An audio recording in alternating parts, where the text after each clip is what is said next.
Let's not get T-boned tonight. Let's not get T-boned tonight. Ooh, ooh, ooh, ooh, ooh, ooh. Let's not get T-boned tonight. Mean night. What's up, Ronnie? How you doing? Yes, of course it's raining. How you doing, Shimei? Good to see you. See my pals here again. It's like we're having a convention over here. I don't know what's going on tonight. How you doing, Callie Mo? Hey, Rio Bird. Call in night tonight.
All right, I am here. Let's get those thumbs up, guys. We look very deficient tonight. We got a big call-in night tonight. Obviously, I'm not in Petaluma. You can tell why.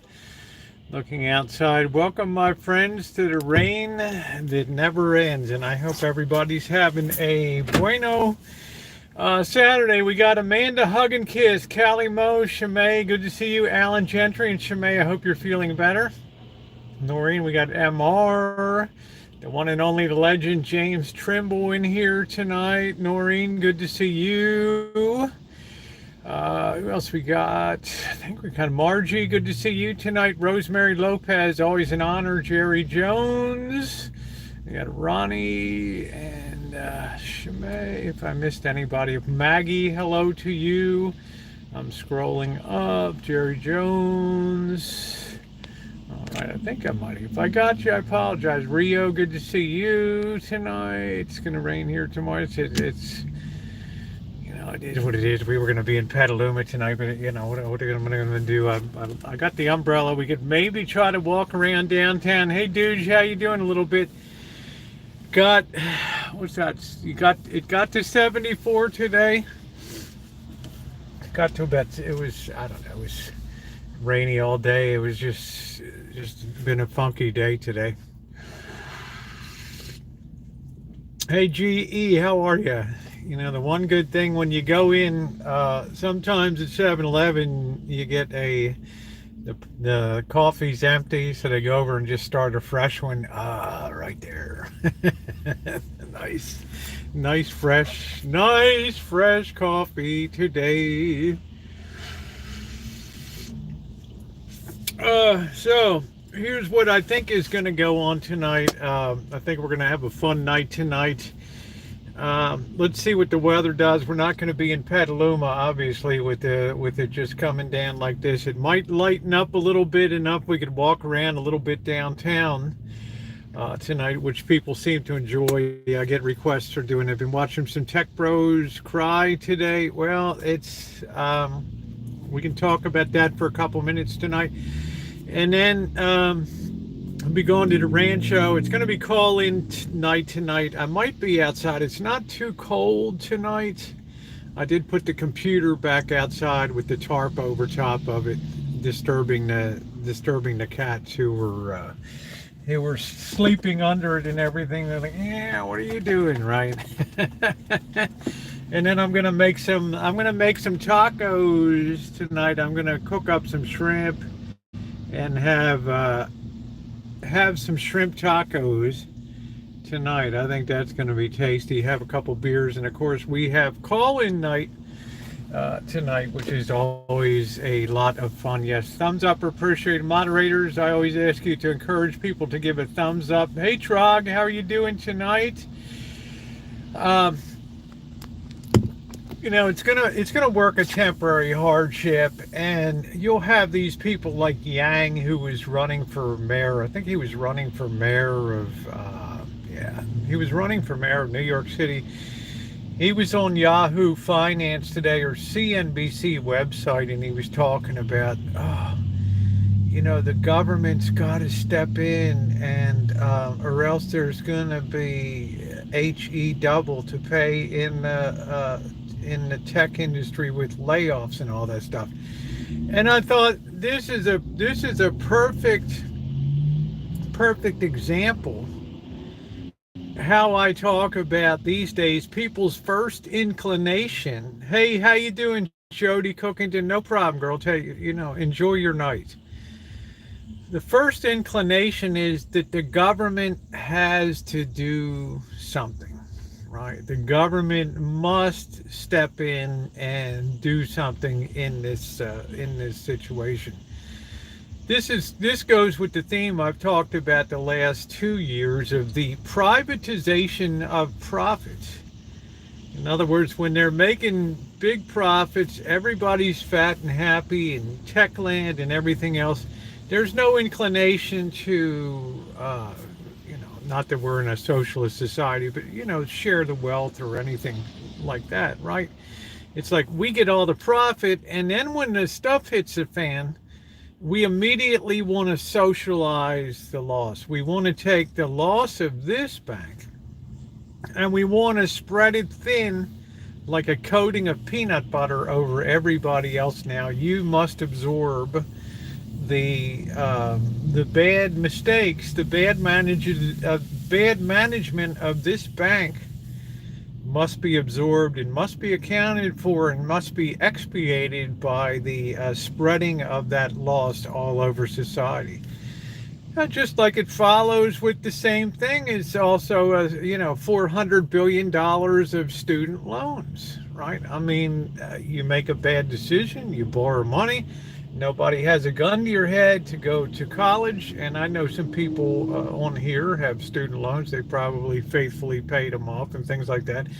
But we start to set up two societies. We set up a society where failure is spread over everybody, and then special people, get to be made whole again, or whatever. This is why we never really give a financial enema to this nation, because we retain all of this problematic behavior and stuff, and literally nobody ever pays a price. Yeah, everybody gets a trophy for failure, but nobody really gets one, right? They get rewarded. There's no risk in the system. All these tech businesses bugging out and falling apart to New Zealand. Literally cry baby. Tech is not the salvation of the world. Hey Raquel, how are you? Right? Let's face it, if we were being honest, how much of the tech that came the last 2 years before 2022, how much of that was generated with all the hype about Bitcoin and all that? It sure wasn't in PCs. Yeah, you had social media was the explosive. Hey Slugbug, social media was the big thing along with crypto. Slugbug says the government can't be relied on. The people need to be given the freedom to build a strong economy themselves. Well, but this is another case where this big hitter, his first inclination is to turn to the taxpayers, turn to the federal government, and say, you need to do this. It's your responsibility now. No. Why don't we pass the hat amongst all the big hitters, and let them contribute to it? We now have an institution called National Bank of Santa Clara now, which I guess is going to be the holding company that's going to wrap up the affairs of Silicon Valley Bank, which means, and they're hiring some of the people from Silicon Valley Bank to come in and work there, and they're telling them it's going to be a short-term job. In 6 weeks, you're going to be out of a job, stuff like that. So, but if you want to come in and help us unwind the affairs, we'll pay you overtime, we'll pay you a decent wage, but you're not going to have a job after 6 weeks, right? So no, we don't expect them to do it. Why do we keep giving them money and expect very little? Well, it's like the Milton Friedman quote is, you get the government that you want, right? We want the government that hands out, and nobody pays a price for bad decision making and things like that. So, right, then finally you come to one of these doomsday scenarios where we're all going to pay a heavy price for this stuff, because how much more can you heap onto the debt pile? Hello, Kelly.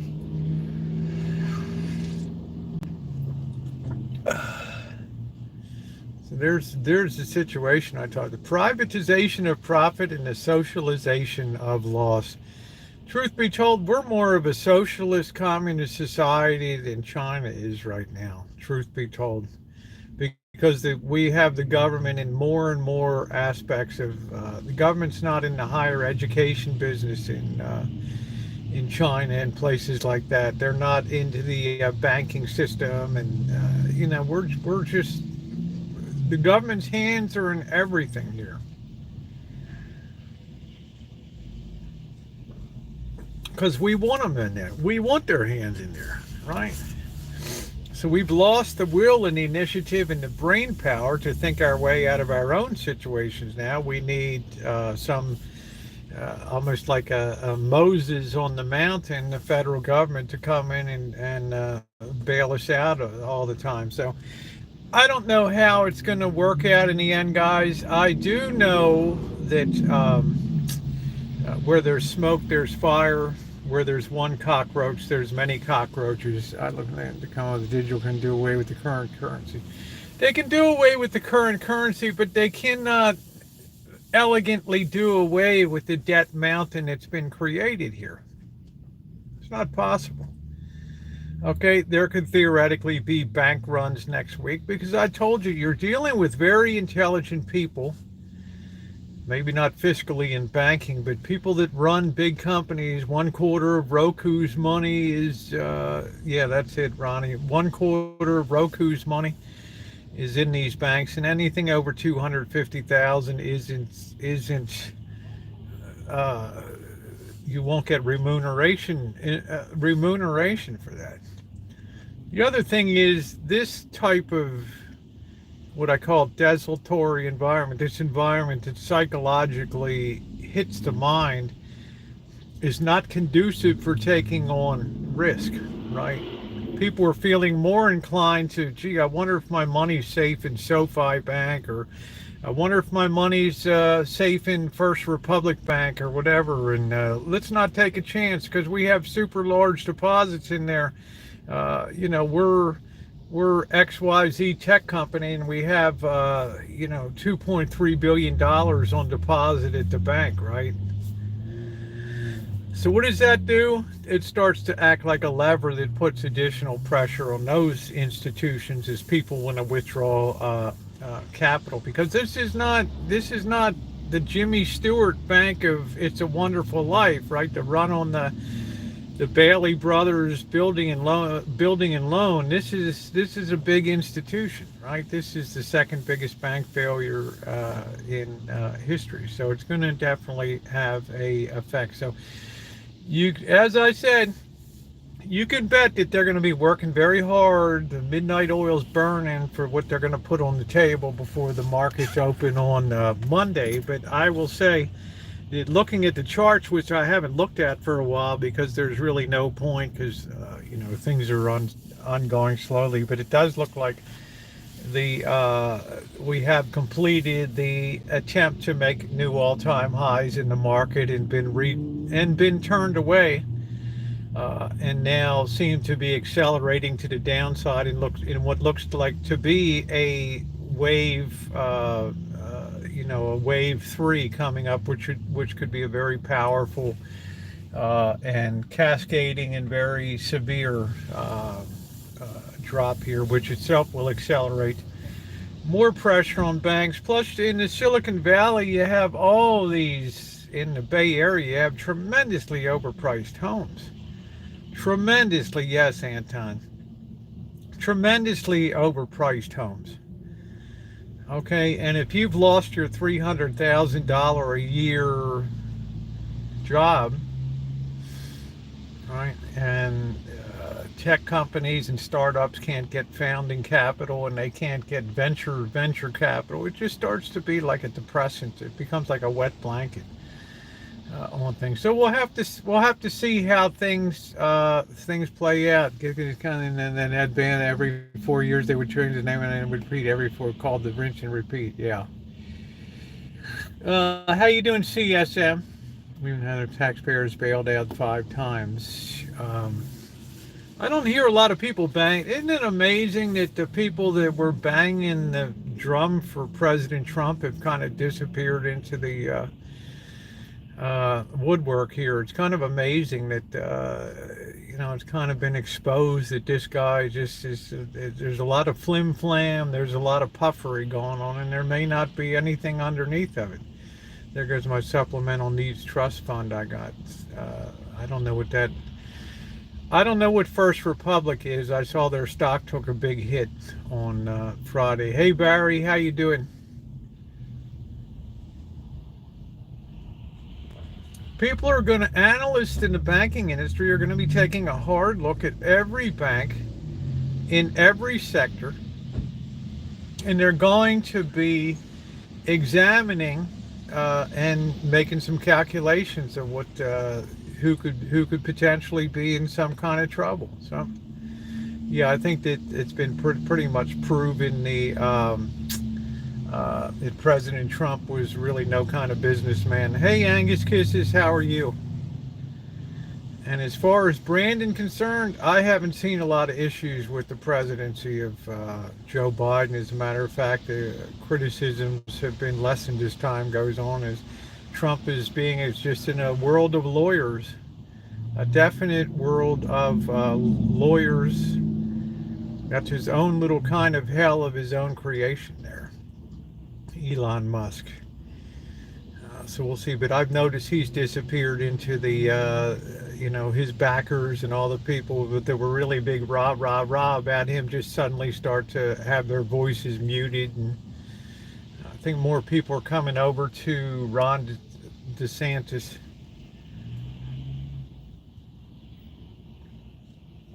So we'll see what happens. It's definitely a time for caution. I think the tech sector is going to have a lot more damage done to it. I'm doing good, Deb. How are you?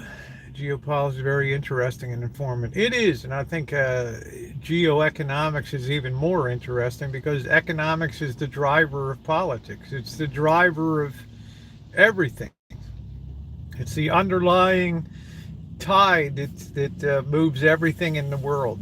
Okay, so when that starts to be affected and people's pocketbooks start to get hit, then you start to mobilize people in society. Like, look at the whole crypto thing with this Sam Friedman, Bankman, and all these Pied Pipers of crypto led people down. No, geopolitics is part of economics. Okay, economics drives everything. Everything. Any thoughts on Apple's future? I think Apple will continue to be a innovative company. Will it be as high priced as it is today? I doubt it. I doubt if it will be, but we'll see. Yeah, money makes everything. Money drives politics. Money drives everything under the sun. So we appreciate it. Well, I don't know about that knowledge and wisdom, Deb, but I certainly know banking, having spent years in banking. Okay, I certainly know the ins and outs of depository and capital balances and statutory requirements for how much cash you're required to have on hand, and every week or so or month you're supposed to draw up your liabilities and assets and make a report of what your financial condition is to the comptroller of the currency. So it's not going to, most of us don't have anywhere near $250,000 to worry about being affected by. You might be hit by a short-term bank closure or something like that, in which case I always recommend that people just have either a credit card or some cash around, maybe $500 worth of cash, just to tide you over, right? So just in case. The big thing is going to be real estate. There's tons of real estate out there. Hey, Queen Cupcake. And when you go to sell off those portfolios of people that default on their mortgages, then you're asking other people to take on 7% mortgages, whereas the person defaulted had a 3.5% mortgage. Well, that's a much smaller group of potential purchasers than the people that bought with a 3.5% mortgage. So there's a big difference.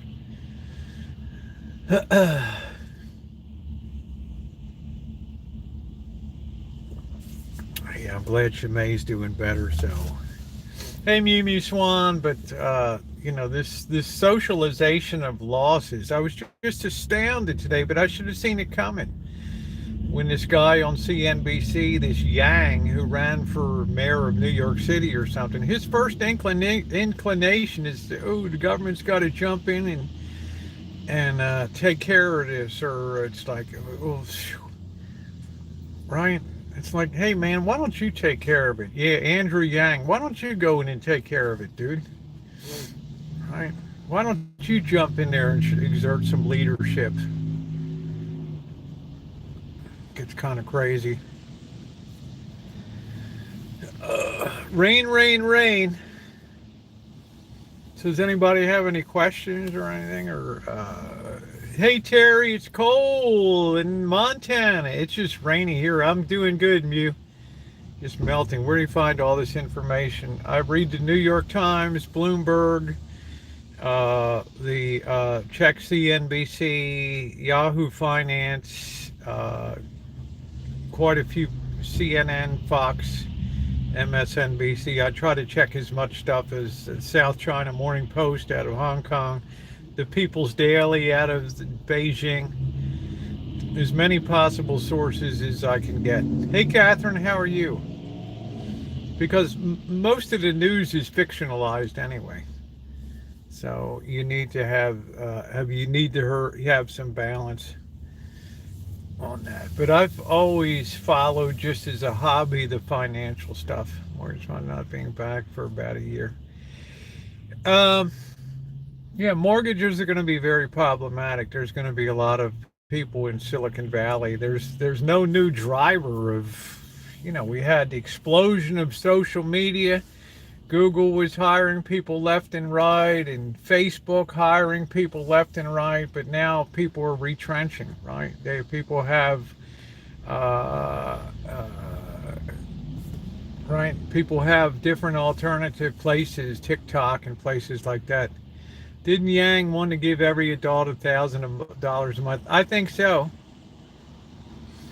Where do I think a newbie should start learning about financial stuff?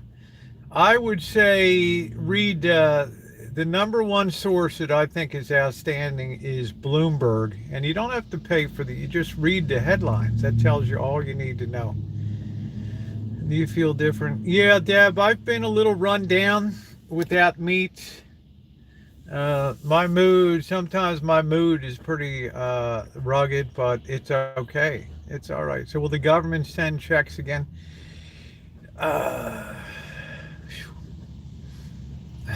Not to single you out, Anton, but that's exactly what I'm talking about right there. It's amazing people made it through the Great Depression without a check or the expectation of one.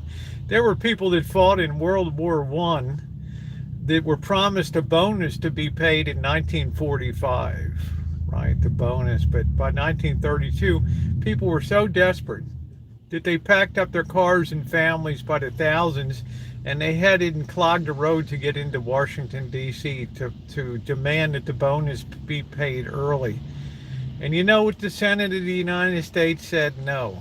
They said an obligation is an obligation, and it's not payable till 1945. There was no thought of handing out a check from the government. You know what?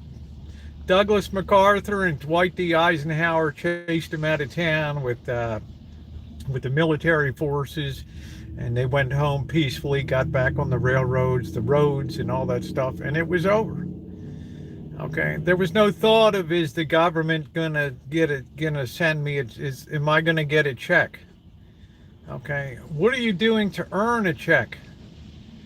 All right, I mean, that's the big question we have to ask people these days. Right? I mean, I'd love to be able to sit around and play computer games all day and goof around, but somebody's got to be out there turning the wheel. Thumbs up or appreciated, everybody, if you're just coming in. Good to see everybody tonight. We're going to have call-in time later, and that's not to single you out. I'm just saying that, the expectation is the government's got to do something. Of course it's going to do something, but if it issues you $600 a week supplementary unemployment and gives you a $3,000 stimulus checks, what's the cost of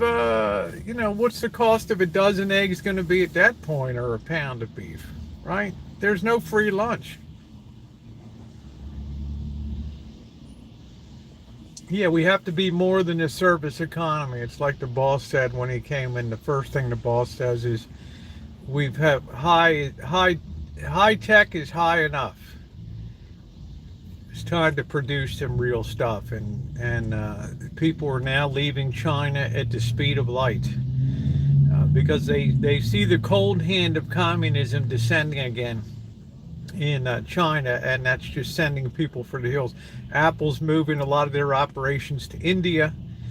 India is going to be the huge beneficiary, and China is going to pay the price, because falling back to communism is exactly the opposite of what's required for free movement of capital and the formation of ideas. So I would expect them to just degenerate into authoritarianism again and shoot themselves in the foot, which they've had a history of doing, because you cannot, as Abraham Lincoln famously said, a house divided against itself cannot stand. Meaning, if you're China and you have one foot in capitalism and one foot in communism, well, which is going to win? Over the long run, of course, capitalism, but over the short run, authoritarianism wins every single time. The reign of tyranny. The government's already said, woe to you. People, this was in last week's Bloomberg little blurb.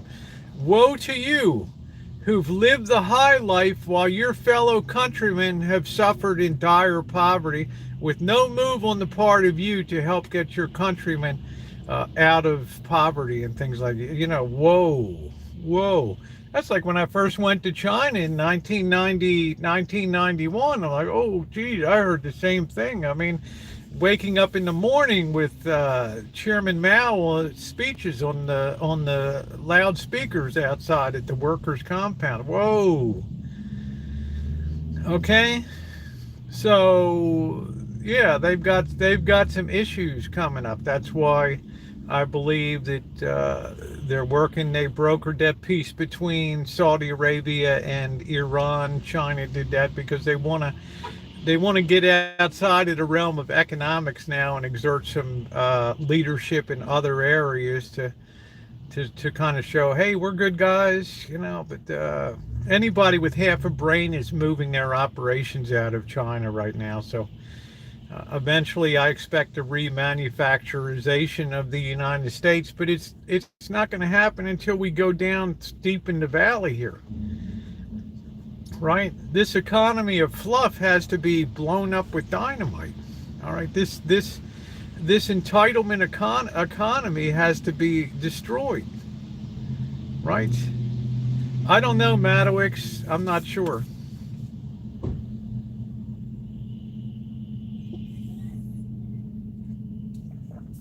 But I could see a year and a half ago when I did that video called "The Storm Clouds Are Coming from China." Talked in that video a year and a half ago about the storm that's coming, the storm clouds from China, and I still stand by that. Okay, but that's going to move a lot of money around the world. But we're now coming to a point where the ability to get capital, the ability to get money to do things is going to be very constrained, because people are going to have Silicon Valley Bank in their mind.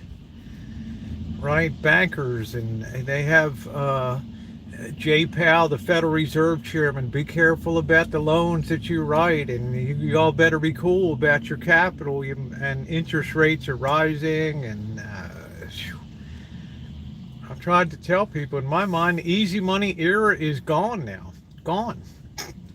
Okay, so you better batten down the hatches, because as risk rises and more money needs to be borrowed, I can make a case for interest rates going down. We have two-year rates at highest since 2007, 5%. Okay, that shows you the need for money is very strong right now. The need to borrow is very high. It's almost like a commodity. When you see a situation, hey, what's up, skunk? Hey, Kels. When you see a situation in the wheat market, for example, which is a commodity market, the normal pricing of that commodity market is that you pay less for the current crop of wheat, and then as a year goes out, every 3 months they have different contracts, you pay a little more because of inflation, right? But suppose now that instead of wheat cheap close by. Now it's expensive because it's in short supply. So the price of wheat, you have this what's called contango in the commodity market, where it's so scarce that the price of it starts to be driven up, and it's hard to get a hold of right now, right? So the price goes, it's more expensive now than it is in the future. Well, that's what's happening with money right now. It's more expensive now than it is in the future. All right. Don't be mad at Nixon. Be mad at Lyndon B. Johnson. Be mad about the Great Society. Be mad about the forces that encouraged government to take on the yoke of major support mechanisms for so much of society. Don't put the blame on Nixon, right? Right, we have a whole. It's just as much Republicans as Democrats. Yeah, it's a good thing he opened up China. There's nothing wrong with that. China shoots itself in the foot, not foreigners.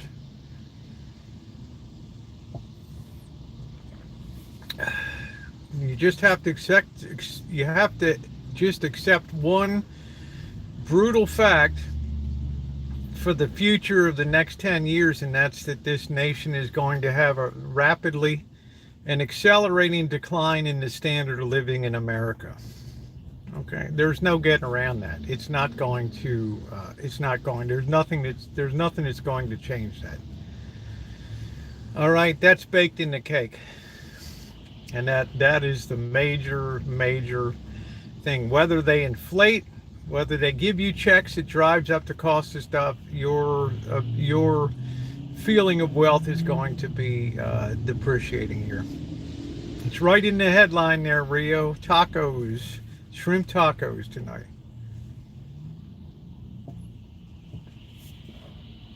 Why can't we make products here in the U.S. and explain why it's cheaper to make it overseas? Well, what do you think fills up the dollar store? Do you think that we could make fly swatters for $1 here and sell them for $1 when people are earning $20, $25 an hour to work in a factory? How about if you're working in China happily for like 50 cents an hour? All right, producing fly swatters and all that. Okay, now if you're Fly Swatters Incorporated based in Chicago, Illinois, where do you want to manufacture? Where it's cheap, where you don't have to pay taxes for the first 10 years of your joint venture with a Chinese company, where you can import them here? No, you don't make them here, Anton Smith. That's not economics. You make it where it's cheap. But the big mistake that people make here is they forget that China always keeps one foot firmly in the communist manifesto and the ideals of communism. So when things go bad, they can point the finger and see, we told you capitalism is running dogs and yellow imperialists and all that. Okay, that's why you make stuff overseas. Now, what's going to happen is the wages are going to go down in this country, because if they don't go down, there's not going to be anybody hired. There'll just be mechanization. There'll be robotics. Okay, there'll be robotics, and that'll be it. That's why the push for robotics will be the next big thing to replace people, and then you'll have, like Elon Musk says, you need to pay everybody, or else there'll be civil unrest and stuff, because people can't gear down here. They can't do without the Vegas vacations, the BMWs, the DoorDashes, the Uber Eats, right? The entertainment, the gaming.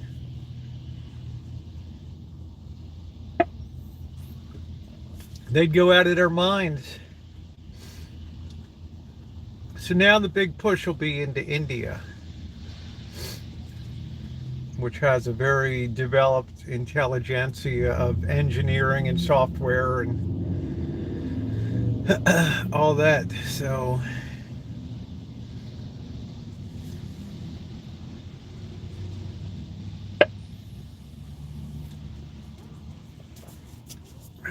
it's going to be very interesting. The money flows.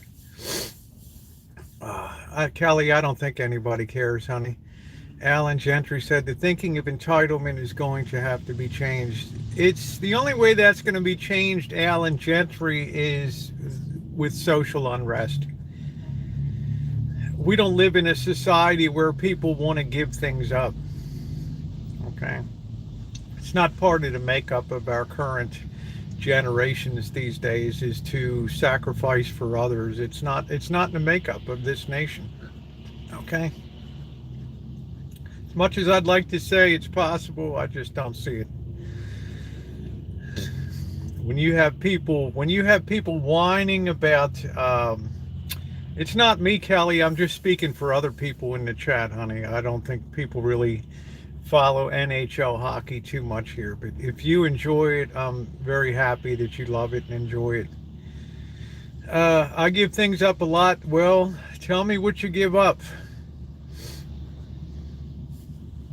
Give up your vehicle, right? Give up meat. Give up vacations. Give up gambling. Giving up casinos.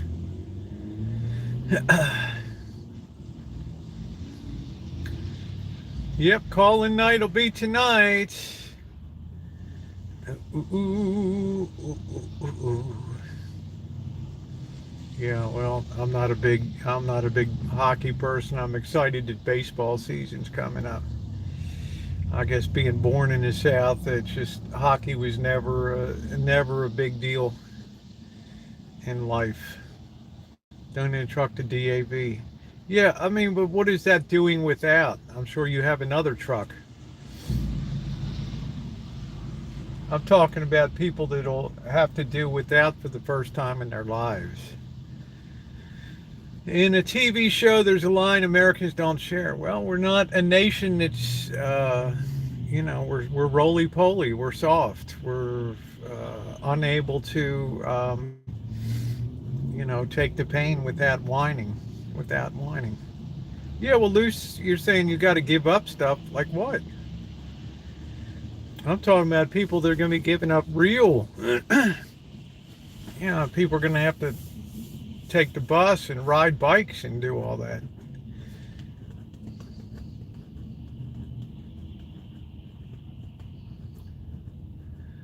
Well, we're talking about now, not many moons ago. We all did with nothing. I am tightening my belt and saving on lower the corporate to raise taxes on the lower capital, lower fuel taxes. And what's that going to do, Anton Smith? Punish the people that are actually working that now you can only retire at age 80? While you have the equivalent of people, the population of New England that's getting a monthly check, and should we tell them to cut their checks by 50%? Blondie, I don't know. I mean, I'll let you look out the window here, and it's raining again. That's all it ever does here is rain.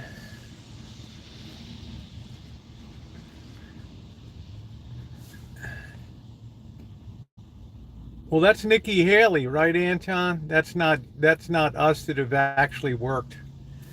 So I would say, how about if they cut your check by 50% and then you can do your part of it, right? It's a perfect case in point. We leave ourselves out of the equation and what we're going to do for it. We have rain today and all the weather. Yeah, the rain sucks. Yes, we have a very uncivil society. It's going to get a lot more uncivil. This is the wettest. This is one of the wettest winters on record, Madowix. The last 4 years were incredibly dry. Yeah, it's me. It's all about me, me, me, me, me. Right? English is the only language that capitalizes the personal pronoun. I. Auckland had the wettest summer ever too. Yeah, it was really something here. Right? It's what I will. It's what I will It's not what you're new what you can do for your country. Hey Judy, how are you? Good to see you tonight.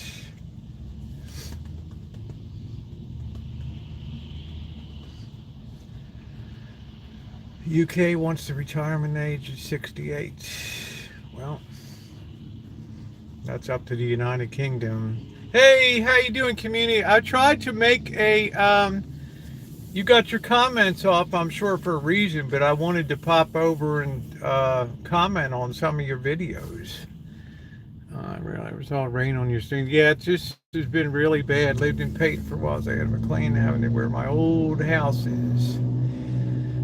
Split shift with a 4-hour break between. Yeah, I don't like split shifts. They are very, very tough. Split shifts.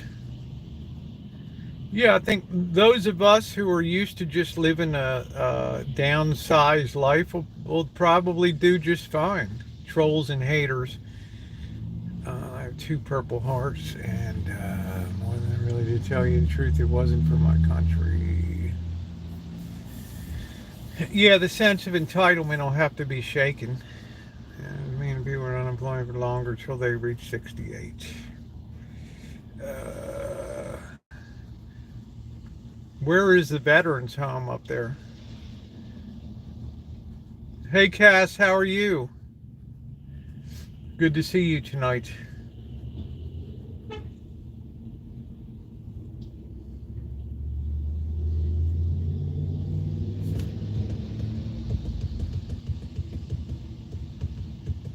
Yeah, I wish it would stop raining sometime, but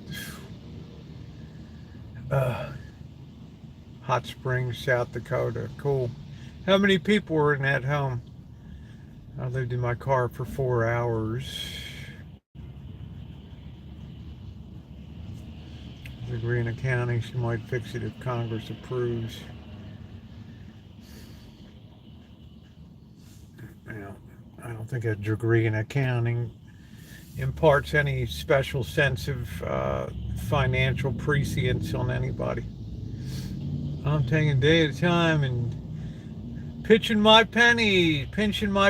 There you go. Said Virginia's always keeps horses and carts. Do do do do do do do. I'm gonna get a horse on the rancho. Right. We do have people that ride horses in the neighborhood. Oh, I can't remember community media.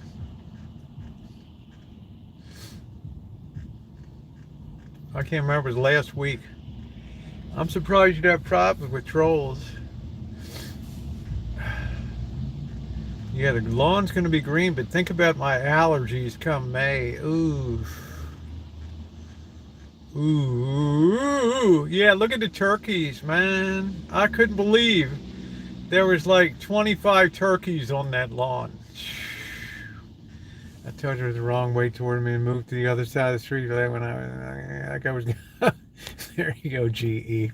Jeez. Yeah, we had tons of turkeys. They were fanned out, some of them. I thought that was pretty cool. It's a good thing they didn't attack me. There was a whole crew of like 20 of them there. First Amendment audit. Oh, okay. All right, community, I got you. First Amendment audits. Yeah, that'll bring pressure on you. Oh, they just sit out there in the rain. They're all fluffing and walking around. Yeah, I don't know, Noreen. They were kind of side-eyeing me when I was doing my video. They're like, did you ever see so many? There's like 20 of them there. And some of those turkeys that take their feathers out like that, I don't know what they're called, but man, they're big. They had to be like 30, 40 pounders, those big boys. They were good size. Neighbor, my friend, what is that? My friend lost cold on the turkeys on the neighbor lawn. Lost count. Oh, yeah, it was quite a gang. They were huge. I'm surprised. Yeah, and these weird chickens with feathered feet. I'm surprised that I usually see the turkeys in fall when the acorns drop. So I'm really like, why are these turkeys all around in February and March? It's kind of weird. And I've never seen like why the hood, right? I mean, there's cars flying up and down West Avenue, right? I dropped 2 turkeys Thursday. Nice. Eating must be good, and it must be. I don't know. We got all the oak trees, right? And it was. I don't know if we had a big acorn drop this year or not. Otters do sick things to their young. I don't know, Anton. I usually see the turkeys on the day of it. I live in the middle of nowhere. Surprised to see them. I'm surprised too. Lost a strike that. Oh, okay. Oh, I'm sorry, community. I'm sorry. Plumage. I don't know what it's called when they're fantailing out. Like I drew using my finger. I could draw turkeys like whatever. But this thing like widened out. It looked like big with like a lot of feathers, and it was like really strutting like, oh, look at me. I guess showing off for the ladies on the lawn or whatever. Yeah, I guess that's the males that fan out, and I guess the ladies are all supposed to ooh. Turkey fest. And Benicia too, crazy. I don't know what it is. I don't know. Hey June, how are you? I don't know why they've come in so strong. Why didn't you run it over? I don't. I'm a respecter of life. If I'm not going to crush a spider, I'm certainly not going to take out a turkey. So, I was cleaning up. If you saw the video, cleaning the pantry today, I had some ants in there. I got rid of them. And with any extracurricular turkey activity, could that have happened, Noreen? I don't know. It'll be a little tough in the rain. It's like, okay. I don't know. I don't know if I'm mature enough to see that. You think animals go to heaven or hell? I don't think that they go anywhere, Anton Smith. I don't think animals have souls. They probably don't care if people watch.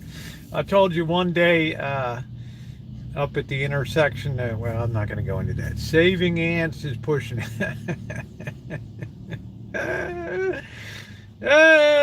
I'm so happy that I got the all cleaned up in there and organized. So I had so many ketchups in there that were expired. Amanda. Amanda's lowering the boom there. So, Amanda, we have to allow people to express themselves on here. We had about 20 turkeys walking in my neighborhood a couple weeks ago. It's crazy. And then so my stuffed dog ain't in that. No, I don't think so. I think souls are just pertain to people. That's it.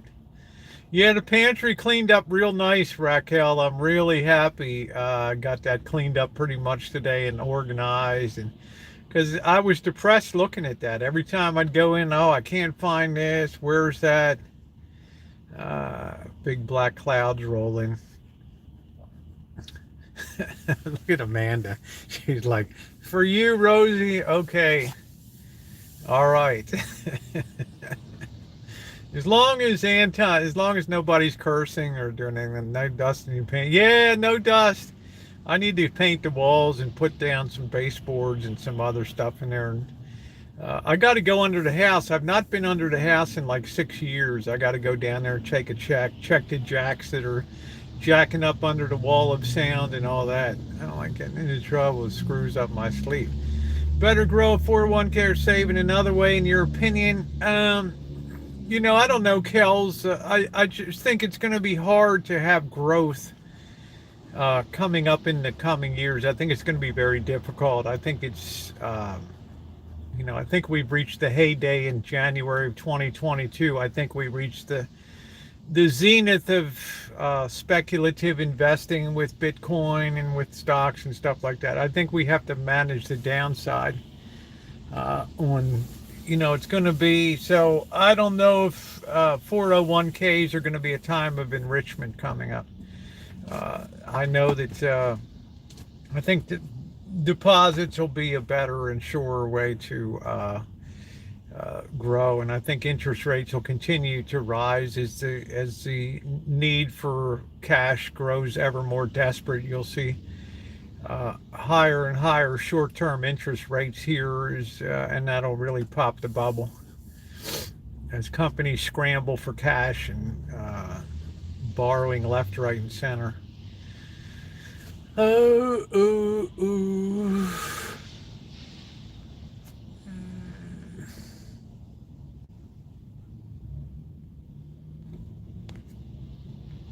About to go under a house. Do you know any spots? Well, I was under that for years when I was first pulling wire and checking plumbing and all that kind of stuff. All right.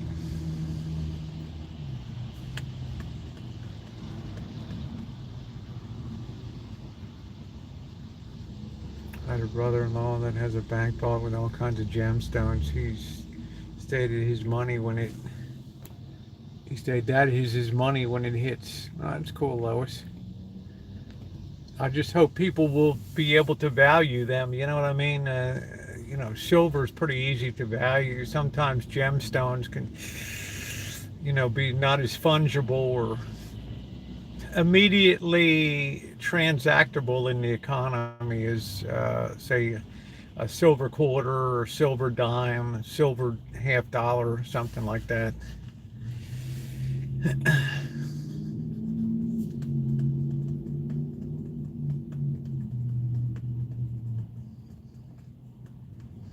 Liquidity is going to be the key. Liquidity, liquidity, liquidity.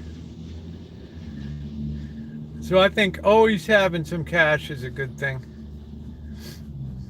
Just in case. I mean, there's people down that had deposits in Silicon Valley Bank that, the ATMs aren't working in the network now. So they're in kind of a cash crunch. 71 beds have 68 vets. Didn't God create the weed? Plant for I will pop in when I get. Okay, Michelle. 1964 was the last year for silver. 70%, 72% silver, and the rest copper. Do a video on silver going double eagles tomorrow. That's cool. There was a run on another bank in Silicon Valley. There'll be more runs because. Ronnie, it's the theory. If one bank is in trouble in that industry, then a lot of other banks are in trouble there too. So people ain't gonna be sticking around. Yeah, CDs are going up because there's going to be a shortage of cash coming up. Cash is going to be king. So Lord knows how high short-term interest rates are going to go. That's really the thing to watch. T-bill rates, 2-year rates, things like that. That's the thing that really puts pressure on. Oh yeah, the daylight will be longer. Yay! We spring forward. Yay! I'm happy too, Judy. I'm happy too. I am happy too.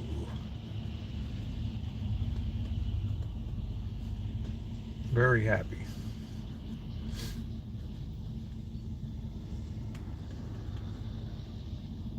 That's the thing you really got to keep an eye on is short-term interest rates. 30, 60, 90-day T-bill, 1 year, 2 year. That's where the rubber meets the road. Was I thinking of peacocks? Yeah, I know what a peacock is. They're very aggressive and dangerous birds too. Peacocks, but these turkeys have like what they call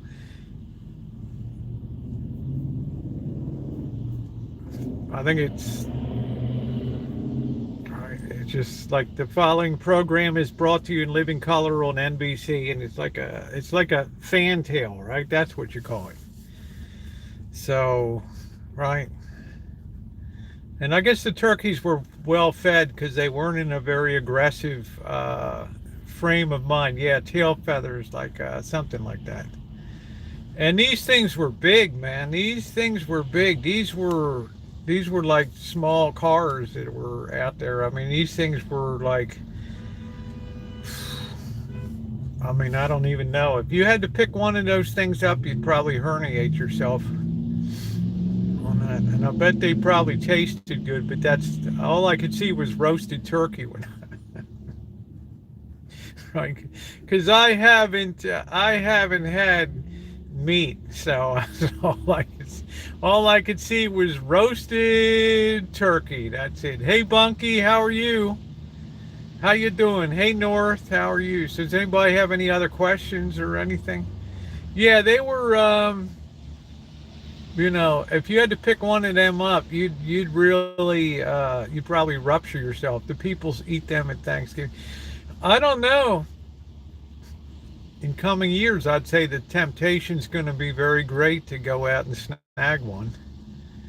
Oh, ooh. Some are taxed and some's not, Anton. Some 401ks are taxed when you put the money in, which is what a Roth is. At the beginning, you've already paid the tax on the money.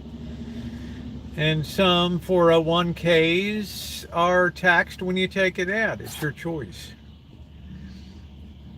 Untaxed isn't always the best idea, especially if you're going to have a much lower tax rate when you retire. So then when you put it in, Tom Turkey called tail feathers. Yeah, okay, tail feathers. That's it.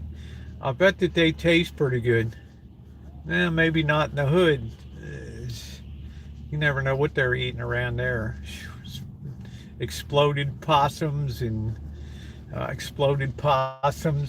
rats, and who knows. Eat oat grasses and acorns. Oh, okay. So they're not meat eaters, huh? I saw a beautiful daffodil. Oh, I got tons of daffodils. Tons.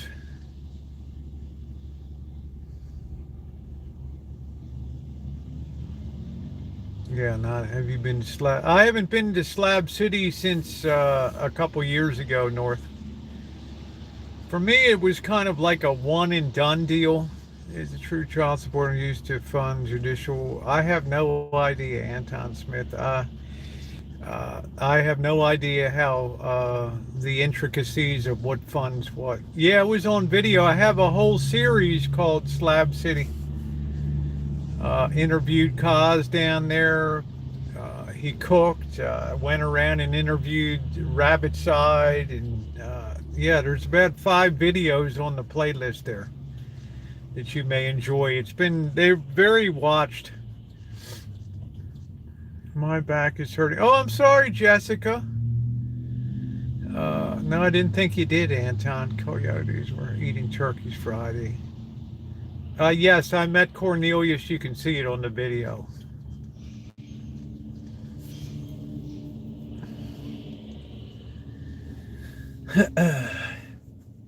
It was during the pandemic, so just a quick in and out of the library. I made a little bit of a donation. Thank you, Lois. Yeah, I've been. You guys should spend some time in the playlist down there. You'd be shocked what's in the playlist for trips in there. You just put one of those playlists on and laugh your butt off, or just enjoy cross-country travels. My getting pulled over by cops and searched, and I mean, I got so many videos on there.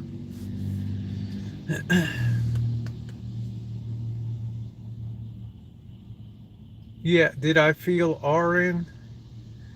I guess you were going to ask me, do I feel safe? Yes, I felt very safe in Slab City because I go in with respect. I don't, like when I went into the handlebar, I asked people if I could video. I didn't just come barging in. I asked Rabbit Side, would you mind if I did this video of your place? Because it's so amazing. If you go in with respect, people want to say yes. People want to accommodate you. Hey, Deborah, how you doing? But if you go in like you're looking down on people, like they're not as good as you are, then I can tell you you're gonna have problems, not just at Slab City, but in life. Okay?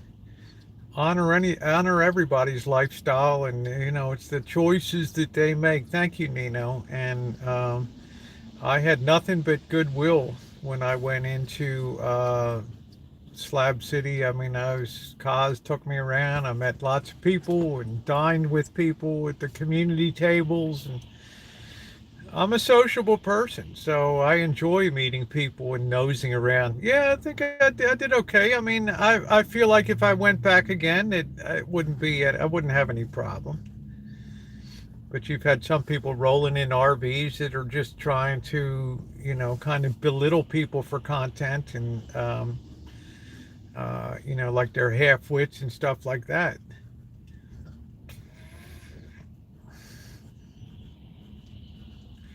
No, I don't have to agree with everybody's decisions, but who am I to criticize? Who am I to talk about anybody? Yeah, respect, right? I mean, look at me with airbags up. Who am I to talk? Okay, take care, Shimei. Thank you. You should always treat. Yeah, it's exactly right, Bunky. That's the whole basis of, um, not judging. Thank you, Shimei, for being here tonight.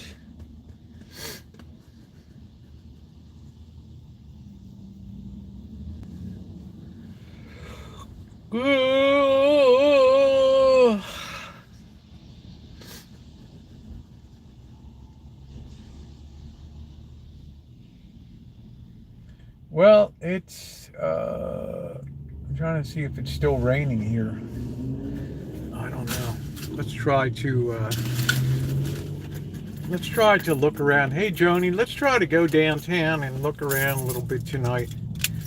I wanted to go to Petaluma, but this rain just will not let up.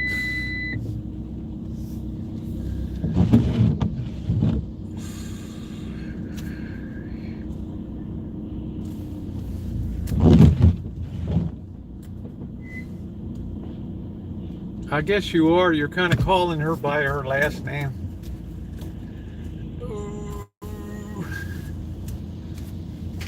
Hey, Jacqueline. How are you? Oh boy, oh boy.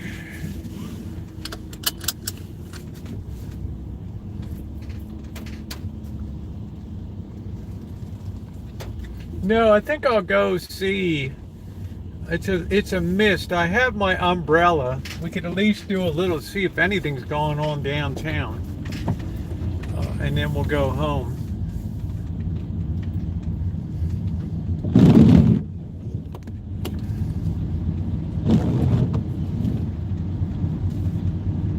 Oh, it's okay, Raquel. She understands. She's not.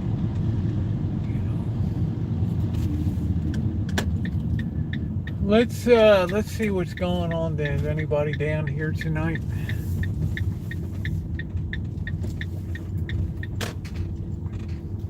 Yeah, there's some talented people in Slab City. They're living the life that they want to live. Yeah, we've had over 5 inches of rain in 3 days.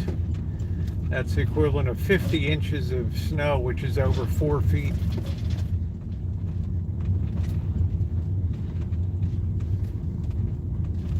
You kind of want to live there? I think everybody should experience going there one time. I think it's interesting. People will be nice to you. You will get as you give down there. So I try to make a little monetary donation to Cornelius Van Gogh. I've tried to support cause now and then. He's probably a little disappointed because he thought he'd be bringing his element up for a redo, but the problem is I've got Blackbird in the Shine Shack, so I don't have a place to put him. I never heard back from him, so let's get those thumbs up. But it's just honestly the situation I'm in right now. I've only got so much ability to do so much. Hey, Amethyst, how are you?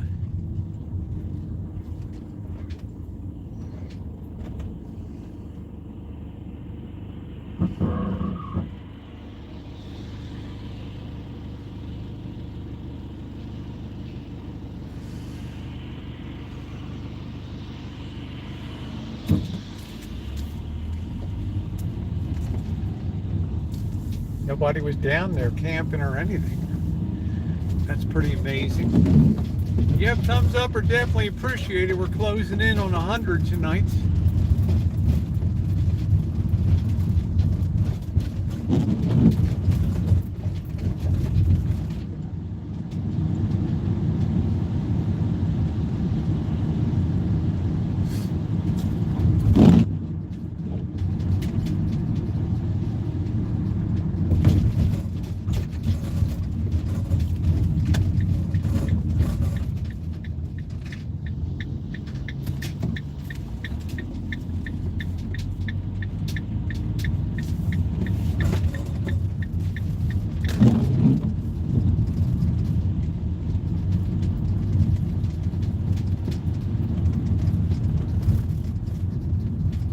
Yeah, I hope it's good for you too.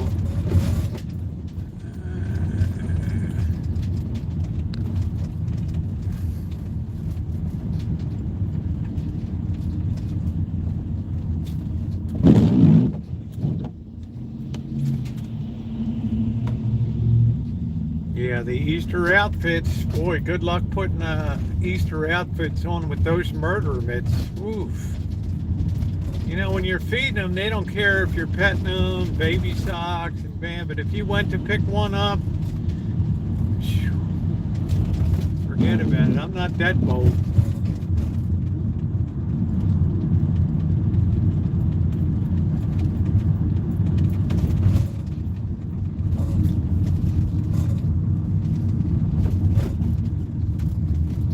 All I can think about is meat. Oh. Seeing those turkeys today, all I could think about was one of those big guys on a platter. Yum, yum. With all the fixings.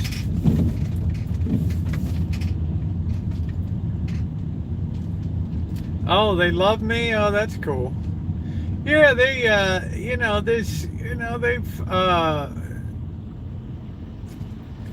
we've tried to take care of them. I mean, they're at the back door every morning. Trotsky and Baby Tiger. And then they're sleeping under the computer table outside, under the tarp and stuff. So, yeah, I'm losing my mind looking at that meat on the legs there. Yum, yum. I think tomorrow I'm going to try to make something with strawberries, maybe a strawberry pie, something like that. Let's see if we can park at the foot of 4th Street here and go up.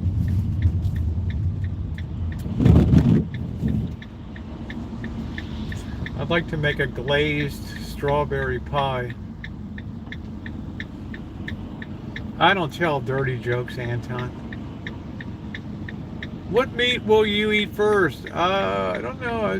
I can't be sure I'm going to get an invite there, but that very well. My first meat I'm going to eat is on Easter morning when I have a sausage fiesta. I'm going to have 2 really nice Italian sausages and some eggs. I'm going to do it up.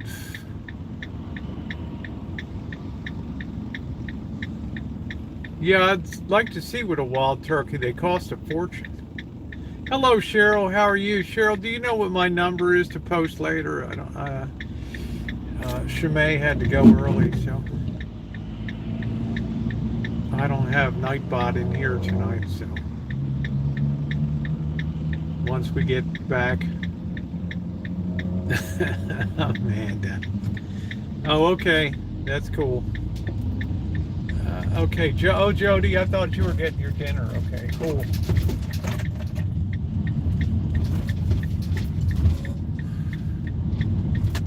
Let's see what's going on up here. We're like at the foot of 4th Street here, so let's see. Maybe we'll luck out and get a parking spot.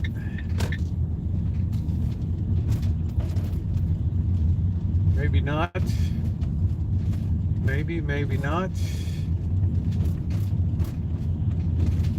Maybe not.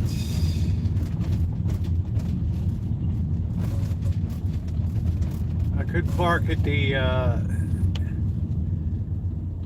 up here in the commercial. I always feel like I'm cheating the system now if I do that. There's the infinite loop of doom there. The sculpture of infinite doom. Yeah, I think the turkeys are probably.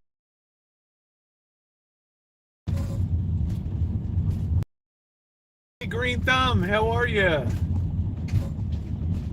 Looks like we're pretty busy. Oh, here's one right here. Yay.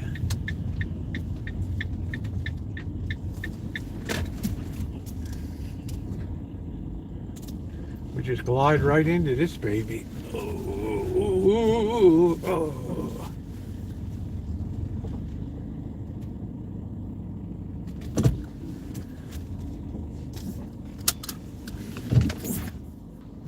All right, let me get suited up here. I got my coat on.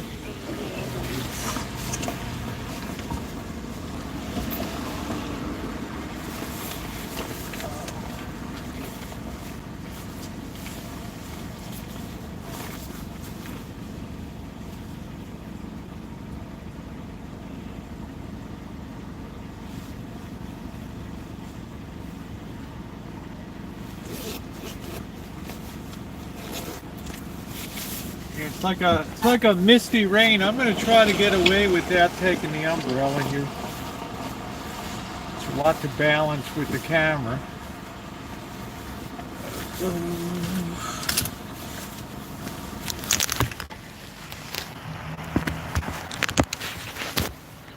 Let's see. I think do we need what's our charge level? I think we're 100%. So I think we can do without that. Does she have a boyfriend? I don't know. Hey Nicole, how you doing? How are you going? Hope everything's good for you and your mom and the pups in good old Pensacola, Florida.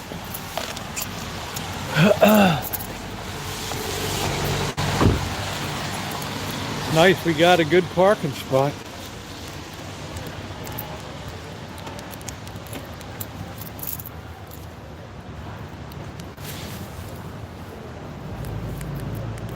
What is that not closing?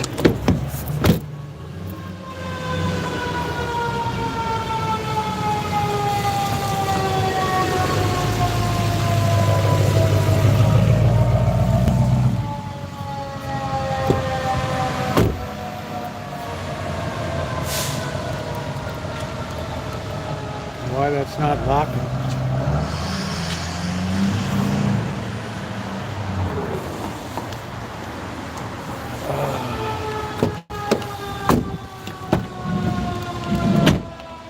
Oh, good. Okay.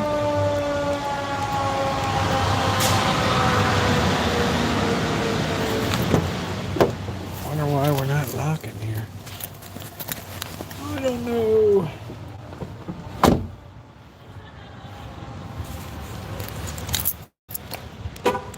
Here we go.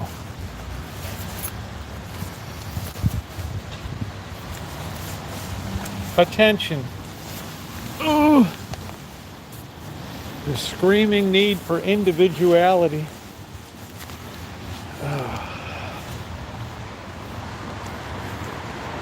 Let's see if there's any new art in the tiny gallery.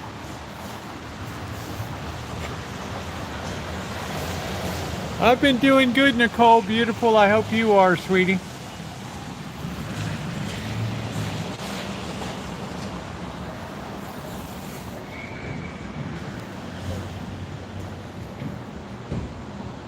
Taking art and leaving art. Look at that. They hate you.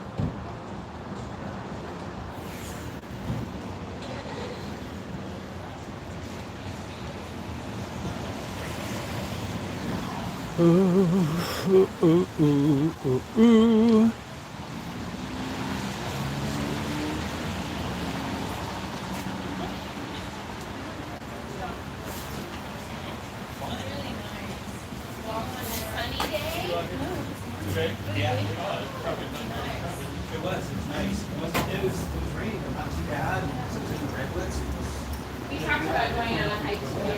How is the Oakdale Police Department? Are they pretty easygoing?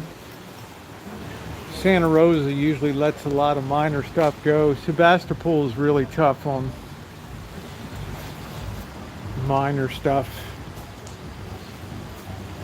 Starbuckies.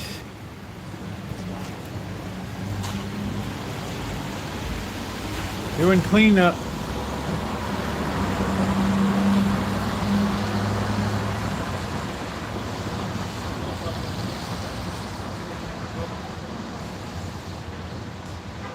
Yeah, I thought peach was a bit strong too.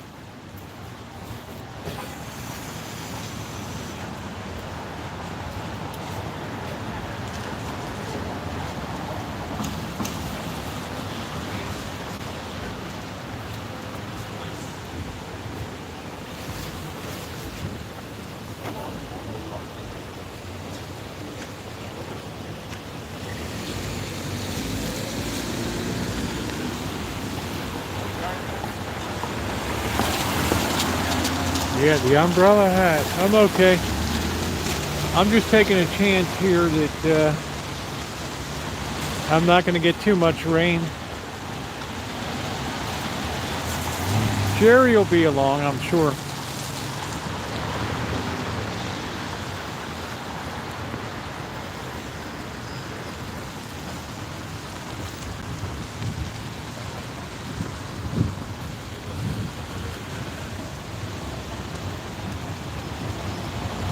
Oh, now it's starting to come down.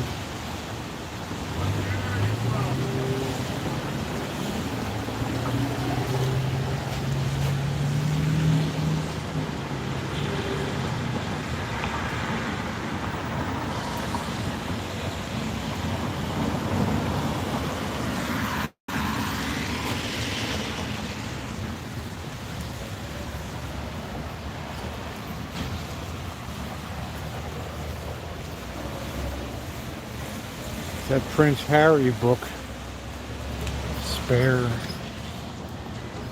Prince Harry tells his story. Does not seem to be a very happy character.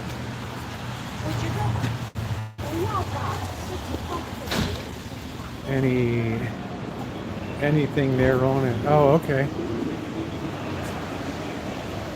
Book of the year.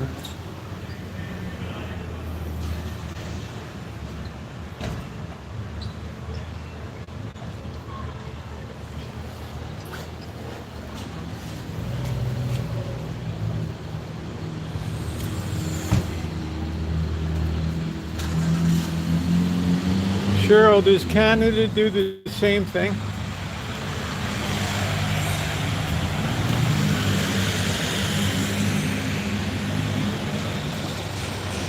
Hey Naomi, how you doing? Hey Desert.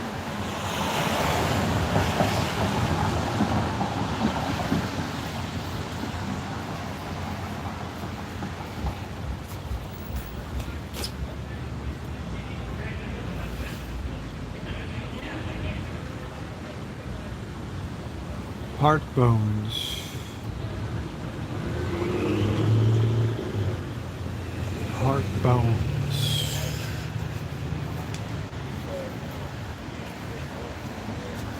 Yeah, I don't think they'll ever agree on daylight savings time. They just talk about it, talk about it. Nothing really ever happens.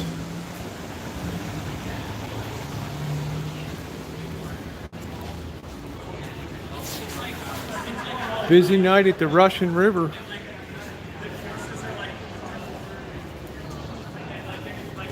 They took away all the outdoor seat. No, I guess not.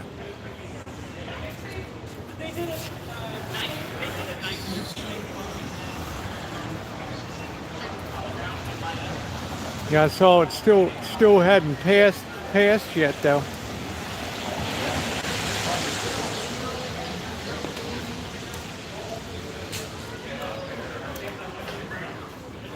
I don't know if the library's still open. Nice camellias.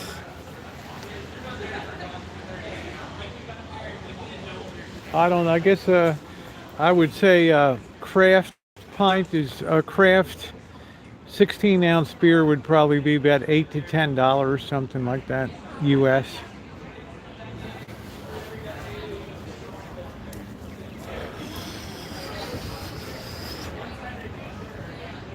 I wouldn't hold my breath. They'll never agree on that.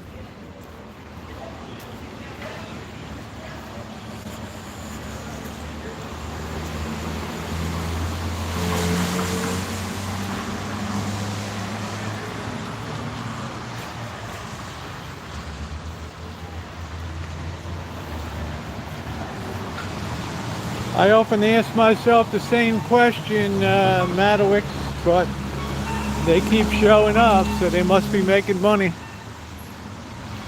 Oh, ooh, ooh. Hence I drink at home, I eat at home.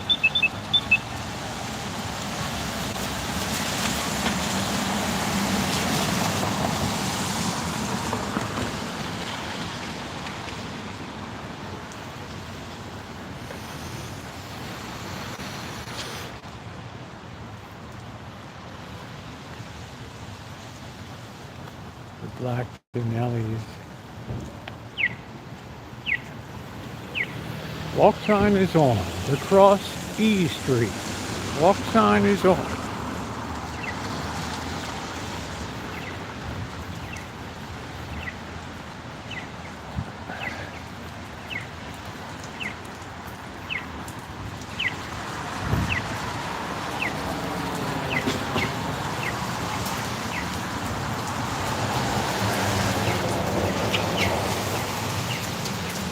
Huh, this place is gone. I don't have my flashlight. I can't be nosy in a window.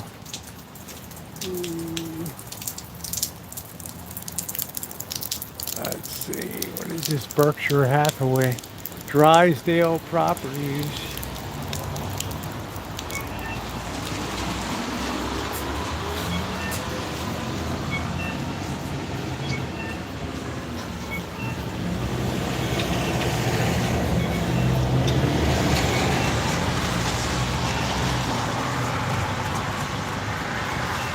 Ooh, 10 acres, 2.85.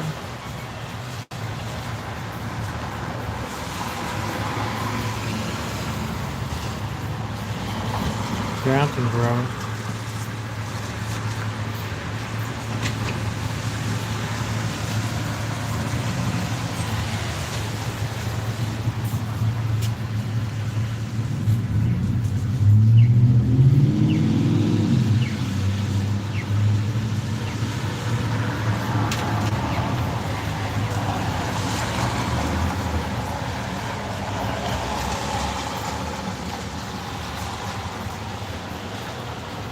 Oh, that's a lot for 275,000. Oof. Oof.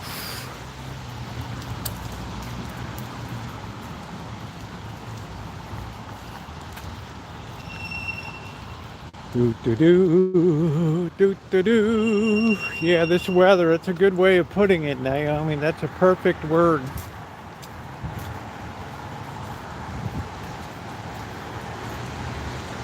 That's a perfect word. Relentless.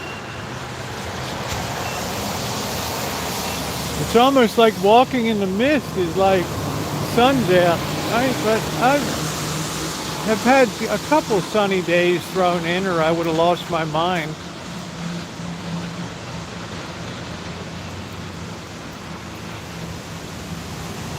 Yeah, 2 stories in a home, yeah.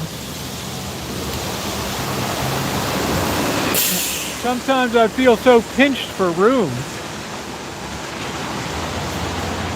Hey Scottish, how are you? I like these units here. Man, sometimes I just like to move into a little apartment and not have all the headaches.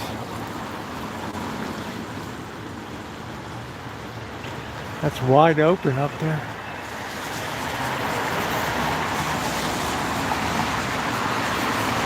Kind of spooky to go into a place that doesn't have any lights on.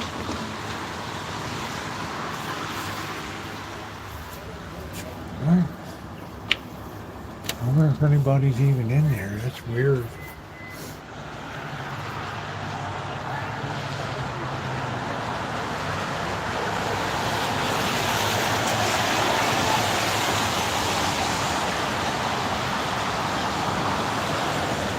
Last time I walked up here, the guy was yelling at me with the boombox, remember?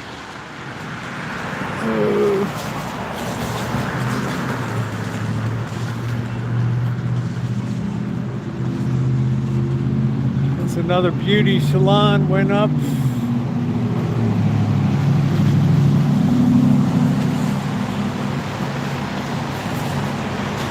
I've noticed these are starting to fail now.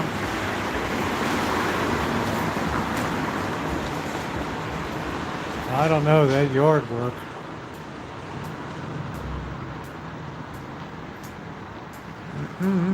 Just come back in, just close out the browser and come back in.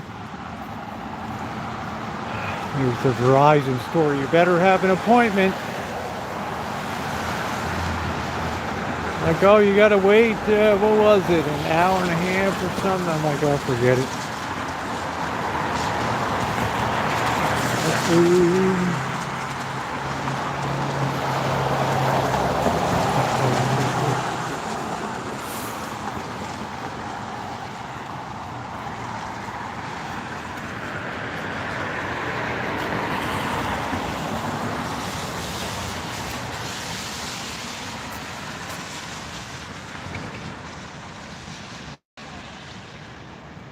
As soon as the weather gets good, I'll get the guitar out.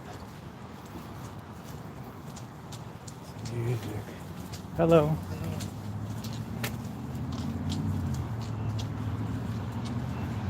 Yeah, we're close to 100 thumbs up tonight. Don't forget, we're going to have call-in later. Anybody wants to call in? Going to have some shrimp tacos tonight. I found some taco sauce and I'll cut up some lettuce and onion.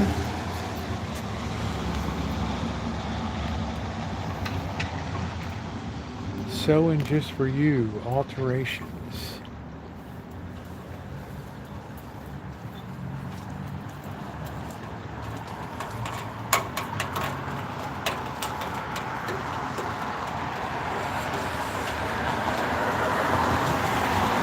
Yeah, we're just one short of 100. Yeah, we made it. Taking a little extended walk tonight. Take advantage of the fact that we can not be poured rain on. I guess they're just about ready to open up this, they just keep building these buildings higher and higher here.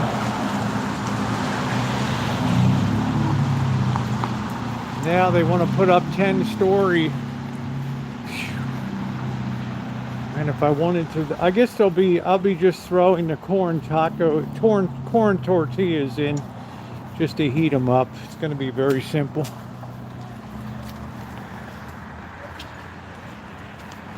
If I wanted to live in New York, I'd live in New York.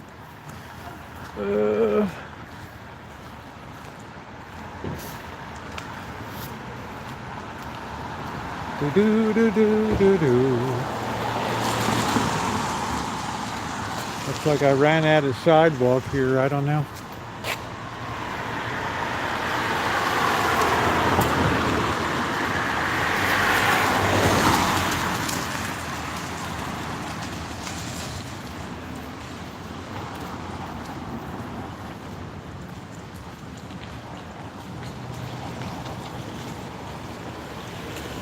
I think I'm going to get a bird feeder too. I'm going to probably see some birds or something. Yeah, guitar's kind of fun. This here is a bird shop right here. I think this is it.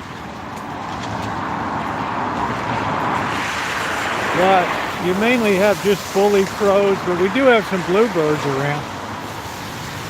Oh, I guess this used to be the bird shop. I guess that's gone now. I don't know. Heart and Soul Sports. Yeah, I don't know. The turkeys, if I had oak trees, you can better believe the turkeys would be in the back.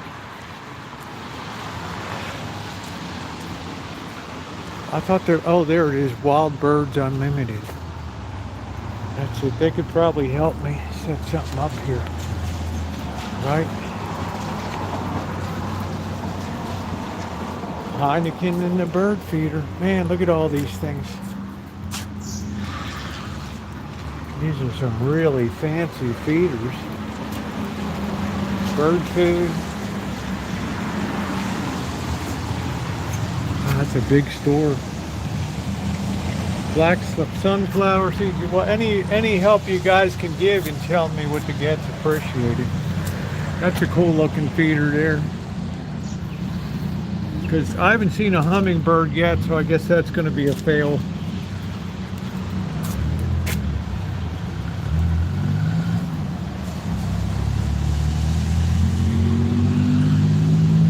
The birds come back.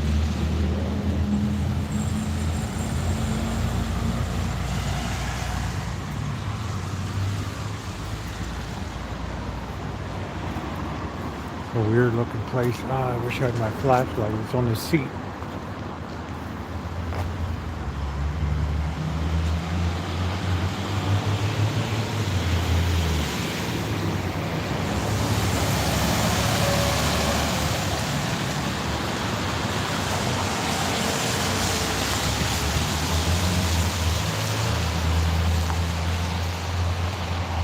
Let's hope the rain stays off. Might take one more block up here. Yeah, I hope so. I want to see, you know, a hummingbird and try to judge what they're like and see what the story is.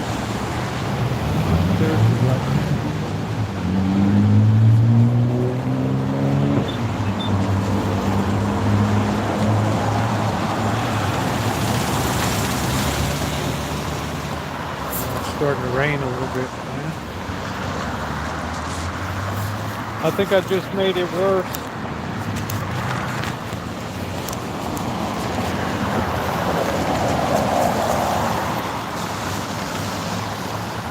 I think I just goofed this up.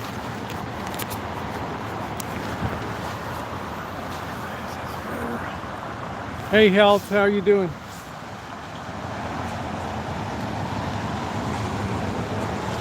I got bottle brushed by the ton.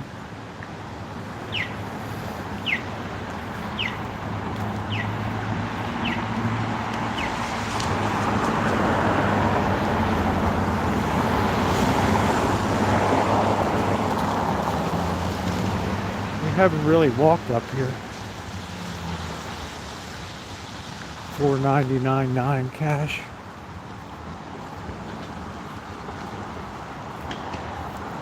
Yeah, I've not had one up before. So I'm kind of anxious to see what happens. See if I actually get a bird.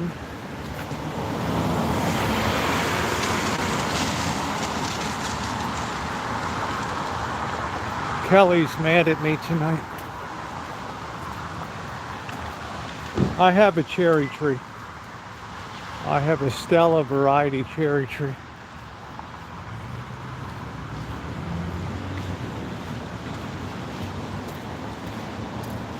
I have two plum trees, a pear tree, a peach tree, a cherry tree, 6, 7 citrus trees, apple tree, persimmon tree, almond tree. Yeah, well, I got some strawberries. I'll probably make a glazed strawberry pie tomorrow.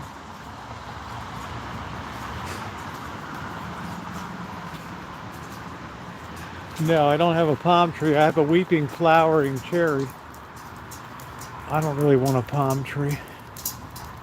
Wow, look at this. There's another big place over there. No, I said because I told you the people don't care about hockey. I was twisting your knobs a little bit. Yeah, I don't know about strawberry shortcake. That's a lot for my waistline, but I think a glazed strawberry pie would be good. That weeping tree is going to be good. I got to weed it out. Living room cinema. Create magic after dark. 5 p.m. to 7:30. Free class.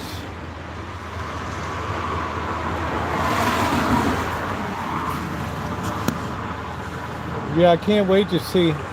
I don't think I'm going to have strawberry pancakes, but I have a pound of strawberries, so it might be nice to make a pie.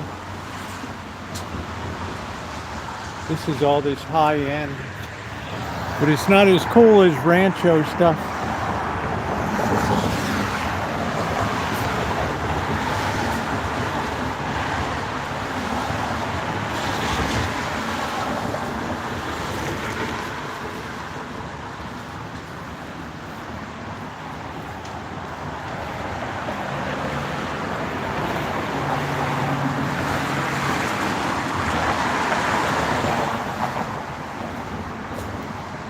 You could use raspberries, you could use blueberries, blackberries, candies.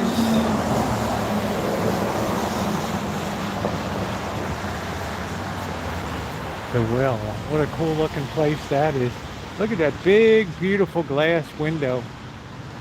Wow, I love them. I want to have one of them on the back of the Rancho. Love that.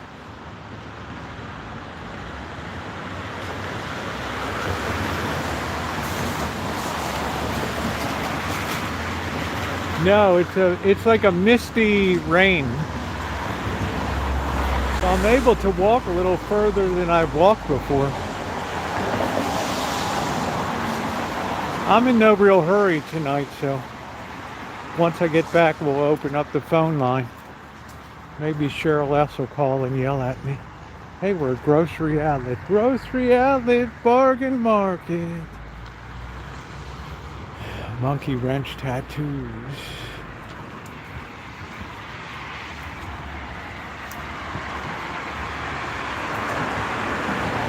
Cans Donuts. The original. Maybe Saturday night's a better night to go shopping. I don't know.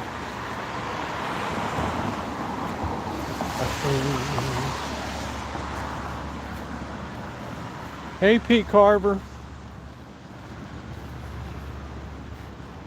Tan's Donuts, the original. 5 a.m. Wow, look at that. 5 and 5:30. These guys really do it up every day of the week.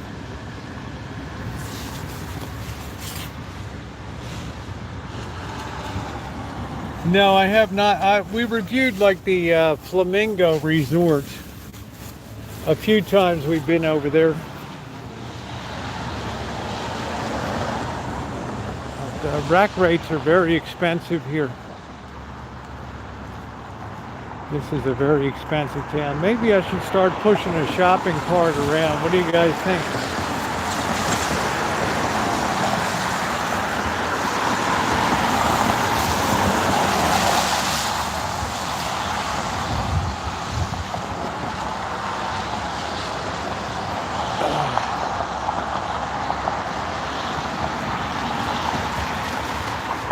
What the deal is on this? I guess somebody was sleeping there.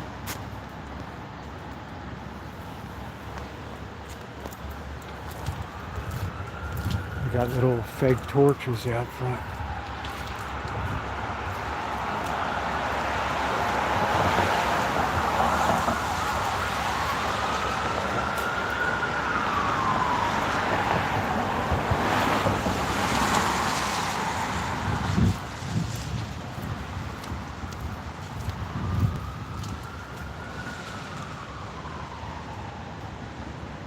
Kind of a mean night out.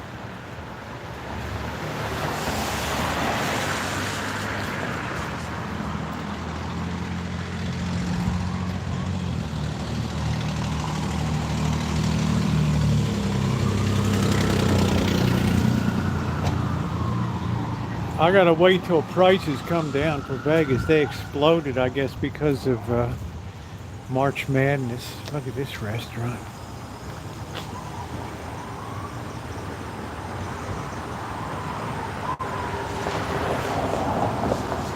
I'll probably have to wait to come down during the wretched heat. What is this? The bird in the bottle.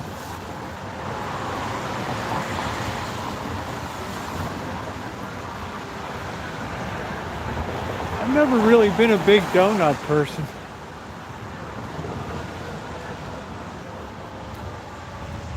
Man, there's more PhDs and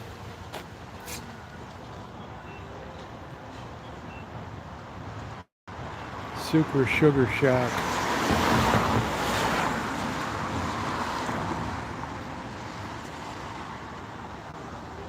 Licensed esthetician.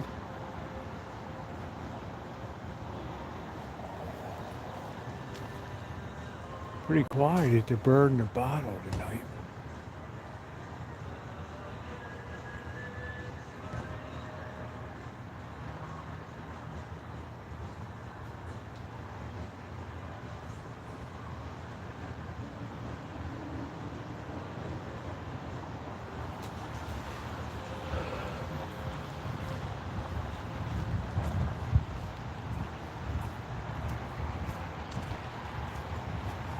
Body therapy, massage, facials, waxing.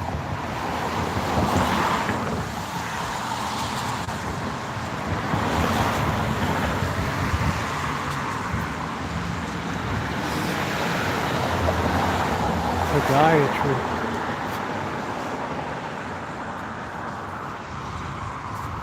Foot doctor.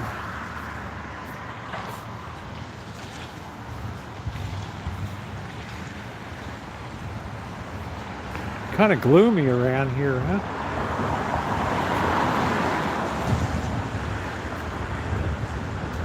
The heck is this? Turkeys are us.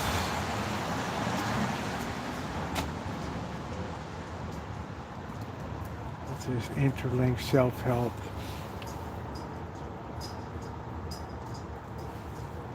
What is it? Whole person care. Homelessness.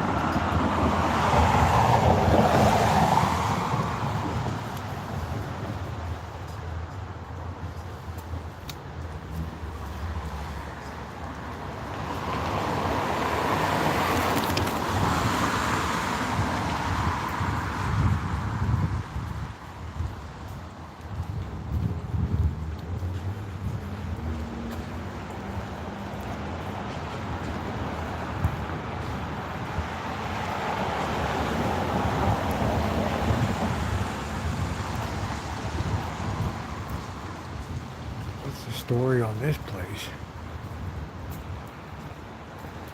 It's a nice hallway in there.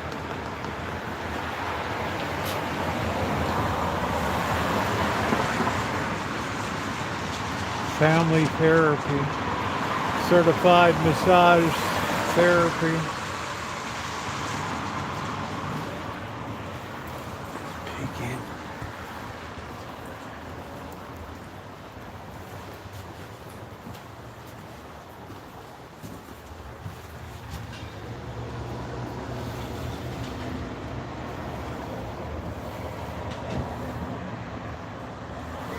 All kinds of offices in there.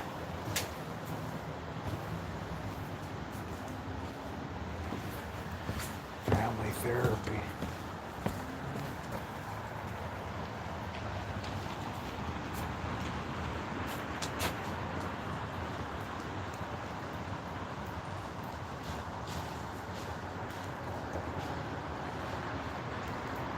A lot of family therapists.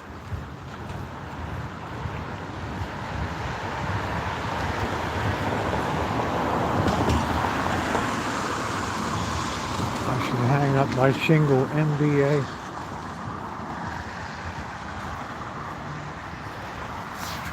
Oh yeah, it gets cold in the desert at night. You better believe it. Cold, clear nights, temperature plummets down there.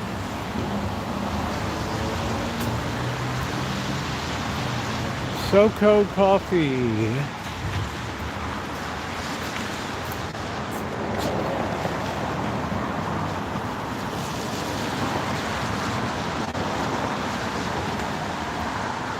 Here's the pizza place where the woman took her dentures out when Jen and I reviewed it, New York Pie.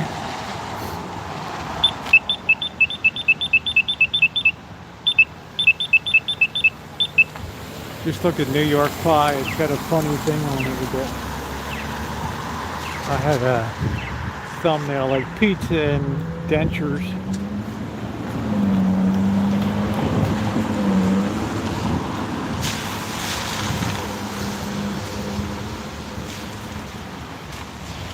$3 happy hour slice.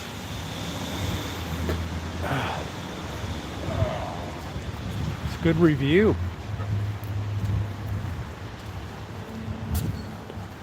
Here's the Ethiopian food. Abyssinia.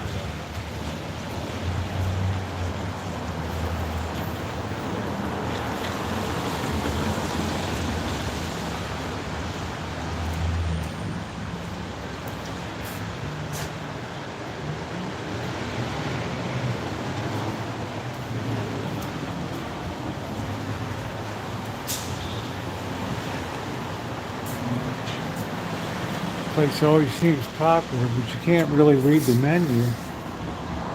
Chicken Doro, spicy chicken, stew simmered in, I don't know. It's all fogged up. Welcome back, June.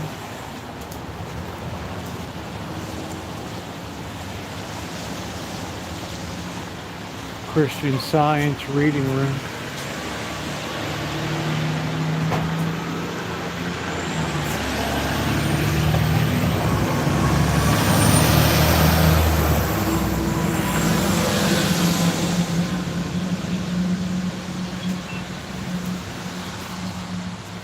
Testimony meetings.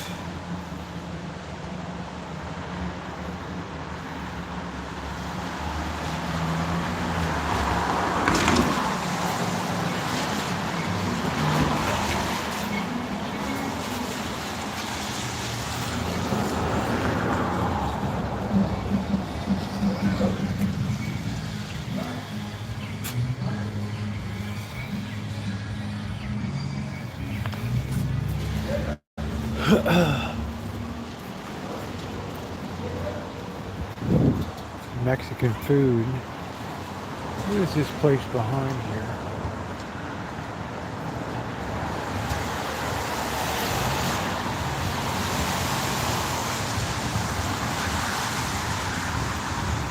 Do I have June's other channel? What did you just put that up, June, or something? Or did you have it up before? What's going on? I should be having June in my feed.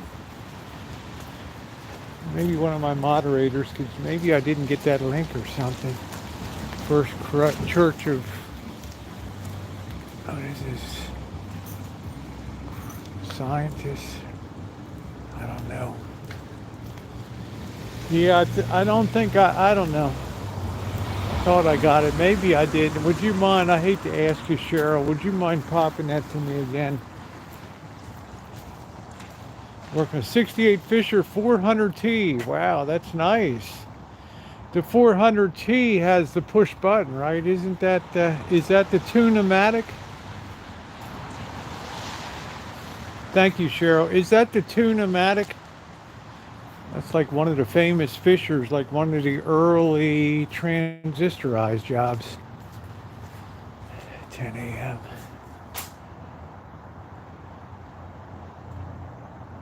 Oh, wow, dude, that's a really cool unit. I'm jealous. I am jealous. No, I don't. The only Scientology I saw was when I was in Hollywood. I don't know if we have. Somebody could look up here whether we have the Church of Scientology in Santa Rosa. Dude, that's a really cool, man, that's a famous unit, dude, the 400T.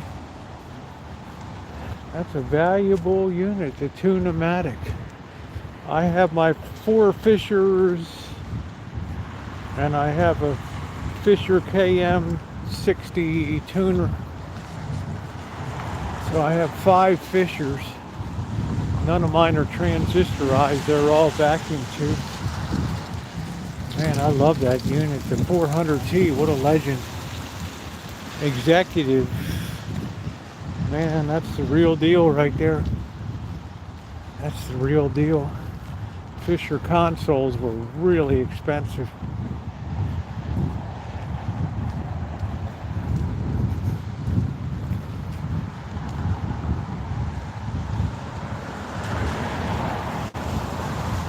the early transistor stuff. That's really cool.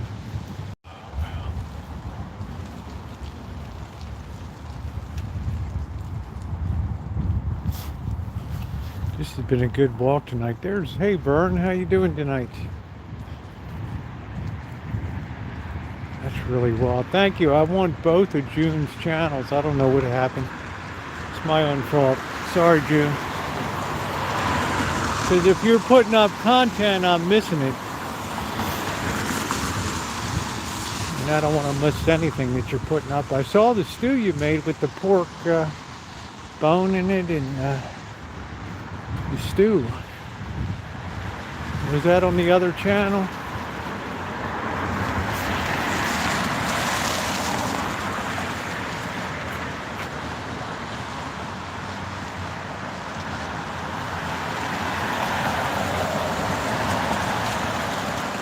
Look at that building, looks so out of place. That huge complex there. I understand that, how that got past zoning.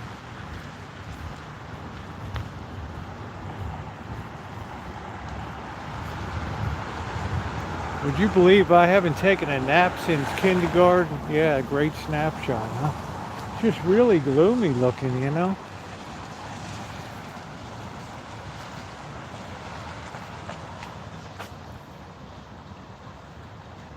Understand how that got approved for zoning.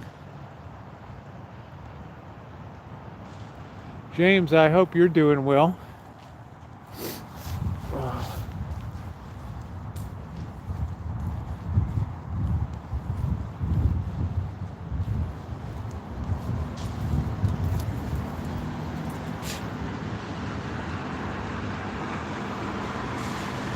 I don't know if I want somebody snapping my neck or not. I don't know.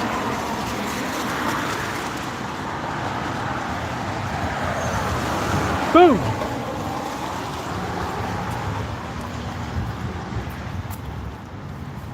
This was the old Washington Mutual here. The WAMU! Got to go back to where after 8 there. Wow, okay, got up to 75. How delightful. We're just stuck in this weather pattern.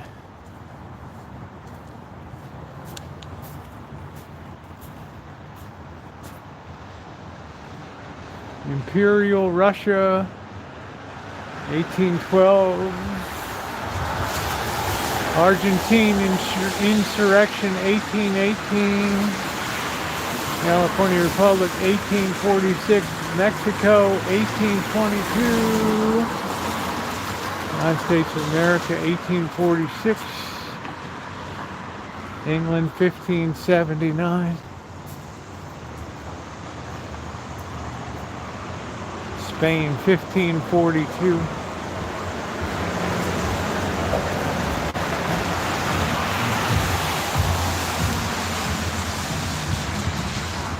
I have no idea what that's about. Argentina insurrection.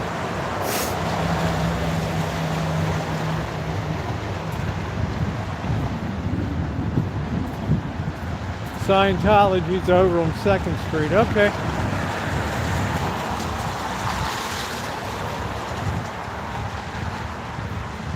So 4th Street, 2nd Street. Yeah, it's probably just in like a house in there or something. That used to be Washington Mutual Bank. It's now Chase Private Client Services.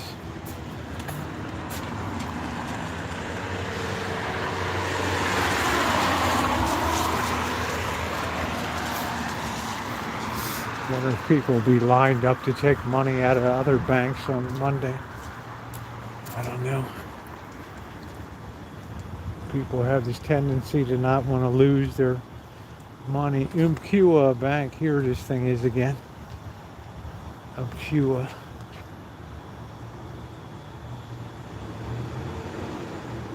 Umpqua. Yeah, Washington Mutual went down. The way I knew they were going down, their deposit rates kept going up. Umpqua. Okay, thank you, Umpqua. Gotcha. Here's what a guy yelled at me. He had his boom box going that night. Good, Vern. Glad to hear it. We're just motoring along. Just seeing what's going on. Quiet. I'm getting hungry. You watch the channel City of YouTube? Yeah, once in a while I watch. They have a live. I was going to go on the live channel and wave at everybody during a daytime stream. Say, go over and look at me. I'm in this square. I'm on the live stream.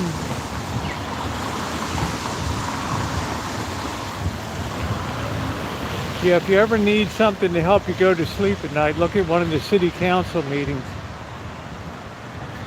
That'll really brutalize you.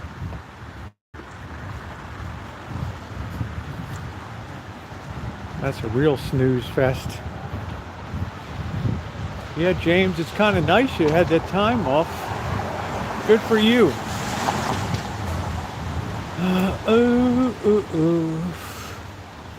I might do a live stream tomorrow for some almond pancakes, maybe. I don't know. La Familia Lopez está empezando in a new life. The Lopez family's embarking on a new life.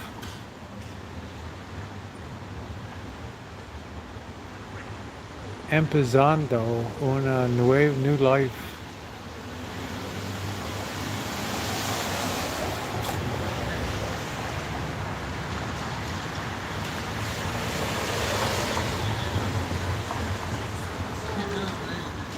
Oh, James will be around. James will be around. Ooh.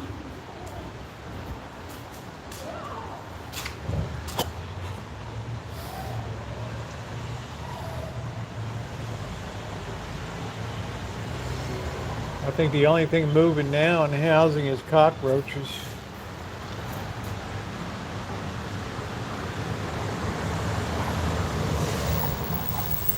$1.695. This is Santa Rosa. It's just downtown 4th Street.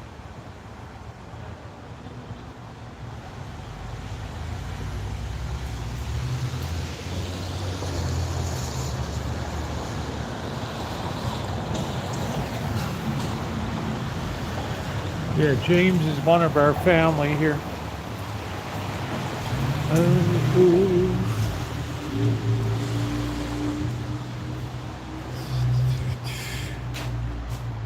I guess, I don't know.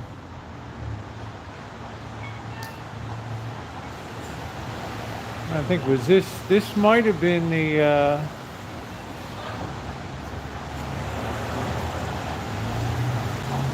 this might have been the English tea place.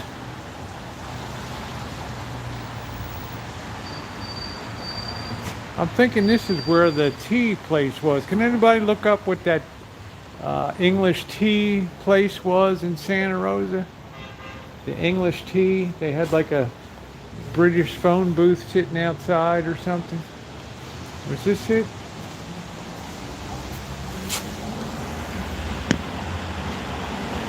Like an English tea. I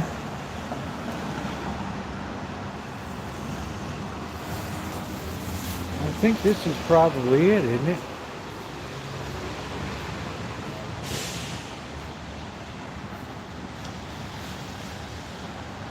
Yeah, it's like they had a British phone booth sitting there.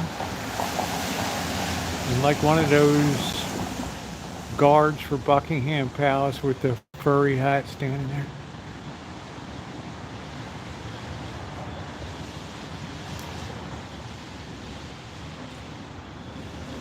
I think that was it.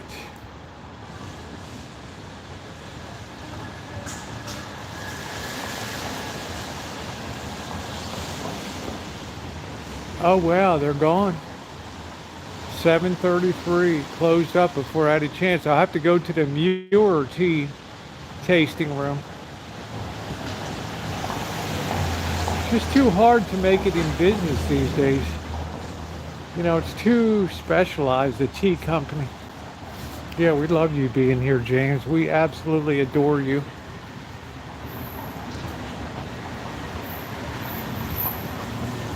love everybody on the chat. Wow, the Tudor Rose permanently closed. Wow. I want those who are watching. The shoes are dropping left and right these days. Big thing, this economy should have never shut down during the pandemic. Right?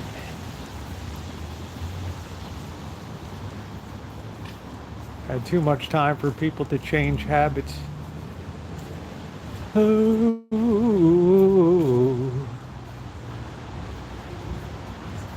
Yeah, I don't like it when small business closes, but it's just not the interest to support that.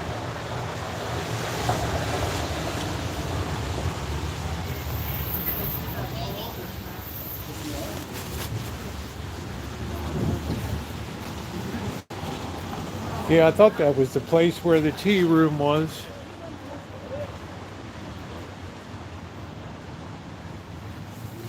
It's still like a misty rain here.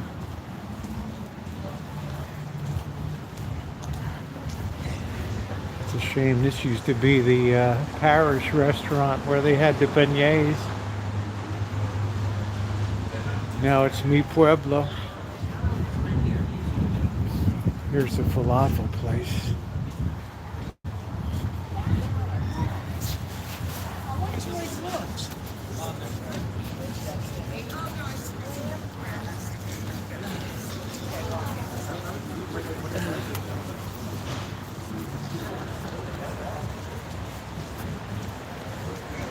Sorry about the screen. It's starting to really rain again.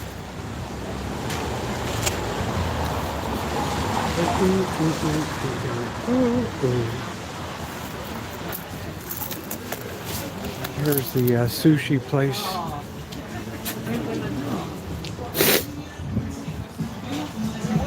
Champagne bar and tapas.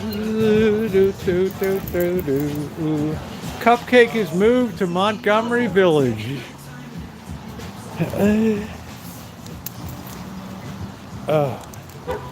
Let me tell you the falafel story. In Reno that time with Elvis Travels, and he asked for the extra garlic on the falafels. I like to almost die. Oh. Man, that was irritating. Thank you. I'll be sneezing about 10 more times. Oh boy, oh boy. Hey Elmer, thank you guys. Boy, that kind of permanently injured me on falafels, you know that. Oh, anybody remember that on my chat when we were in Reno? And that was the ill-fated Bunny Ranch or whatever it was. It was crazy. San Bernardino, Chinatown, nice.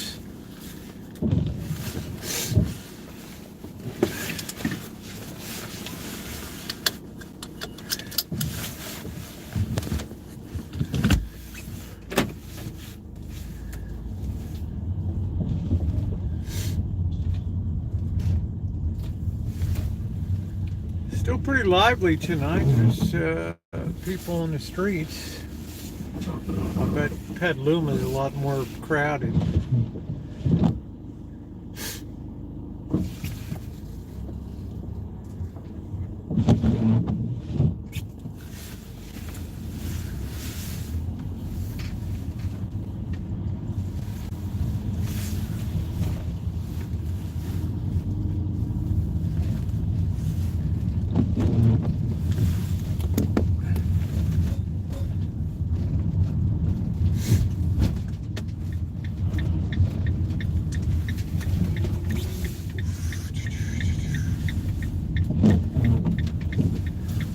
La Fondita.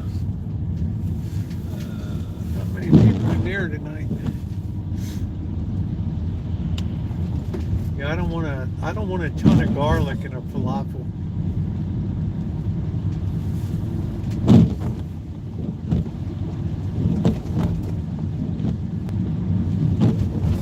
I like baba ganoush, and I like dolmas and all that stuff.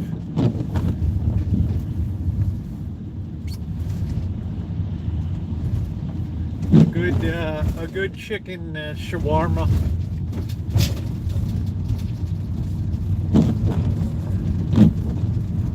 Tabbouleh.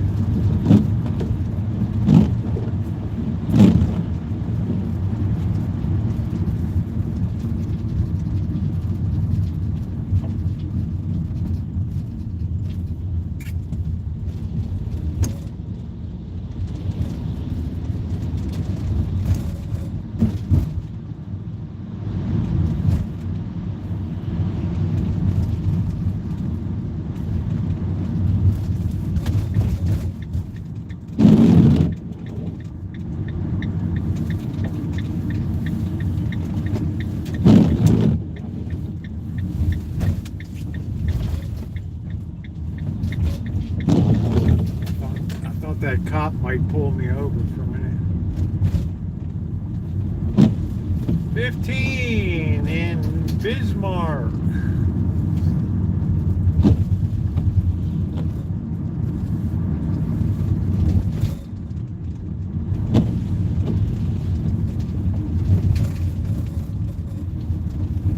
I'd like to go tour Bismarck sometime. Helena, Bismarck, Grand Forks. 53 here.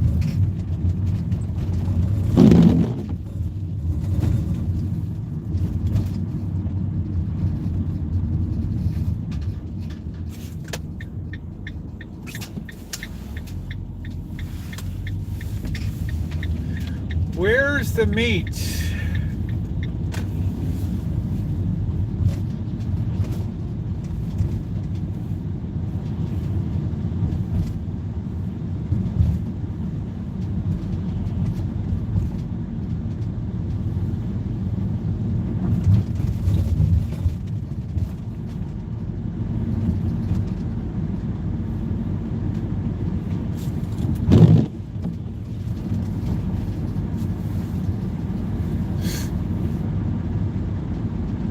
I guess if you're a vegetarian in Mexico, you're just out of luck, right?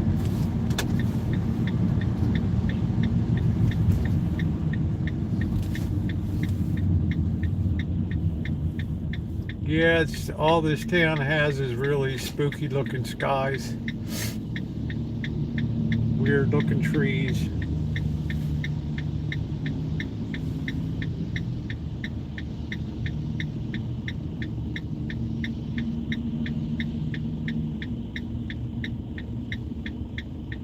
They were talking about 45 feet of snow in the Sierras. Imagine that, 45 feet.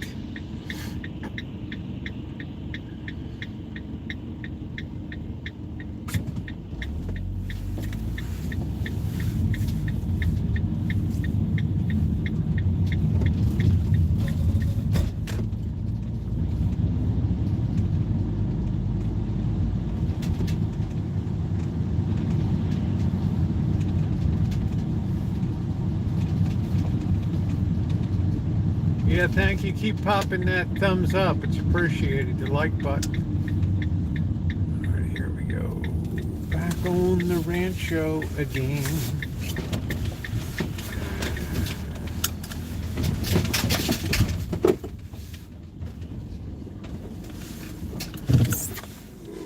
All right, we got that.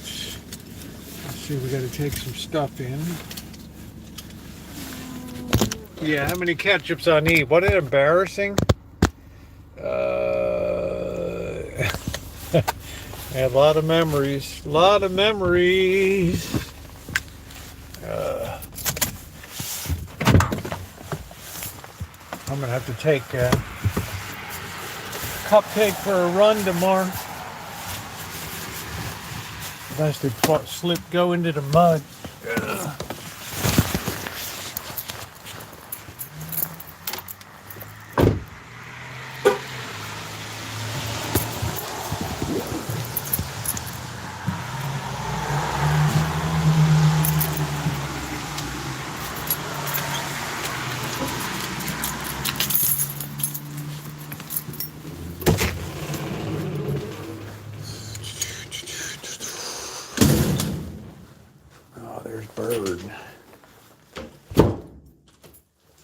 That means the cat's ate.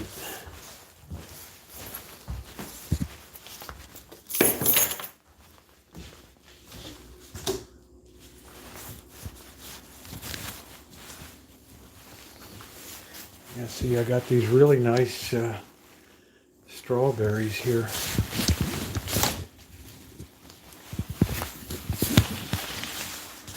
Oh, let's set the umbrella down.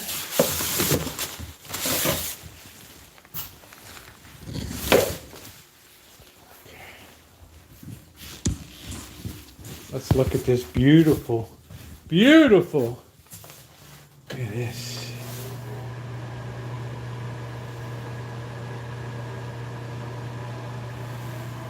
There's my beautiful 2015 HTC One, the first real Android phone I ever had. What a piece of junk.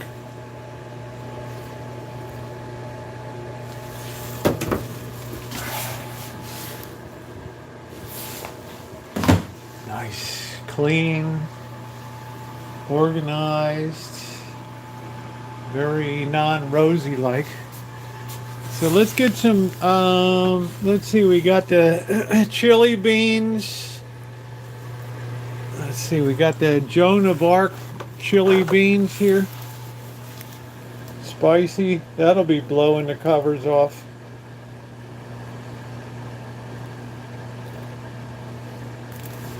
In the spirit of Joan of Arc. This is gonna be a gassy one. Yeah, it's too much snow. Even people are complaining in Truckee and other places that they didn't sign up for this. Well, you know, it's the Sierras, gets more snow than any place in this continent. In the whole Western Hemisphere, it's just the way it goes. It's going to be a wild one, but with a name like Joan of Arc, it's got to be good.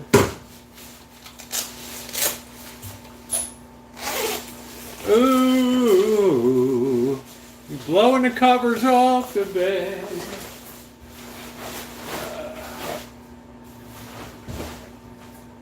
Let's put this cookbook away. And let's get going here. Let me go to the bathroom and wash my hands.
Let's see if the let's get the phone here, so in case anybody wants to call in, let's see if we can find the phone. Where is the phone? Where is the phone? Where is the phone bone? The phone.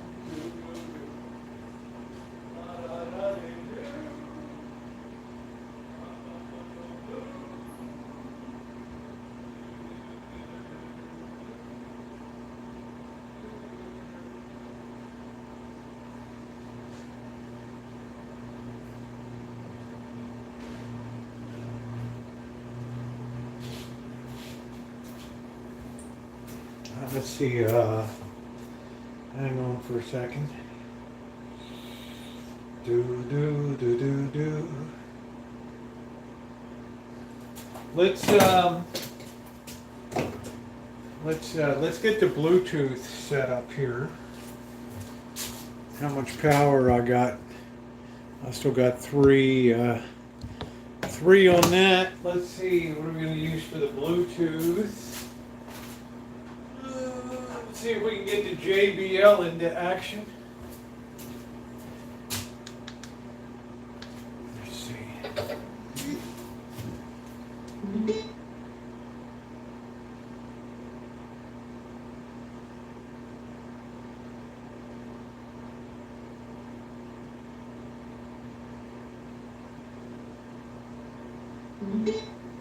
All right, I think we're connected here. Okay, there we go. So we should be good to go. So if you want to post up the number, that's cool. And we'll get underway. I'm going to look up some recipe for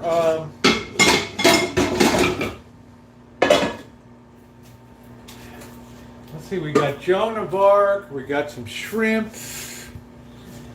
I'll be lighting it up all night tonight. We're going to have some Italian blend cheese. No, we're going to have some sharp cheddar here.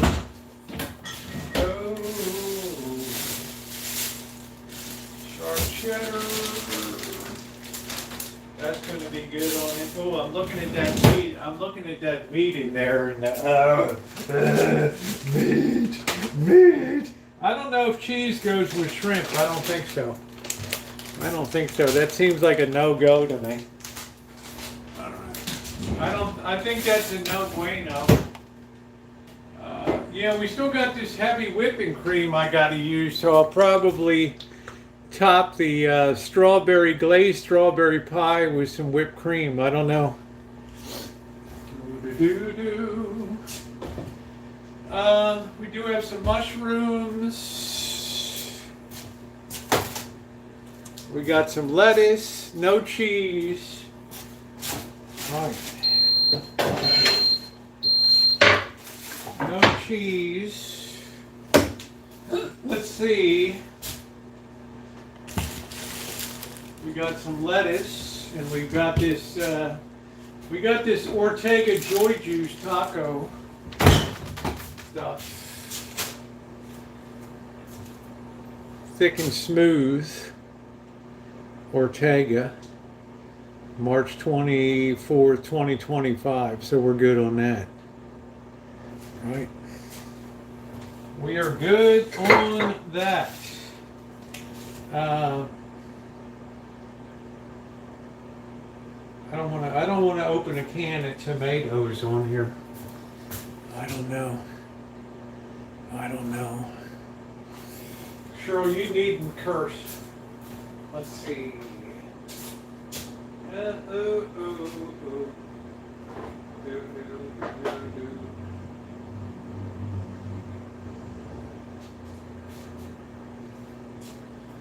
we've got our tortillas, corn tortillas. Who's going to call and keep me company whilst I have a brew?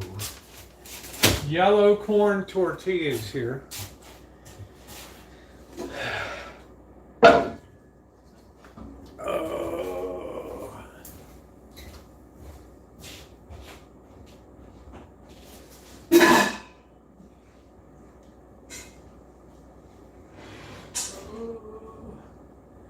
Who's going to call? Alan? I don't know if that's going to hold. I don't know. That's going to be kind of whacked.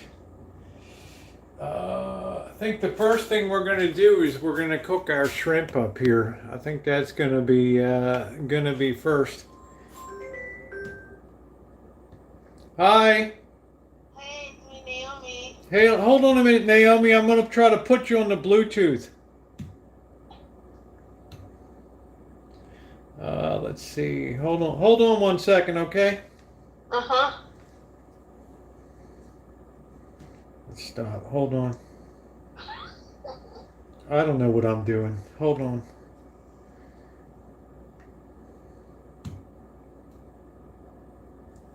All right, I'm gonna have to put it on the Sony here. Let's see.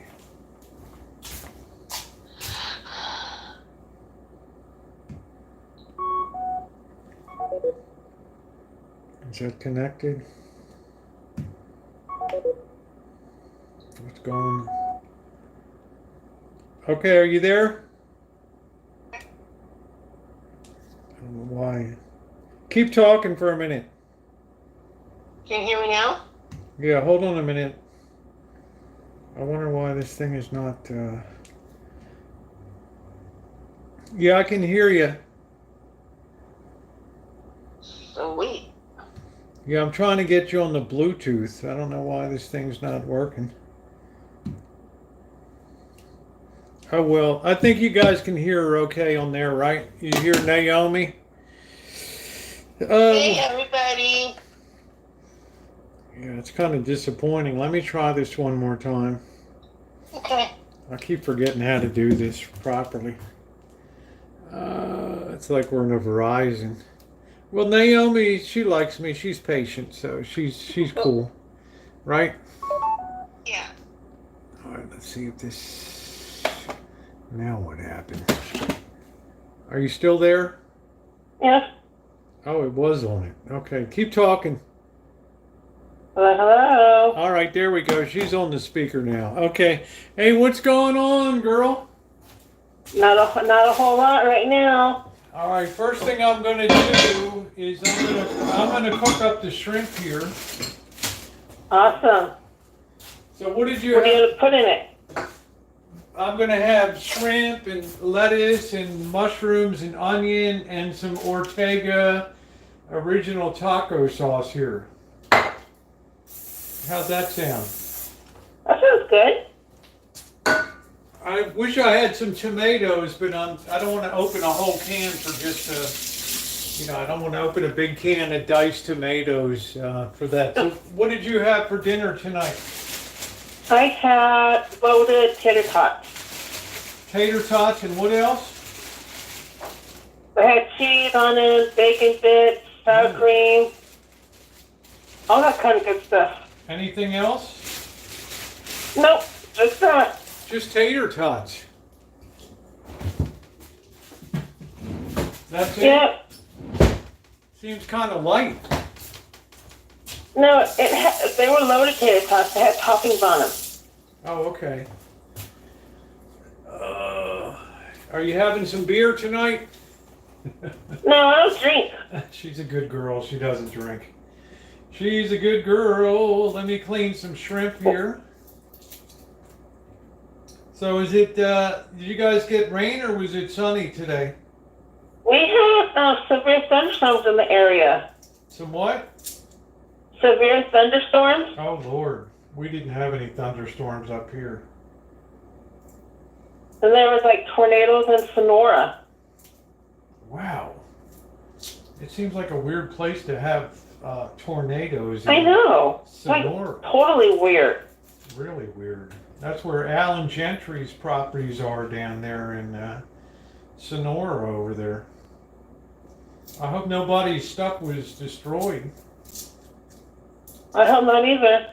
You know where Knight's Ferry is, right? Yeah, I do. Yeah, so what do you think that Stanislaus River level is going to be with all this snow that's going to be melting? Oh my goodness, I don't want you even to imagine it. It's going to be pretty bad. It's going to be so high. Yeah, it's going to be really, the Stanislaus River is going to be roaring. They're not going to open the salmon season here this year. That's going to be bad. Remember when I was up there last time, the salmon were running in the river there. Uh-huh. That was pretty cool, looking over the bridge and seeing the salmon down below. I wanted to jump in and just catch a few and throw them in the van and take them home. But Throw some in the van and go put them on the grill when you get home. Yeah, good eating, huh? Yeah, those guys would have arrested me down there. The Fish and Wildlife people. Oh heck no! Oh heck no! I'm just cleaning some shrimp. So what's this? I wish I can eat shrimp. So what's your police department like down there? It's pretty good. Are they easygoing or same same people? I mean, They're strict. you don't really have crime, do you? We really don't have any crime here. Well, we do, but it's unnoticed. Like people just breaking into cars or something, or ripping off catalytic converters? I don't know if it goes to that extent. Alan Gentry will call. He'll tell me what the deal is on all the crime. Alan's more versed in that stuff than I am. Where were you born again? You were raised where? You moved to Oakdale later, right? I was born in Santa Clara. That's right. That's right. So that's where Silicon Valley Bank is that failed over there in that area. So what are the almond trees going to do now that we had all this terrible rain and stuff? They can either go two ways, that they could produce, not produce, or it could be an overabundance amount of almonds on them this year. Really? With all that rain and no bees being able to get around or anything there? That's weird. The beekeepers have put out their bees already. Well, we'll see. My almond tree had a few blooms here. The one that's just in the pot outside. So tell me again what you had on the tater tots. I had cheese, I had bacon bits, and I had sour cream. That does sound pretty good. Did you make them yourself? Yeah. Now, does your mom cook or whoever down there? We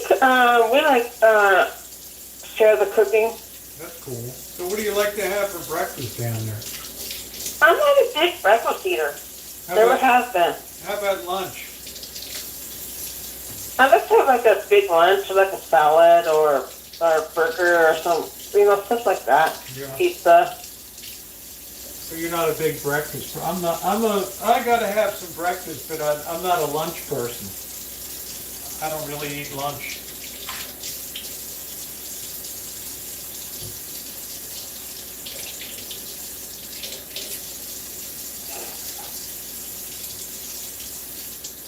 Do you have a car? To me, my mom does, but I don't drive. Okay. What kind of car does she have? She has a Chevy Tahoe. Oh, that's a nice vehicle. Yeah. That's really nice. Okay, guys, I got the shrimp set here. Let me go check the chat. Sorry, I just had to clean some shrimp real quick. I had mushrooms and cream. What's up? Are you gonna cut up the shrimp, or are you gonna leave it whole? I'm gonna cut up the shrimp. James said he's not a big breakfast person either. So, how you doing, P2E? Yeah, I'm gonna cut this up a little bit.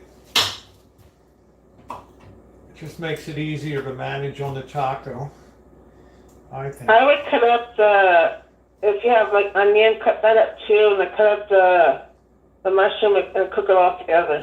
Yeah, that's what I'm gonna do. Do you have a taco seasoning? I have I just have the Ortega mix here to chop it, that's all. I don't have any seasoning now. What you can do is put some, do you have garlic powder and onion powder? Yeah, but I'm going to be putting onion on it, so I don't want Do you have garlic powder? Yeah. What's taco seasoning anyway? Chili powder and what? Chili powder, garlic powder, cumin, salt, pepper. Yeah, it's just like making a chili, right? Same deal. Yeah. Yeah, I'll probably throw a little bit of that in. Shrimp are kind of delicate. So let me get some onion out here. My bite today. Oh, that's nice, Nino. I'm going to cut this onion up and then I'm going to have some beer here. I have just a little bit of onion left. I don't need a ton of it. We're getting all of our stuff together here. I can't wait till the sunny days return. Yeah, I can't wait till we see the sun too. It's dry out. Yeah, it's just been a really tough winter. But I'm not allowed to say that because Cheryl, she's like, oh, wow, don't talk about that, right?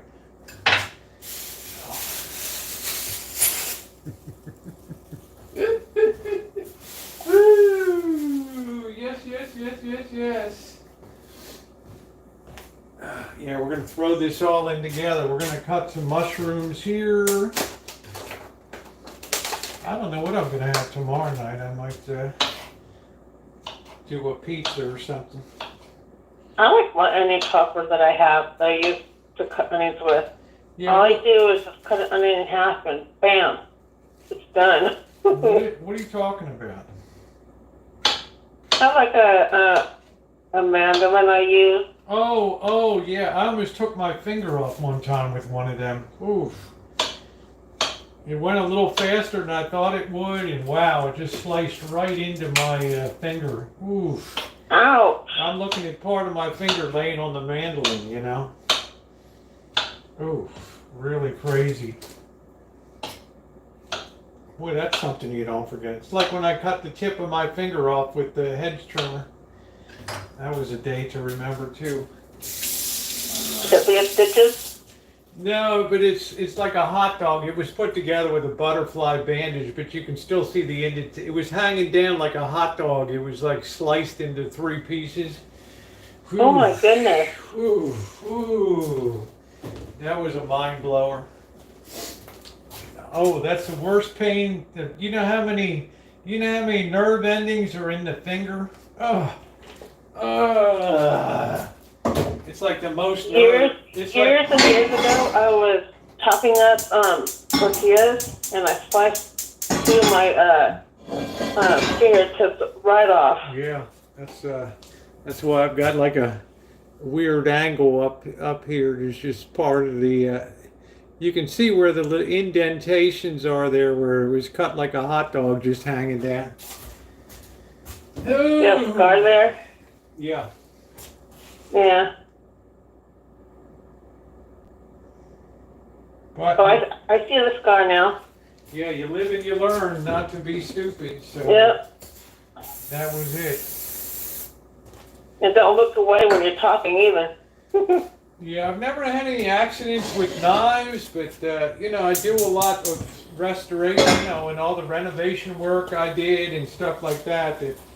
It's inevitable. I mean, that you're going to get injured once in a while. Yeah, life lessons hurt. That's exactly right. I was going to say P2E.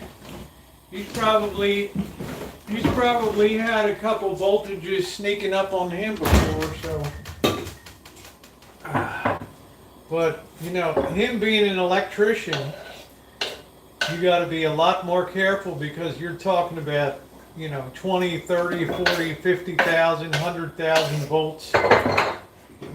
It's instant death. Right? It's not like What is?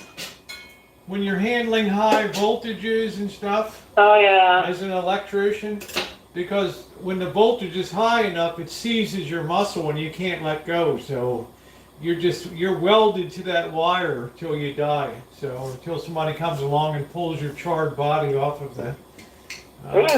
Yeah, it's a very dangerous job. I have a lot of respect for him and the boss. Being an electrician ain't no joke. You need a lot of training. That's the only trade. You got to just make sure you just got to make sure you cut off the power first before you go in and fix them. Well, the first thing you got to be good. You have to have a lot of training, right? I mean, yeah. Not everybody can be an electrician, right? You have to get in. You have to be allowed to get into the trade. All right. So that's the first thing. It's a very tightly controlled, like longshoremen and stuff. It's very tightly controlled. I'm going to put some salt, pepper, and some Old Bay in here. You think I should, and I'm going to put a little heat on. I got the cayenne, right? A little bit of It's heat. like you're making a gumbo. we're gonna A little bit. throw. Let's see if we got the. Let's see here. You want me to shake a little cumin on there?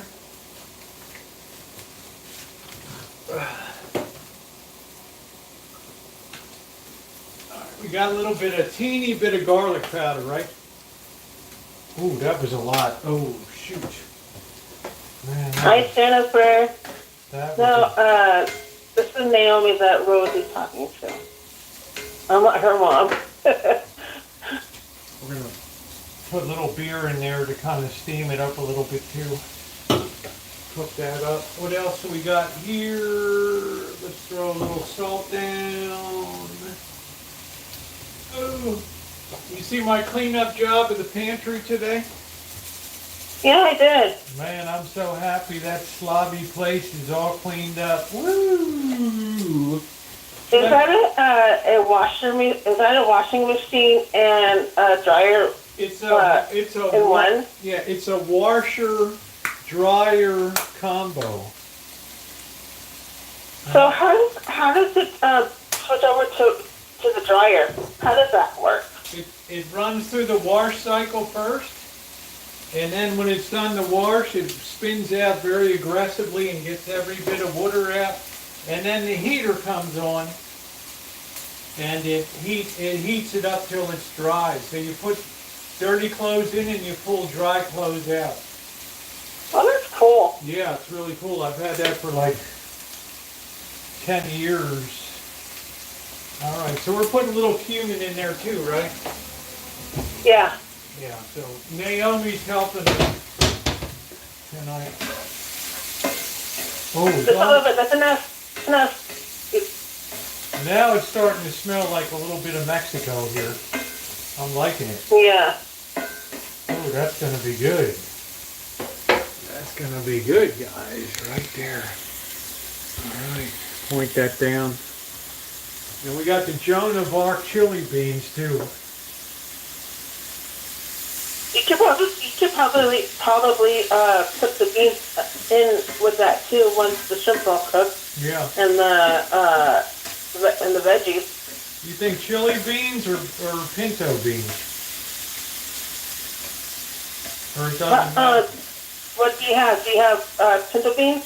Yeah, I have Joan of Arc chili beans, and then I have pinto beans too. So these are spicy chili beans. Oh man! How like a shrimp chili, and then you could eat that up with the tortillas. That sounds good, doesn't it? What? Put some beans in with this stuff? I was gonna have them on the side. How are you? Yeah. Just because I think it might be a little sloppy if I have it in with the right. It might. No beans and tacos. Oh, it would drive Cheryl out of her mind, you know, if I was sloppy. She'd go nuts. Could you imagine if Jen was here? She'd have to be hospitalized watching this mess, you know. All right, we're going to open the Joan of Arc chili beans here. And let's see what they got here. As usual, there's a pound of water in it. When I cook tacos, I like to make like carne asada and then cut up some cilantro and onion and then get the green sauce and throw it all on top of a corn tortilla and eat it. Oh man, that's a spicy chili bean. Woo! That's a real tribute to St. Joan of Arc, man, let me tell you. She'd be dying to see she was on a can of beans. Hey Bianca, how you doing? Give you guys a look here. Bringing all of our fixings together here. How does that look? What do you think, Naomi? Oh, it's good. Try a little piece here. I think the ship is done. It's done. It is done. I've turned it off. I'm going to take it off of the heat there. Those things cook up fast. Wow. They do cook up fast. All right, we don't want to be out of control here. We want to have controlled chaos.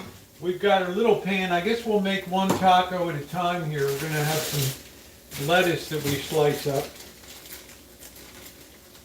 A red bell pepper would have gone good with that. With the shrimp. Good. Yeah.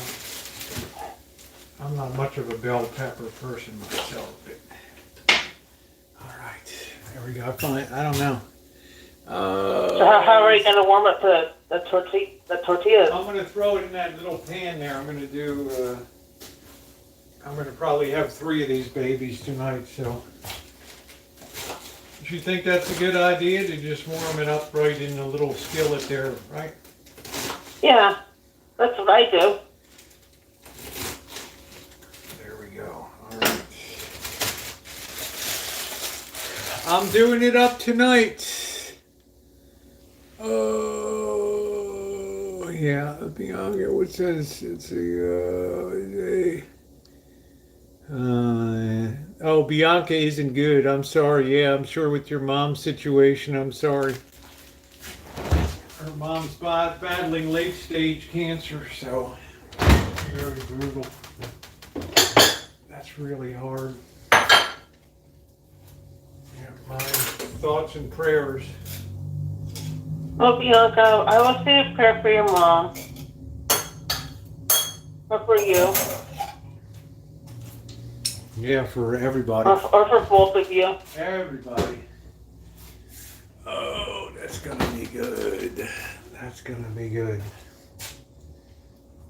Mm-hmm. We're gonna heat the beans up.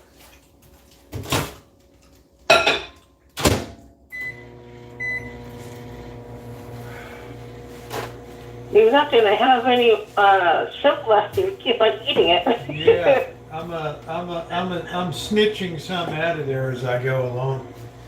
Uh-huh. So let's get these. Let's put one of these together so we can do a video. What's for dinner in kitchen stadium tonight? I like corn tortillas. I'm not into the flour jobs.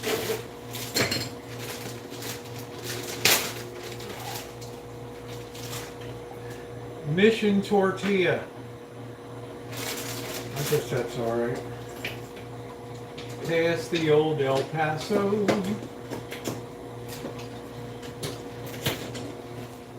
I usually do like I put 2 corn tortillas together. Yeah. You'd like to have the 2 together. Yeah.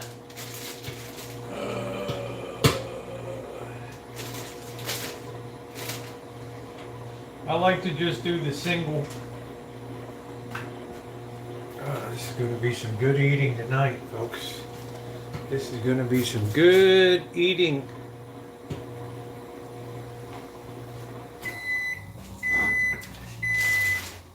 Maybe you better just take it easy tonight. Seems like you got a lot on you, Bianca. Oh. Man, the chili bean exploded all over the microwave.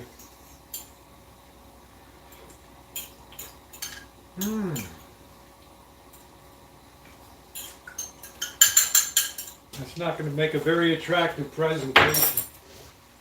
Oh. Okay, how spicy are they? Let's just say it's going to be a long night tonight. Right. And I'll leave that to your imagination.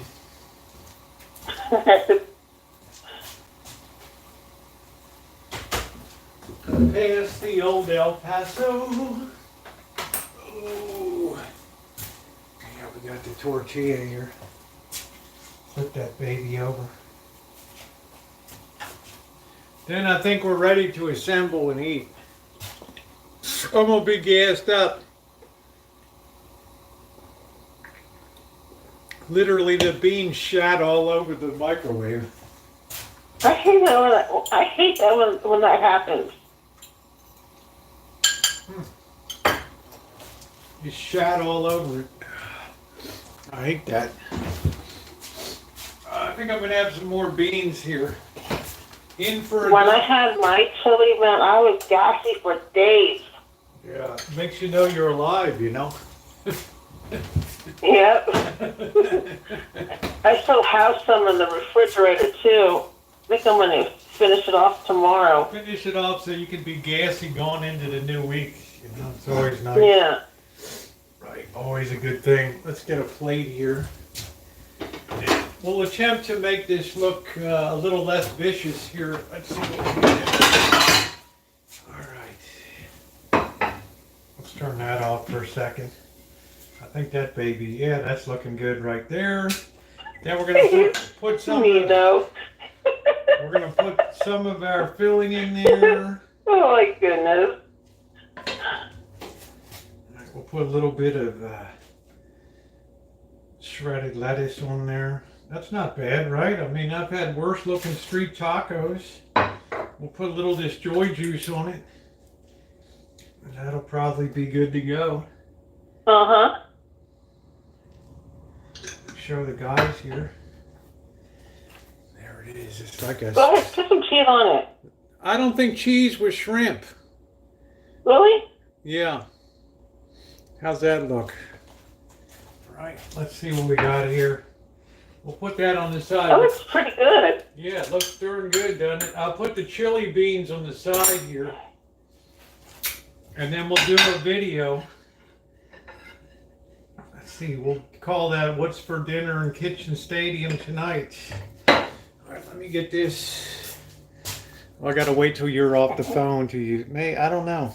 I guess I can't record while you're on the phone, but that's all right. Hey Nina, you want a funny story? The other night, my nephew was laying next to me because he had a bad dream or something. I don't know. That was the night when I had the chili beans, and I fetched them in him, and he ran out as fast as he could. I'm like, that's what you get for coming in my room. Yeah, he'd rather have the nightmare than the gas, you know. Yeah, it looks pretty good, doesn't it?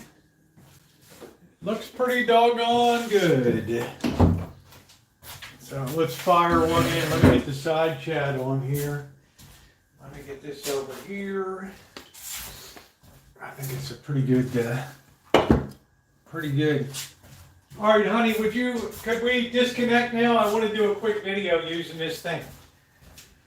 Okay, and I appreciate I you. guess I'll let other people call in too. You can call back if you want. Just let me do this quick video. So.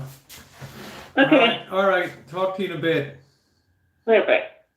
All right, here we go. Let's do this.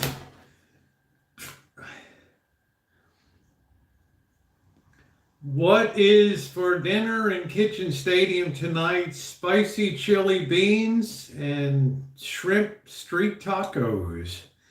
Please like and subscribe. Always good stuff going on in the Rancho. All right, now we're open. Let me get my napkins before this thing explodes all over me here. Man, thank goodness Jen's not here.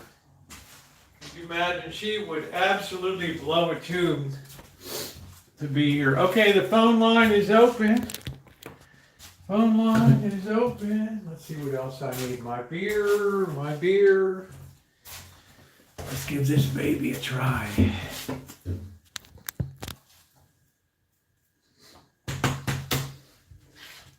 Let's give this baby a nice crunchy taco. Look at that. Look at that.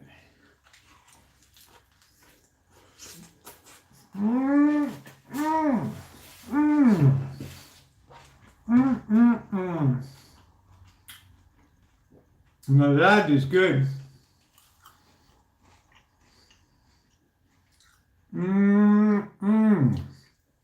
Oh boy.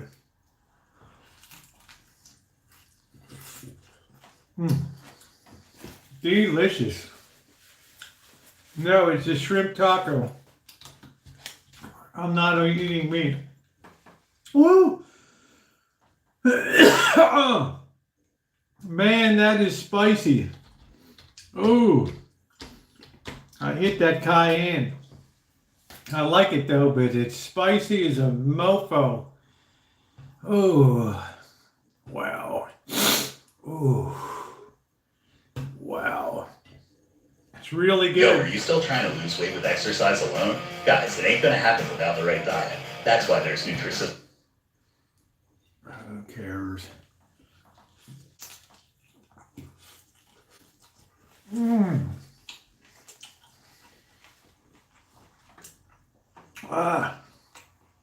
I got a long way to go.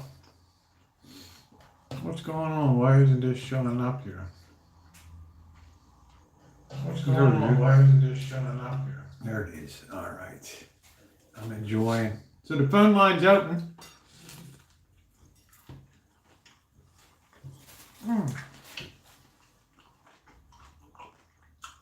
Are you overweight, Kelly?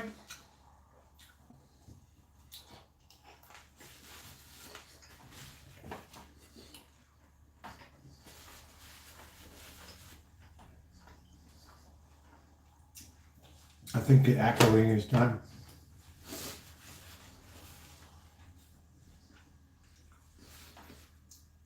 Oh, due to medication. Well, then don't worry about it. You know what I mean? Enjoy your life. Food looks good tonight. I need my fork to have the spicy. Everything is spicy. Man, it's going to be a wretched night tonight. I'm telling you.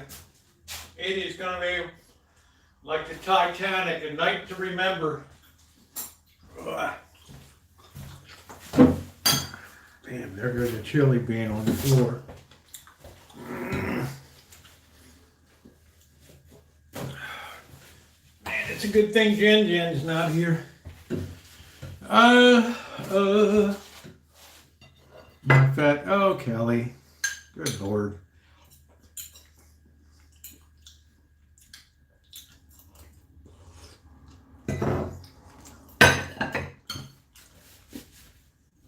We all have our things, you know. I mean, you're a fun and great person on the chat. I could care less, you know.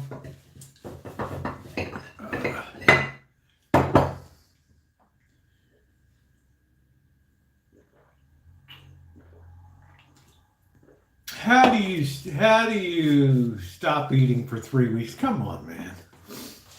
I might have been born in the morning, but not yesterday morning.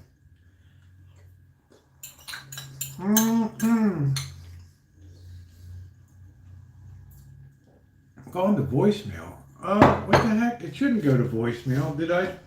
You got the right number? I'm not showing any calls coming in at all. No, ma'am, you're calling the wrong number.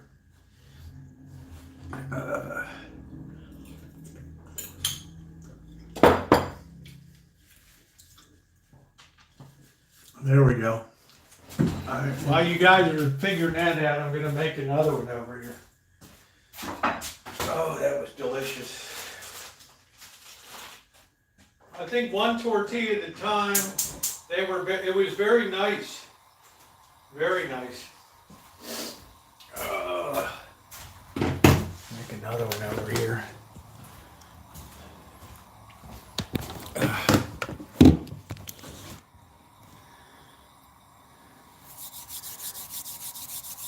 I'm in the 707 area. What a good dinner tonight. Oh, there we go. Hi. Hello, Rosie. Alan, how are you? That's fine. I love it when Alan calls, man. I love it. He'll tell me all about the police in Oakdale and everything down there. What's that now? He'll tell me all about the police and everything else down there in Oakdale. Oh, the police, they're pretty on everything. I mean, they don't let nobody get by with anything in this town. you know how crazy it is here. So you're saying it's not like Santa Rosa where people are just flying all over and Oh no, that don't happen here. That absolutely not. That would not happen here. Would you believe it if I told you I think I was the first person in America when the pandemic first began? I told people way back in early 2020, the first thing I noticed about this pandemic is people were speeding up and down these streets like they never have done before. And then I noticed over the next year that people around the country were talking about how there was a breakdown in people obeying speed limits because there were less people on the road because of being in lockup. So people were just flooring it down the roads and stuff. It was insane. Yeah, I know. Well, I mean, we can be watching the live chat and hear in the background people speeding up down your road in front of your house, or yeah, which is pretty ignorant when you think about it. You know, I mean, considering the density of the population, the number of people that live here, and the number of kids, and this isn't like the rest of the country where there's very few children around anymore. This area is loaded with kids and stuff. So yeah, I get scared sometimes. Sad, but, I mean, but I think they have the police departments there in bigger cities have bigger fish to fry. So they just the stuff like that, they just don't pay attention to. Yeah, they don't. It's like the guy that was in the 7-Eleven that night. He's like, I'm going to call the cops because you ripped me off or something. He's sitting outside in his truck for a half hour, and finally he just leaves. He knows the cops ain't coming, right? It's your problem. Yeah, right? Yeah, that's it, you know. I mean, that's a new phenomenon people have to get used to, the cops not coming. You know? Yeah, that's terrible. But here, I tell you what, they're on it, and they just don't let nothing get by them here. You know, they don't. I mean, they'll even give you a ticket for tinted windows if they're too tinted. You know. Yeah, here they don't even worry about that anymore. That's like a small fish to fry. So. Yeah, here they don't let nothing. In fact, one day I was at the gas station. They pulled this guy over. He came in the gas station, and they made him pull the window tint right off then and there. Wow.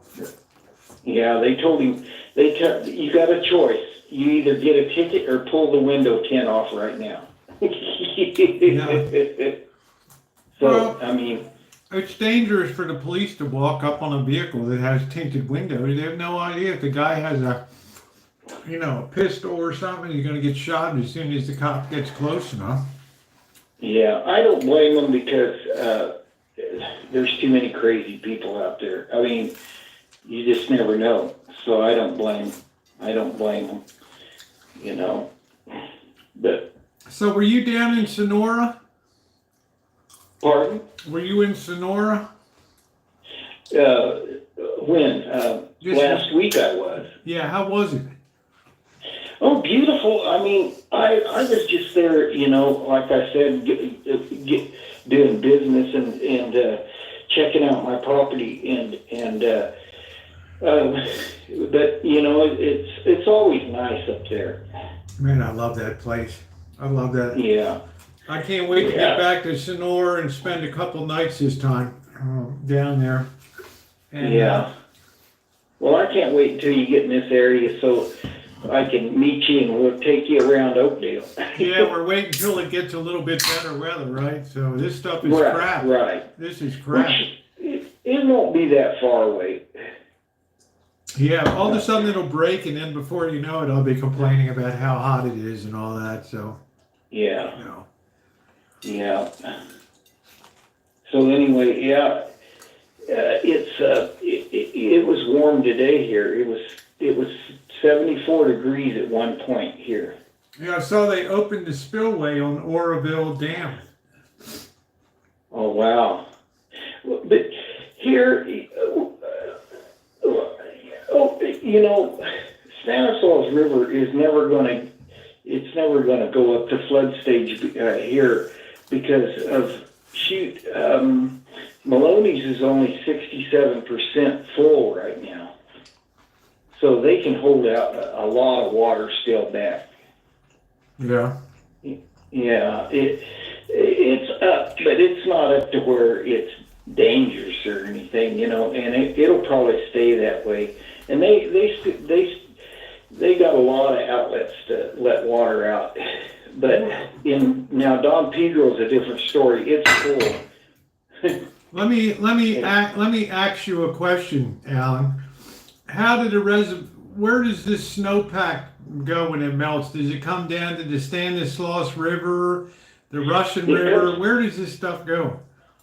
Well, it goes down the Stanislaus River.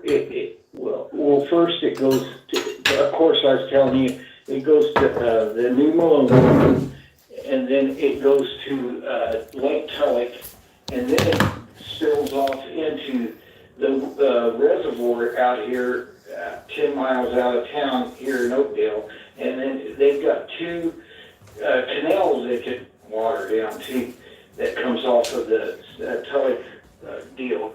And then the water comes off of the other side of the Sierras, down from Yosemite, comes down the Tuolumne River that goes through Modesto. Yeah, what about that? Oh, what about the Hetch Hetchy Reservoir? Oh, that comes off of that comes out of Yosemite too, but it's a separate dam, and then they pipe it. It runs through a big pipe. Oh, okay. That you know, and goes down through to San Francisco and wherever the water's dealt out, you know, what on about its way down. What about the Russian River? Does that start around Stockton or over there? I mean, where does that? Yeah, I don't know. I can't tell you much about the Russian River. I only know about the rivers around here in this area. I'll tell you what, though, this sucker rages, though. When it goes, man, it really goes big time. Yeah. Oh, I know it does. I know. It put the town of Guerneville underwater in like 2017 or 19 or something. Yeah. Missy Jen. Well, you know, the biggest savior here for Knights Ferry and Oakdale was when that new Maloney's was built. That was a real good. That was a good project built because it got built. It was finished in 1970s, and ever since then we haven't had no water problems at all. But isn't all that land around like Oakdale and I want to say Knights Ferry, Modesto? Isn't that all kind of low-lying land though down there in the Central Valley? I mean, you don't really have. Well, it sort of is. Oakdale's 150 feet above sea level. I didn't know that. Okay, because we're 46 feet above. You know, we're like lower than you guys are here. Oh yeah. Okay. Yeah, and you know, you guys get a lot more water. Yeah. Santa Rosa, I was looking at the rainfall. You guys got pounded with water. I got 5 inches in 2 days here. It was unbelievable. That would be equivalent to 50 inches of snow if you were 4 feet. So it was crazy. Yeah, see, we only got an inch. Yeah. That's nothing. I mean, not compared to what you got. Yeah, it's been relentless. But see, up in Sonora now, and Jamestown, Sonora, Tuolumne, they got a lot of water up there in the foothills. Yeah, tell me about the Sonora Pass and why that's so dangerous. They considered one of the top 10 most dangerous passes in America up there. What is that? Well, because it's so high.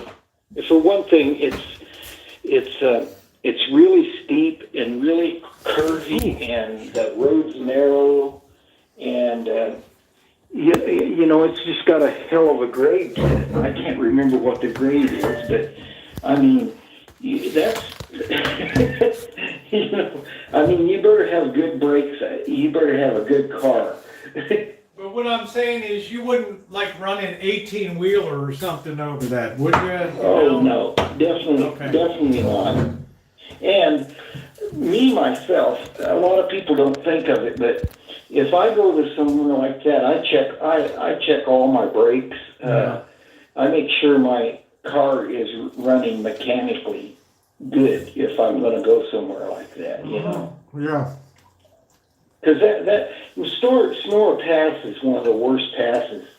You know, I've been over all of them in the Sierras to go to Reno and Lake Tahoe, and Sonora Pass is definitely the one that you want to make sure that your car is in good shape. Yeah, they said like it's one of the top 10 dangerous road passes in America up there. So it's crazy. Have you been to Lee? Oh, yeah. Have you been to Lee Vining? Yes. Convict Lake and all that down there? Yeah, yes. How do you like that area? I couldn't stop there because the snow was too crazy in November when I was there. I like it. That's a neat place. Yeah, I like it a lot, but you know, you know, that's another one. It's you know, yeah, you need to have good weather to get, you know. yeah. Do you remember when those kids went through the ice back in the day? That you know, the rescuers died too, trying to get people off that lake. Yes, I do. I remember that. Wow, that was terrible when I heard that history. That was real. That was really a bad situation. How about Bishop, California? What's that? Is there anything worth seeing in Bishop, California? Bishop, not really. I mean, it's out in the middle of nowhere. It's a pretty big. It's a pretty good sized town. I went through. It took about, I don't know, maybe 10 minutes to get through town or something like that. I mean, as far as towns go on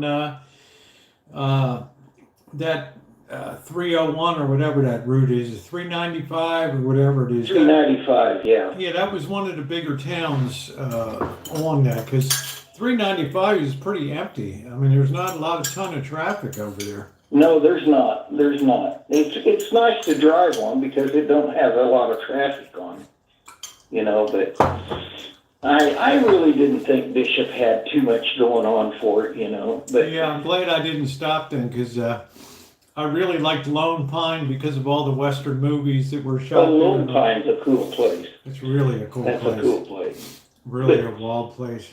You know, I went to Bodie. We were talking about being out there like that. You know, Bodie's a cool place, but when I went, the first time I went, I was just a kid. I was like 10, 11 years old, and it was in the 60s. And boy, I tell you, now you talk about way out there. Back then, it was a real challenge just to get to.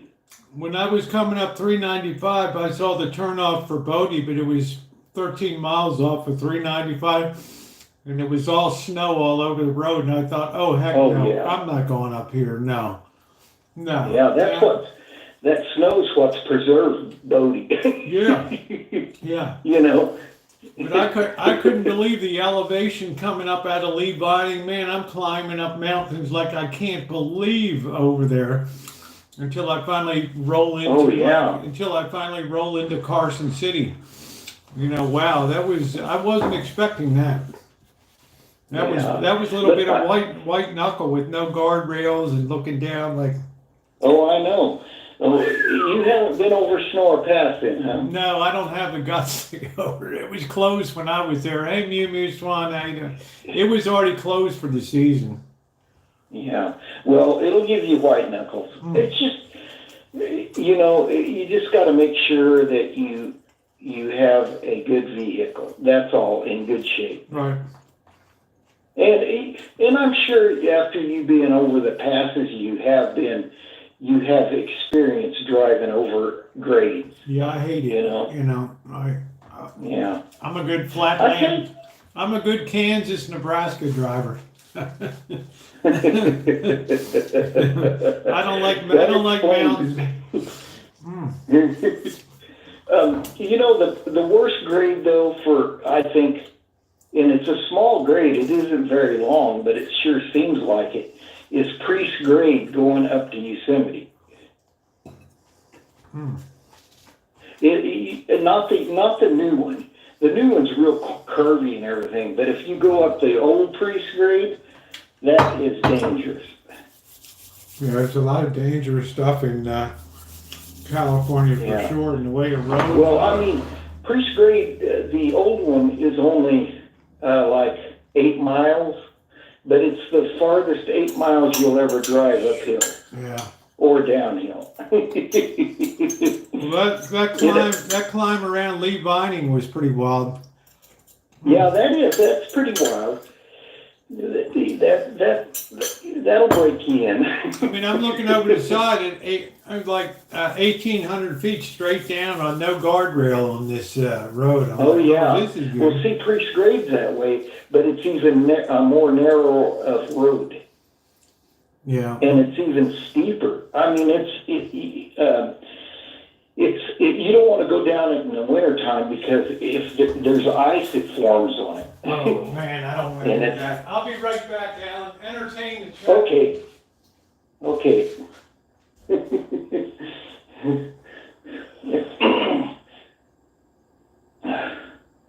So I'm getting tired of the rain, everybody. California needs some sunshine. Yeah, we need. And I'm sure Rosie is too. Oh, we need sunshine bad. I want to get my seeds started and everything for the garden and all that. So. This is. I'm wanting to get my garden going. This is Alan Gentry is on the chat right now. He's I'm glad to say a regular on the chat, and I love him to pieces because he's interesting. He's not only military service, but he lives in the town of Oakdale, which I passed through on my way to my Central Valley expedition that I went on to Sonora and down Pixley and all down to Central Valley, Kingville, Kingtown. What was the name of that? What's the place? A Little Sweden. I can't remember the name of it down the valley. I can't remember. I don't know. King something or Kingsburg. That was it. Kingsburg down there. Yeah. So grades of Bud Hugger. I know, Catherine. I wouldn't drive. I would never drive on the Sonora Pass myself because it's just too mentally taxing for me I can drive 1,200 miles a day over, but to be on mountain driving demands a lot of attention. See, I grew up with a father that was he was a survivor. He loved to go places where stuff like that, all over the Sierras. He loved it. Wow. And it didn't bother him a bit to drive in on passes or, he just liked it. I think he got a rush out of it. Yeah, he must. It sounds like it. Was he a big outdoorsman? Hello, Welsh. Was he a big outdoorsman, Alan? Yes, big time. Now, was he a native Californian? No, this is a story. If I can tell you real quick. Yeah, go ahead. You don't have to take your time. We're not in a rush. I got all night here. Go ahead. Well, see, my parents were. You seen the Grapes of Raft? Yes. Yeah, the Okies coming from over Bakersfield. That's what my parents actually. Not my dad's side. He was more self-sufficient. They had a farm back there, so they didn't really suffer like you see. But they come out from Oklahoma from Oklahoma in that time period. But my mother now, she works my mother was a migrant worker, and she worked. They went where the work was, Southern California picking oranges and apples all the way up through the Central Valley here, all the way up to Washington State. Right. Migrate. So they would have they would have the same pattern year after year. There'd be different And they, cotton and Pixley and all this kind of stuff, and be doing all that. And see, the white people would do that kind of work back then, because back then you had to work to eat. There wasn't none of these free programs, That's what I'm saying. Yay, that's what I'm talking about, Alan. These days, could you imagine folks out picking cotton or something in the fields, or picking artichoke? I don't even. This is what I don't understand about it right now is, we're getting off the subject a little bit, but anyway, this is what I don't understand about the people nowadays. There's even if there's jobs, they'll say, I don't want to work doing that. It's too hard. And I'm thinking, you'd work if you were starving to death, and that's what bothers me about. Yeah, just think about the get up and go that people had to have the guts to leave Oklahoma in a crappy flivver and pack up all their worldly possessions in grandma and start to head west on Route 66 and keep your finger. I mean, that's what I like. Those were real hardcore.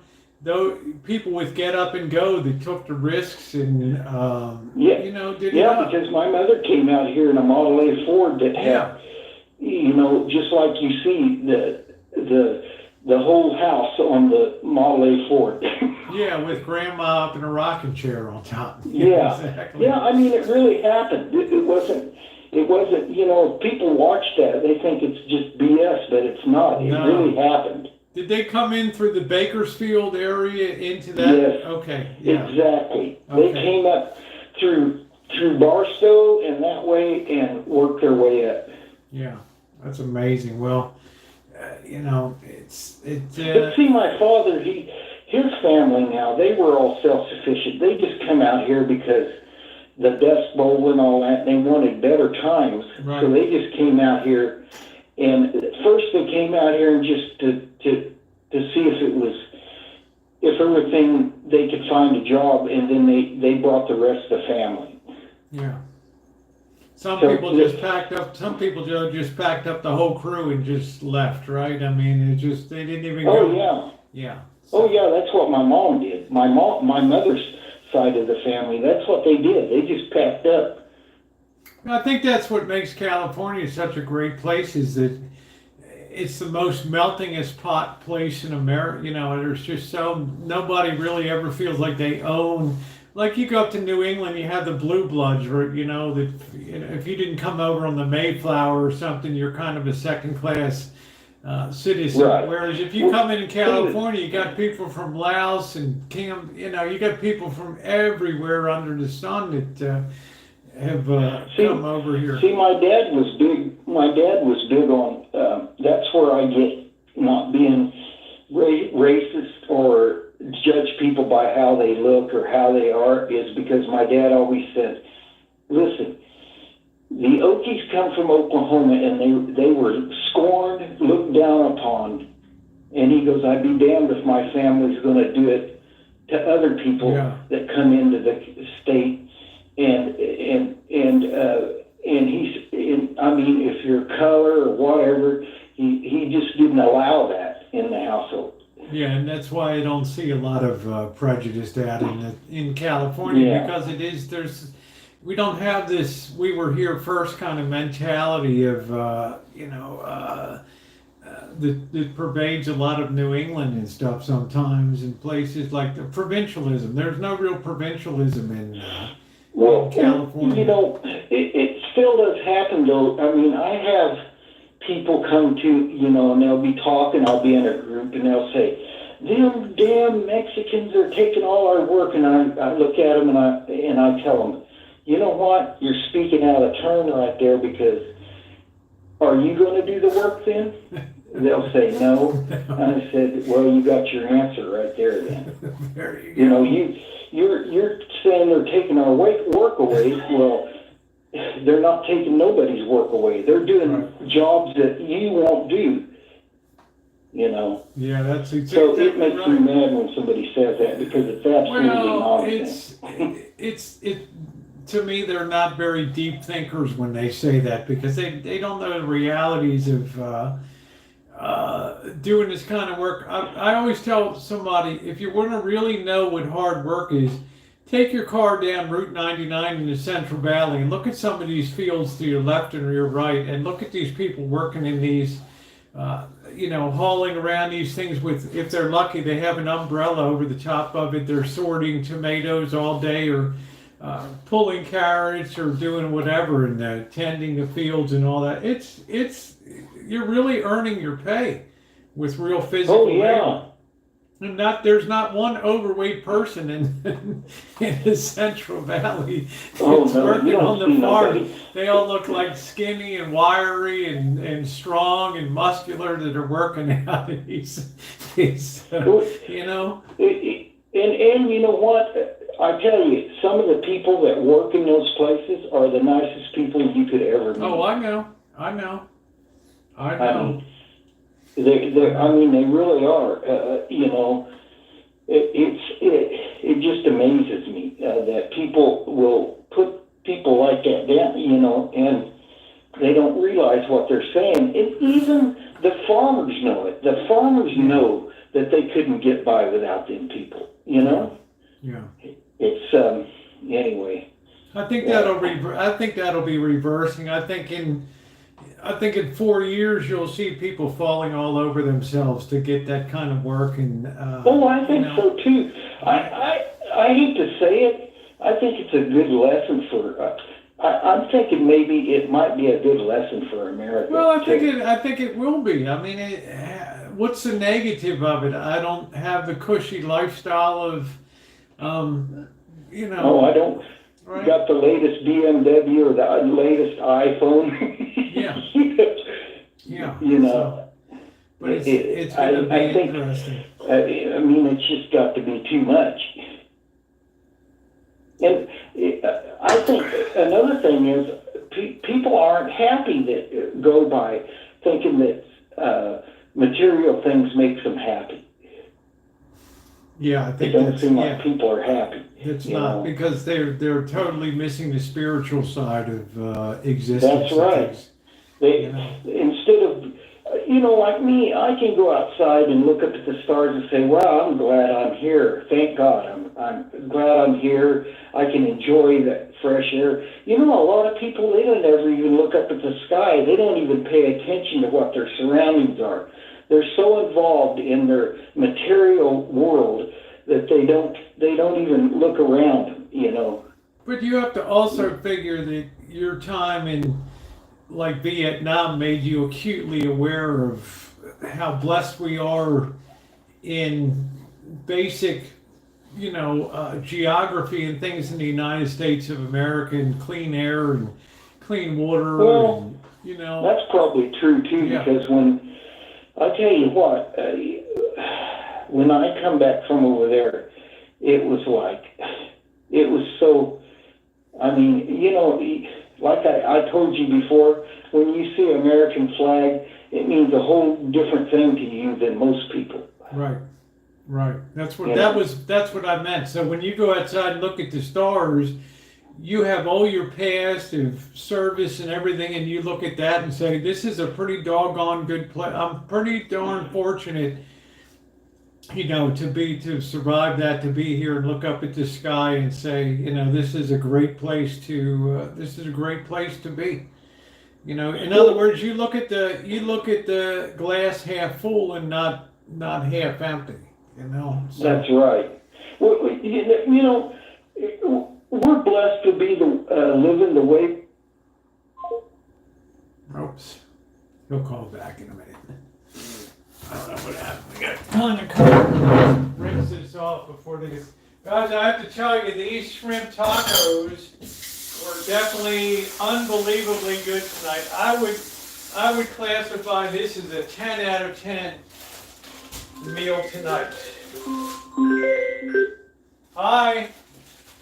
My call dropped out. Yeah, I don't know what happened. I didn't touch anything over here. It just kind of. That's weird. Oh. But anyway, people just don't realize how blessed they are. And I'm sure everybody on this chat does, because I can tell by the way people, most of them, they do and they're usually, most of them's all our age. Yeah, but I think it's our age group that we remember a different kind of era and stuff. There was a more spiritually grounded era and stuff. It wasn't an era of meism and I'm the center of the universe and everything revolves around me. And if I don't, if I don't like it, it's bad. If I do like it, it's good. You know, the choices I make. Nobody's going to tell me what to do in life and stuff. So. You said it the best. It's me. you know, with that age group. You know. Yeah. Someone's always. That's right. Bagden Toon says, no matter what you're going through, there's always someone that has it worse than you. Use that to humble yourself and push you to get back up and get moving. That's exactly right, Bagden. Bagden Toon, you're 100% correct. Yeah. But I think it's the spiritual side of things that are missing, Alan, and I think people are trying to patch that over with stuff like Reiki and yoga and tarot cards and all these things. They're trying to find something that fits the way they want the universe to be, as opposed to the way it is. You know what I mean? They're trying to impose their will on the way they will things to be, as opposed to the way that things actually are. So they're always very out of tune psychologically with, real spirituality and thoughts of a creator and stuff like that, in my opinion. So they're always out of tune with their psyche. So we have, 90 million people on antidepressants and stuff, and just can't cope with the world the way that it is, so they try to make it the way that they want to be. Oh yeah, I agree 100%. And the stuff they buy, like their cars and the phones, and that never lasts but a few hours, and then the rush is over from buying it. And then the bill comes next month. Yeah, we know some people need to be on them, Amanda, but I'm saying there's many people in the world that want to impose their will and create a dynamic in the universe because they like it, because they think it's right, because they think it's just. Therefore, the way that they think it is the way it is.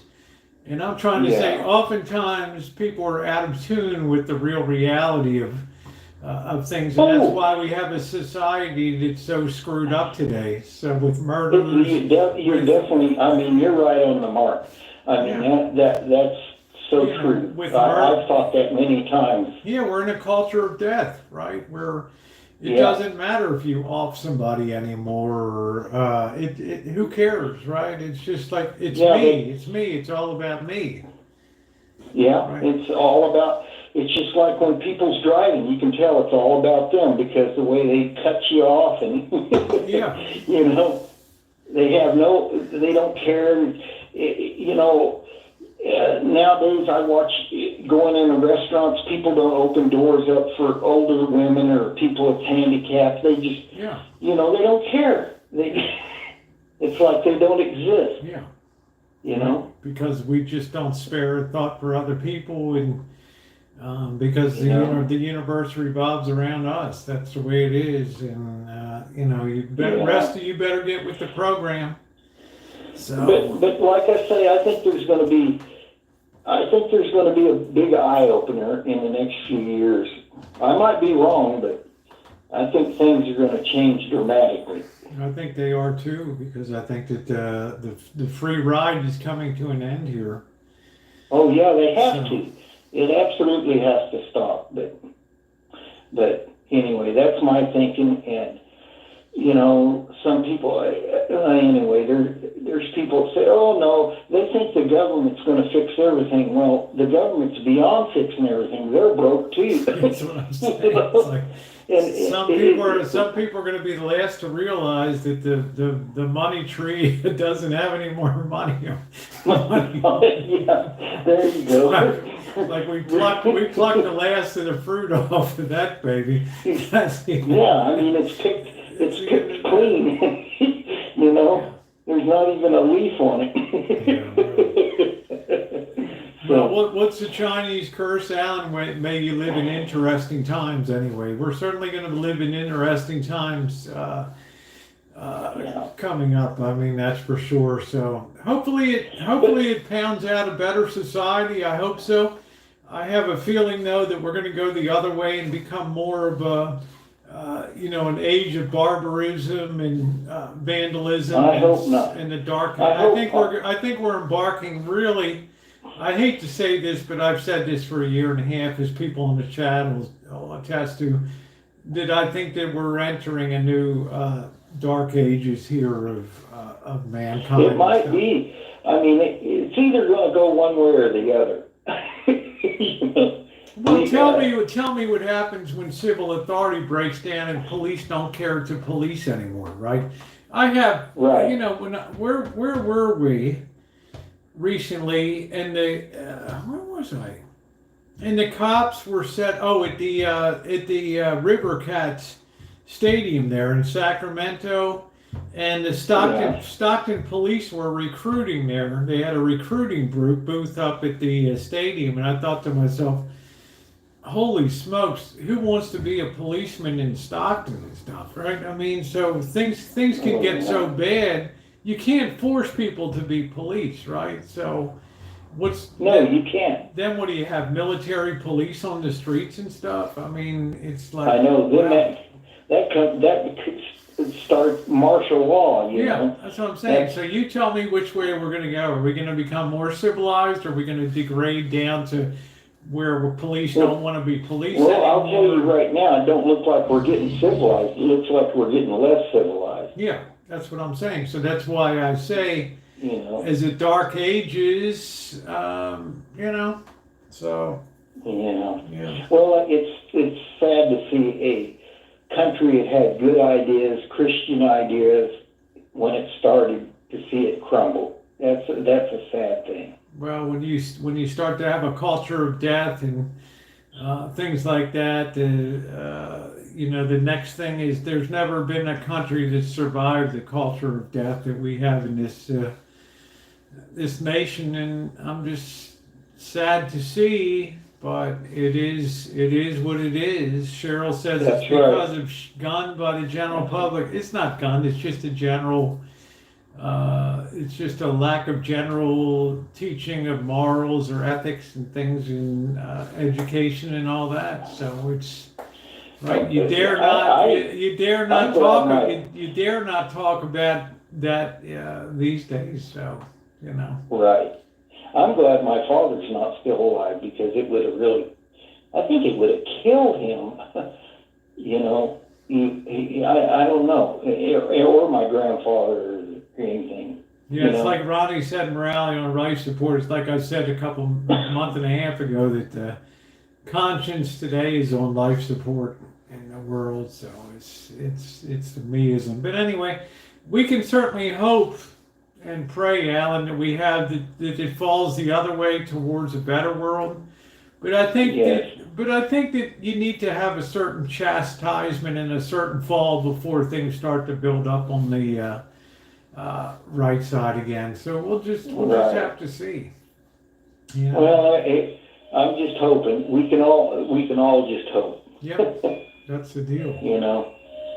But anyway, I'll get off here, Rosie. All right, Alan. I always appreciate when you call in. You're one of the most interesting people I know, Alan. So thank you. Thank you for calling in tonight. Okay. Okay, and I'll talk to you later. Okay, take care. Okay, you too. Yep, that's the one and only, the legend, Alan Gentry there. He always makes an interesting phone call. And, I have so many heroes in my life. Bobby, Joey D, other ones. Hi. Hey, what up, Rosie? How you doing? Hey, Mew Mew Swan, what's going on? Not much. What about you? You What doing do you- okay? Are you okay? What do you think hearing these old farts talk here? What do you think about it? Well, they're smart. Talking about the good old days when people would hold doors open and things Well, like. I still do that, so it's not good old days for me. I still do that. Well, when I met you, I thought that you were. I kind of thought you were a throwback to the old school of. There's just something very special about you that's so out of step with a lot of people your age these days and things like that. I didn't want to say you're like wise way beyond your years, but you are. There's something about you that there's a lot of empathy and things like that that puts you in tune with, doing the right thing and stuff that I think is pretty amazing. Yeah, I gotcha. Yeah, thank you. Like all my friends now, like I think I only have one that's my age. All the rest of my friends are all older than me, at least by a year or two. Yeah, yeah. Yeah. You think that's because of homeschooling and independent study? Do you think it worked to your advantage not to be in a traditional, say, school setting, or it's just the way you've always been? No, I wasn't always like this. No. Yeah, I would say so. Yeah. So. Well, I can never see you being I was a huge discipline problem in school. I went back, I'm one of these people that has my report cards from first grade here, okay? I mean, isn't that crazy? And I was going back and looking at my report cards, and every grading term I got a U for unsatisfactory in conduct and stuff, right? Because I was a middle child. I always demanded attention, right? Because I was sandwiched between people that were getting more attention above me and below me. So I found out it was a great way to act out was to be a class clown. And, and stuff. I was a bad kid, Queen. I was. I mean, I'm telling you guys I wasn't outrageous like cops, but I'm just saying I was definitely a discipline problem in class and stuff. But that's what I think I'm so amazed about you here and his maturity, having met him several times in real life and things. It's so impressive, Hey, Sandy. But do you feel yourself different, Mew, than other people your age, your peers? Absolutely, yeah. Like I told you just a minute ago, I don't know what it is. I can't really click with my age. I don't know what it is. It's like I said, all my friends now are older. Explain to me the average person your age, what, 15 or whatever now? I'm 16 now. 16. So. Explain to me at 16. Give me the profile of the average 16-year-old in around San Bernardino these days. From what I know as, they either are gang banging or really some really focus on study and all that, which is good. And then the ones that are not about that, their mentality I would say is drugs, sex, and maybe gang banging. You know what I mean? So what about social media and stuff? Social media, How important is it to a 16-year-old in San Bernardino, say Facebook or TikTok or something like that? How important is it? Well, I can speak for myself. For me, it's very important. Well, but you're a cut above in terms of live streaming and real life on the streets. But the average person your age is not doing street streaming and things like you and I do. They're out. I don't know, in their backyard goofing around with friends and doing a challenge or something. I don't know, so. I would say a lot of them would probably be, they're really big on social media like TikTok and Instagram and Snapchat, all that stuff, which I do too. I'm on Instagram every damn day, and, YouTube.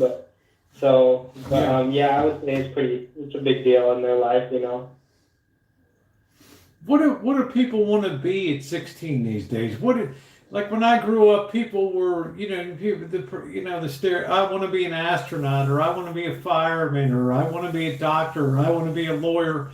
What do people say at 16 today that they want to be? That you think when you hear people talking?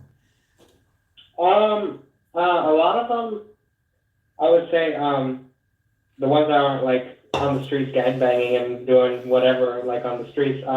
I would say a lot of them, a variety of things. Stuff like a doctor, a lawyer, stuff like that. The ones that have their head together, I guess you could say. Wow. Okay. Yeah, all different kinds of things. So. Well, Yeah. let me ask you another question.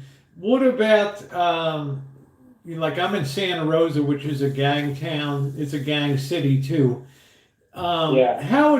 What is the attractiveness of getting into the gangbanger life if I'm a 16-year-old? Number one, what would attract me to that? Because I was a poor performer in school, lousy family life. I mean, what attracts me to the gangbanger life? Okay, that's a good question. So either, I mean, I can't say for sure, but I think, not having a father figure in the house could play a role, or having a fucked up family. So therefore, that gang life, they'll see that as like a second family. You know what I mean? Because like some of my family are in gangs, so I kind of know how it works. Do you think that's because they have this subconscious need to have an authority, to have somebody telling them what to do that they might not have had growing up, that it fills a need to have this sort of paternal idea that, I'm going to make a man out of you, and this is what we do on the streets to make a man out of you. I mean, do you see that as filling that kind of void?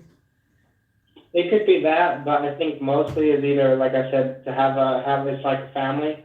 So therefore, like, they is pretty much like once they get in it, they're gonna be like, damn, this is what I never had, because if they had a fucked up home life or whatever the case may be, and maybe on top of that, and if someone that likes, all the shootings and maybe and also having authority over like an area or whatever, I think.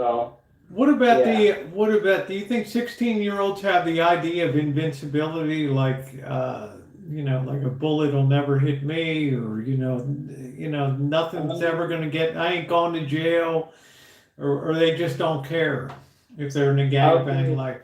A lot of them, as far as out here, I mean, I really don't know a lot of them my age, but I would say from what I think is that they think they're tough on the streets, and like to just probably having a gun, probably just they're like, well, no one could really, I'm a badass, so I think so they get their sense of self-worth by being a badass and being a gang member. And how does that?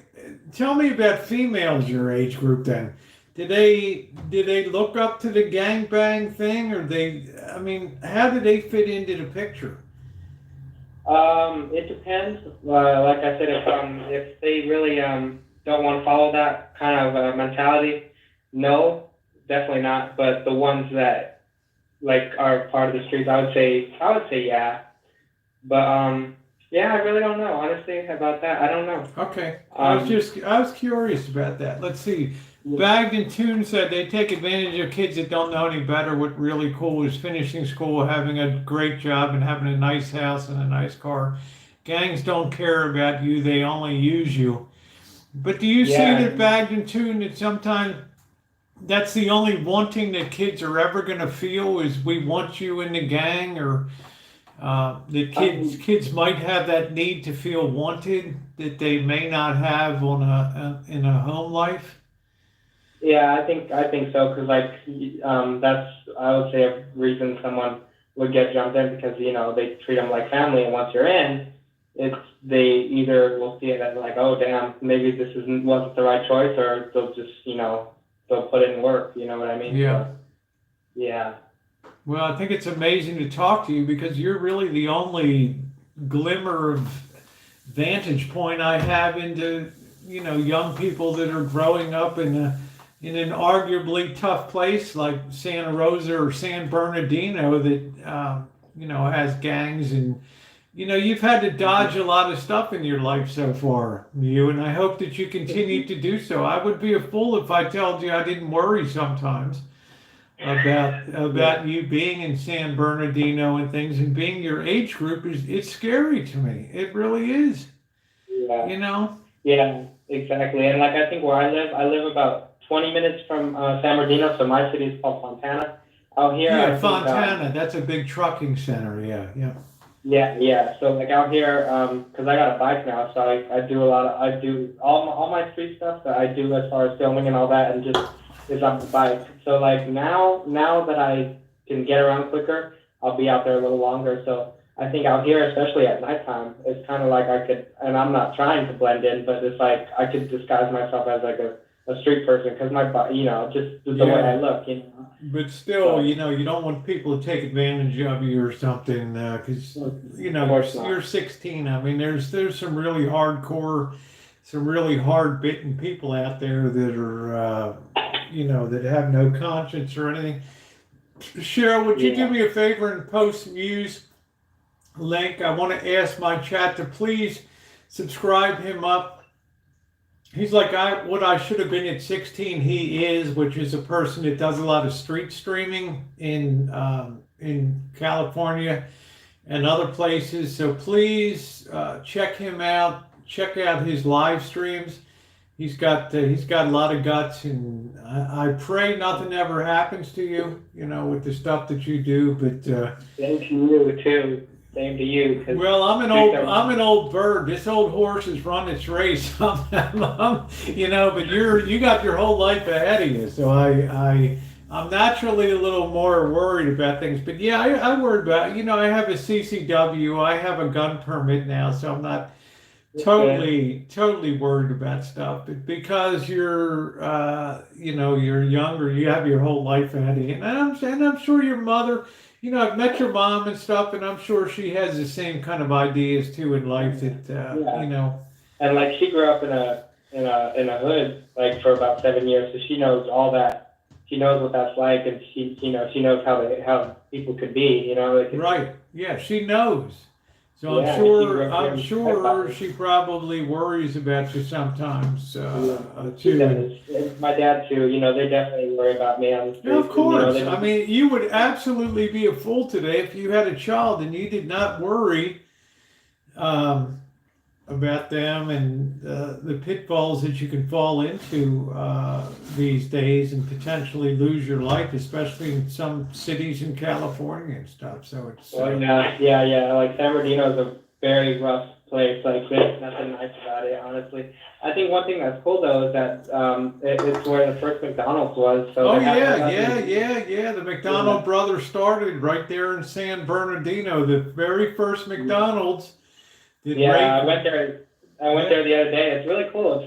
I've never been there before. Did you do a video on it?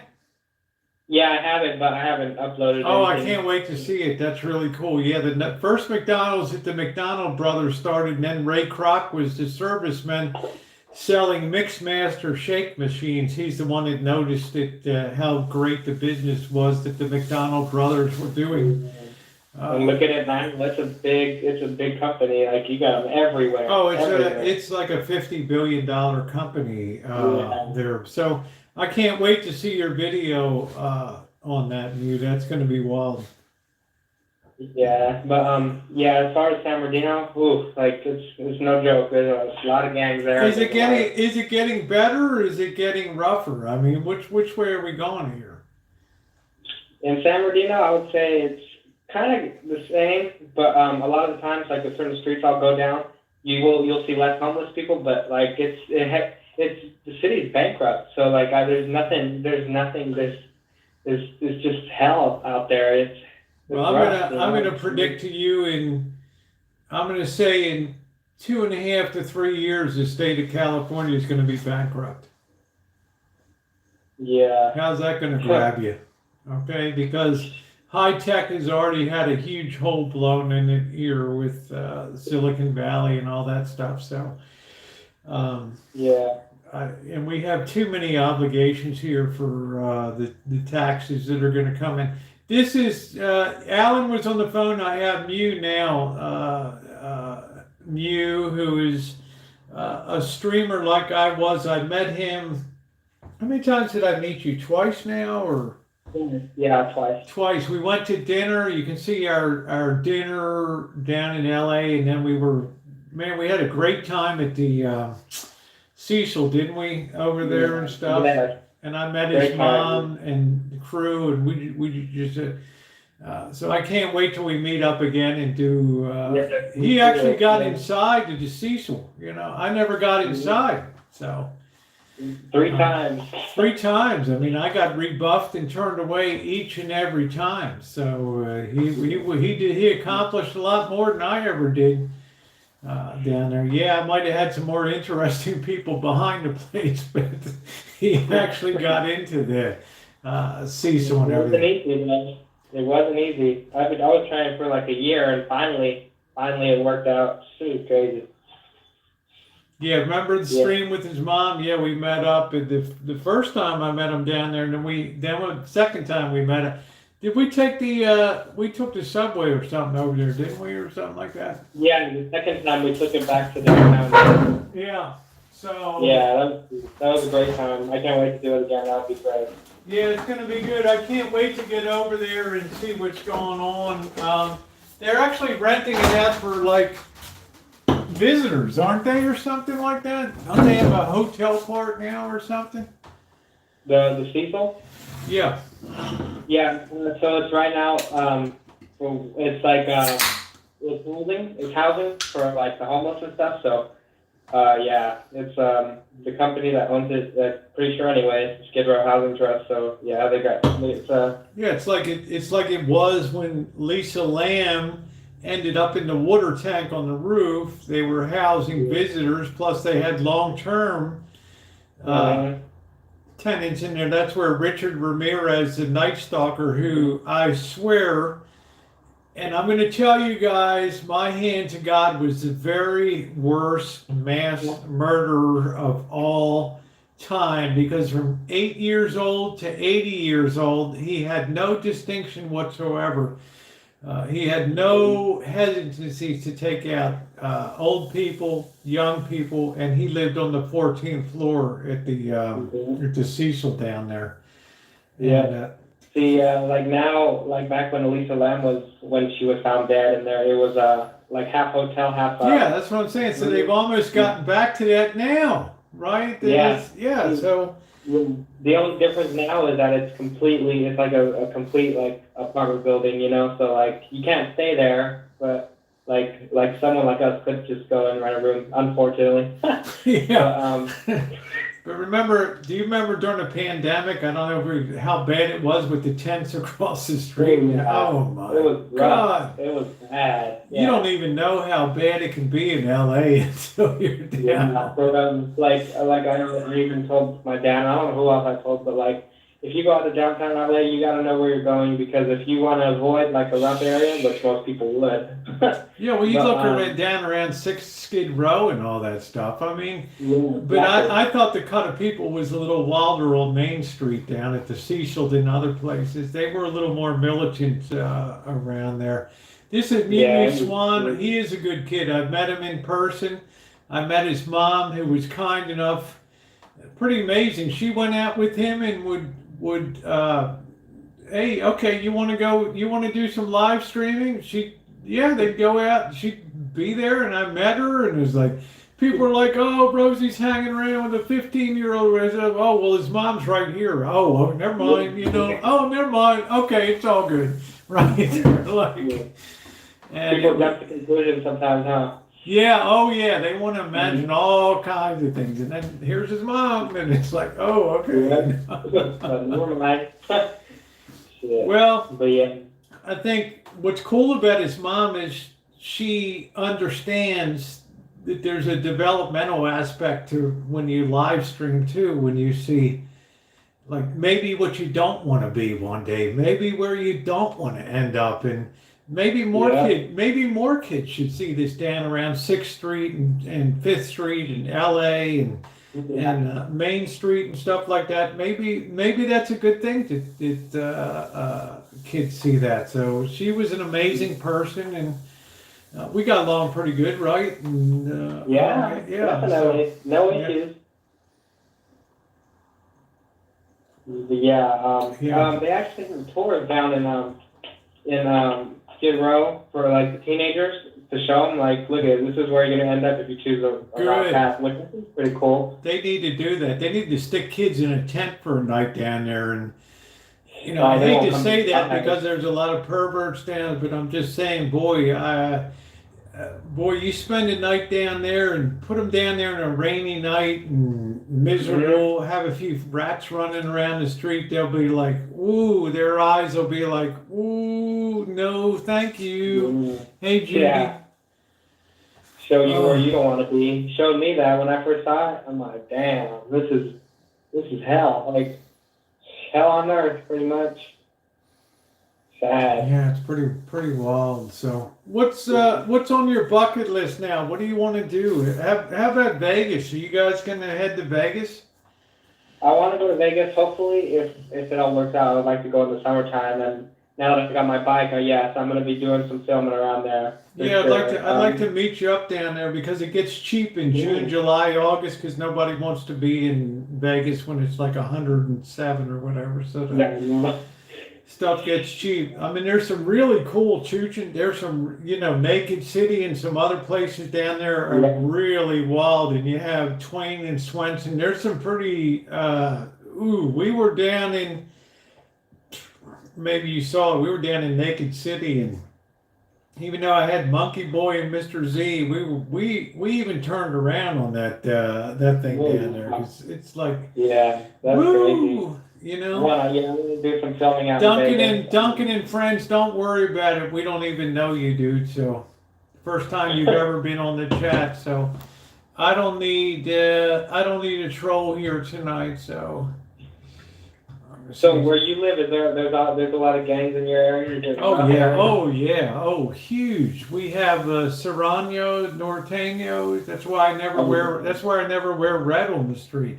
Yeah, red or blue. Yeah, like out here, it's all Serranos, like Yeah. because we're in Southern Cali. So, yeah, I know. It's all 13 out here. They call themselves 13 or Oh, yeah. blue. We have VS3, Southwest 3 here. We have so I'm always kind of keeping an eye out when I'm walking the street and stuff like that. And they tag everything in sight, but I will never ever, wear red or anything like that. So yeah, just dump them out of here, Cheryl. Get rid of them. Right. But yeah, like over here, I think there's a.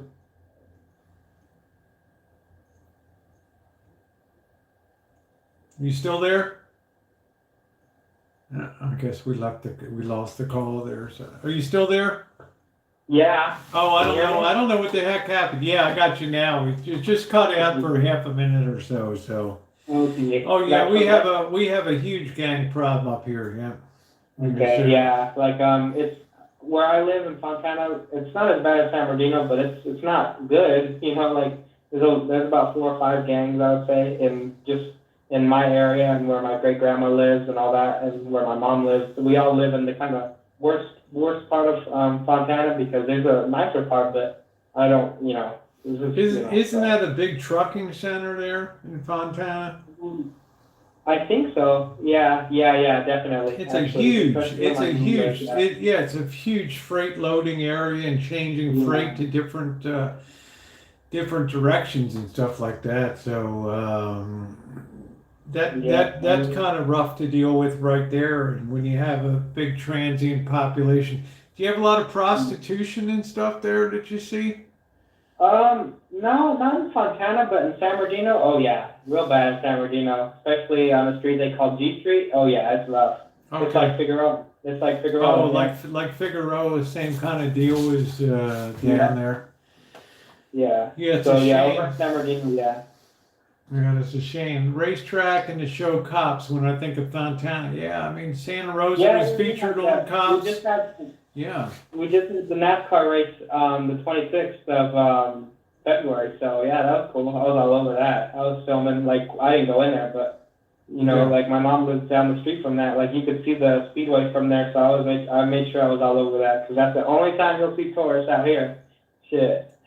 Well, Alan, if people wear like red on the streets here, you know, people that ride by and stuff, they're not really worried about whether you're just a civilian that might have red on.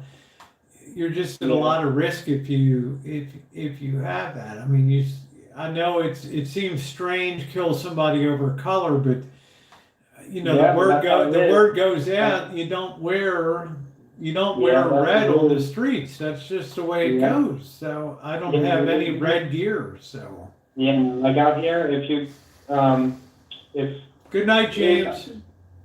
I think what it boils down to is if you're acting a fool out here, like if you act like you're a badass and you're messing with someone, you're gonna get it. You're gonna get what's deserved, I guess you could say. But other than that, I think everyone's okay out here. Yeah, like you said, the key words are if you're acting a fool and you're acting like Johnny Tough Guy, you're gonna have a problem. You know, you're gonna be knocked down a peg or two. That's kind of the way it is up here. So gangs are a huge problem in Santa Rosa here, as I suspect they are in a lot of cities. I would suspect Allen Gentry, Modesto would have some gang activity. I would think Fresno would have some gang activity. Bakersfield, Oakland. Oakland has a lot of.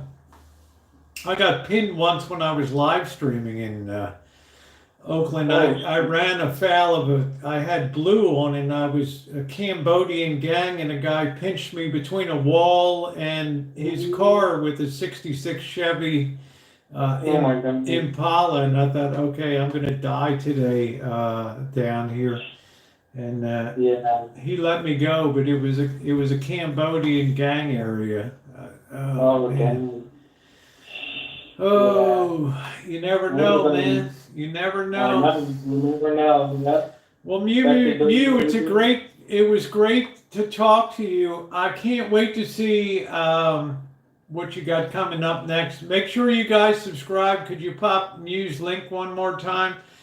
I'd love to support him because he is, he's like a mini me. I mean, he's like right, an up and coming Rosie here. He likes to do the live streaming and the real life IRL on the streets, and he's pretty doggone fearless. Pretty fearless too. So, all right, Mew. All right, Rosie, take care. Yeah, say hi to your mom for me, okay? Okay, we'll do. All right, take care. Bye. Bye. Oh man, what an excellent kid. What an excellent kid. Man, first time, I couldn't believe this kid was like 15. And wow, then I met him in person and there's his mom there. And you talk about maturity beyond your years. Wow. He's going to go far with live streaming in the future if it continues to grow the way it is on YouTube. Very impressive. Let me take a second break here. And those tacos were great tonight. Great tonight. Great tonight. Ooh.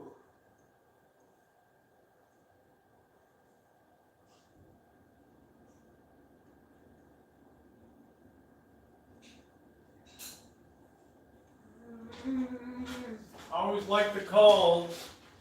Anybody else want to call in tonight? Oh, I'll tell you what. Those tacos were good.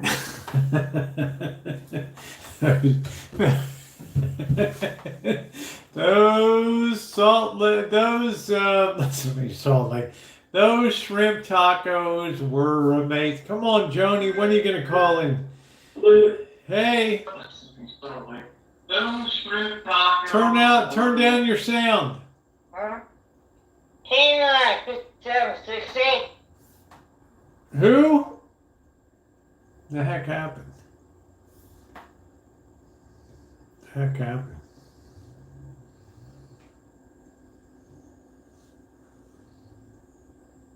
The heck?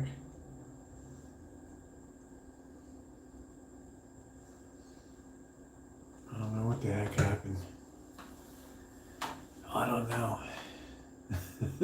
Who's canine? I don't know. Ronnie, who's canine? I don't know.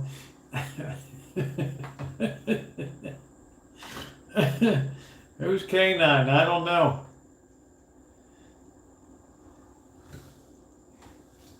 Dog? Canine? Oh, canine. Oh, okay. Call back. I don't know. It just I've had a couple connection problems tonight. I don't know whether it's the weather or what the story is. Call back, K9. Let's hope we have a better connection this time. Hello? Hey, Rosie, calling back. Oh, hey K9, how you doing?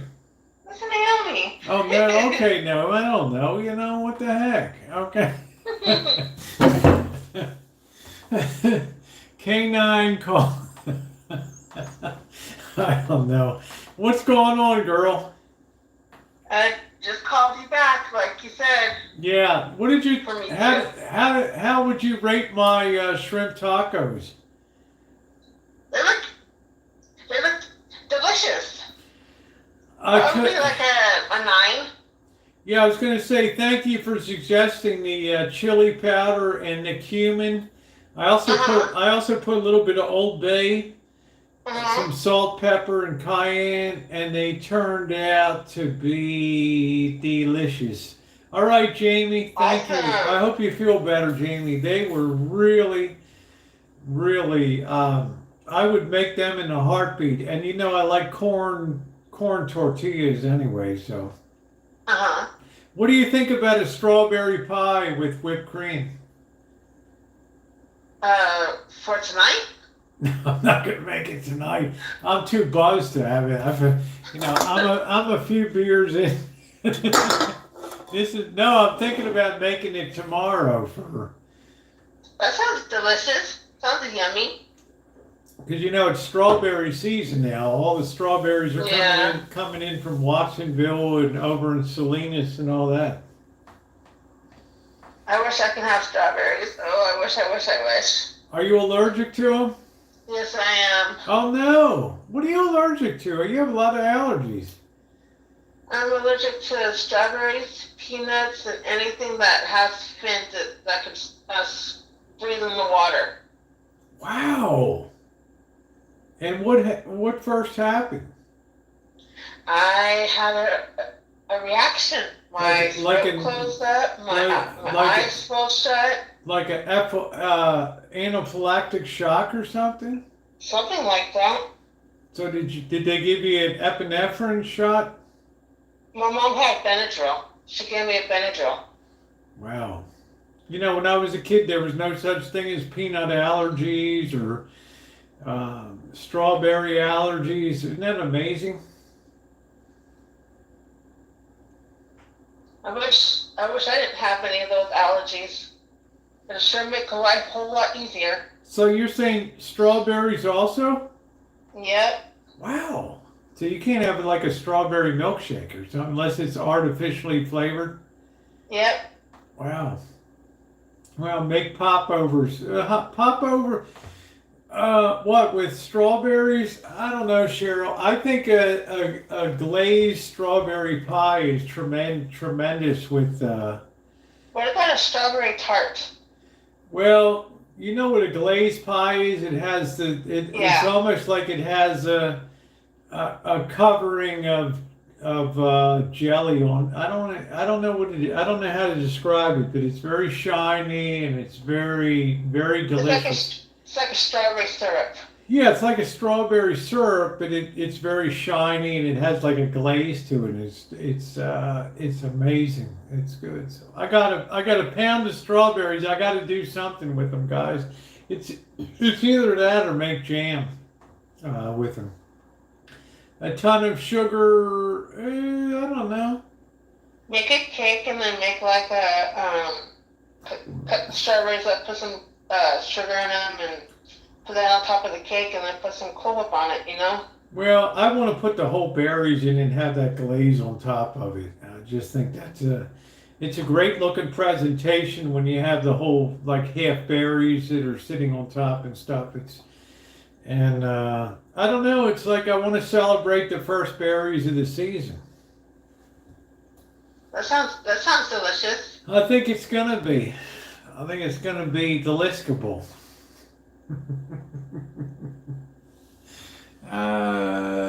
Yeah, Judy said it's true. I never knew other kids in the '60s with peanut allergies. Nobody had a food allergy. This is what I say that a winter storm that genetically we're kind of weakening here going forward. And what sucks is that I love a piece of peanut butter cups, and Oh, I can't wow. have them. Isn't that terrible that you love what you can't have? Totally. There's like no justice in the world at all. Let's see. Alan said my granddaughter's allergic to corn. Okay. Wow. Yeah, everybody brought peanut butter in the '60s, and we just never thought about it. I mean, yeah, Alan's a good phone call when he calls in. So, Yeah. what do you think? He's an interesting guy, huh? Yeah, very interesting. So, what do Very you? informative, stuff like that. So, what do you think about Sonora, Naomi? It's a pretty little. It's a pretty town.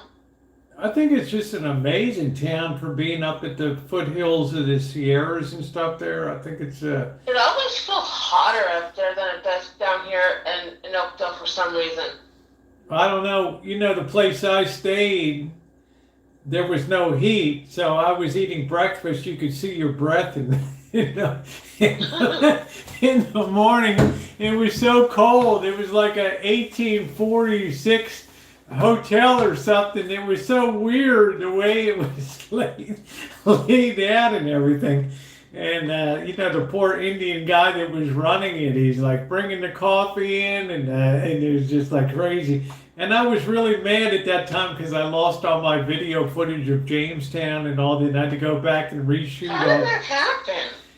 I was so upset. I had a Canon, I still have it, the Canon camera, and I guess my SD card just was corrupted or something, and it was, I hit Sonora. I'm feeling so happy because I'm rolling into town, and this place is spectacular looking.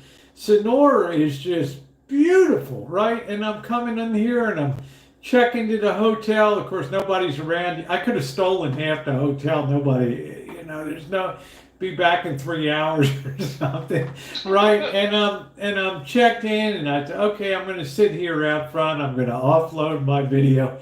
I go to offload the video, and there's nothing on the SD card, and I'm like, oh. And I recorded a video. I said, this is like, I almost felt like going back to Santa Rosa and driving back that night. I was so depressed. But I thought to myself, nah, this stuff was so cool. Knights Ferry and Jamestown. I'm just going to do it all over again. And I'm glad I did because it was better the second day that I recorded than the first day. So let's see. Cheryl says, I'm allergic to outdated. Oh, that's funny, Cheryl. Oh, yuck, yuck. That's funny. I'm allergic to outdated food. Yeah. Things bother something that wouldn't. Who knows? What's up, Winter Storm? Winter Storm. Yeah, I haven't seen Winter Storm. I haven't seen you in a long time, brother. What is it, Naomi? You can always count on Cheryl to say something, Do you think Cheryl likes me? Well, we all like you. No, I mean, do you really think Cheryl likes me? I haven't been around long enough to say that. To Like, give you let's a imagine, positive answer. let's imagine I was a kid. Do you think that she would slap me around and stuff if I was, if yeah, look at I what, plead the fifth. look at what Amanda said. Did you see what Amanda said? I'm allergic to cheap men. Oh my God, that's great. I'm allergic to cheap I men. plead the fifth, okay? Oh, you should put that on a billboard, Amanda. I'm allergic to cheap men. God, I love that girl. Oh, jeez. I think she doesn't like a lot of stuff that I do, but she kind of bears with the program and stuff. Amanda, that is really funny. Oh man, the pawn shop guys and all that stuff. I'm allergic to rain. I'm so tired of rain. I don't know. I'm looking out here now. There's still rain coming down. Bird standing at the shine shack there. He's looking over here. I don't know where the knuckleheads are. I don't know. That's what her Tinder profile says. I didn't even know she had a Tinder profile. I don't know. I don't know. I have no idea. Who knows? I don't know. That's good. I'm allergic to cheap men. Yeah, that would be great on a T-shirt, Amanda. You should run off and copyright that or something. Yeah, I think Sonora is a very special, very very special little town. There's just I was fortunate enough in late November to be there where the Christmas decorations were up, and it was just like, wow, this is really nice. And there's probably a lot of stuff I didn't see there. Did you see the Walmart and stuff like that there? No, I didn't get. I guess I came in past like a commercial area, but I don't think I ever found like. I don't think I went far enough to find a Walmart and all that kind of place. I wonder if you thought you were in Sonora, but you stopped really in Jamestown. Well, everything said Sonora Visitors Bureau, and you saw the video. I was right on Main Street in Sonora, so I was definitely in Sonora. I mean that hotel I stayed was just as historic as it comes. 1848 or something. I mean, you were in Old Town Sonora. yeah, that's what I thought was interesting. Yeah. I don't know about Newtown, Sonora. I don't know. What's the difference? I mean, I don't give a flying F about a Walmart. I mean, right? The old town's what I come to see. Yeah. Right? Right. I mean, it's not that big of a town. What is it, 11,000 people or something? I don't know. I don't know.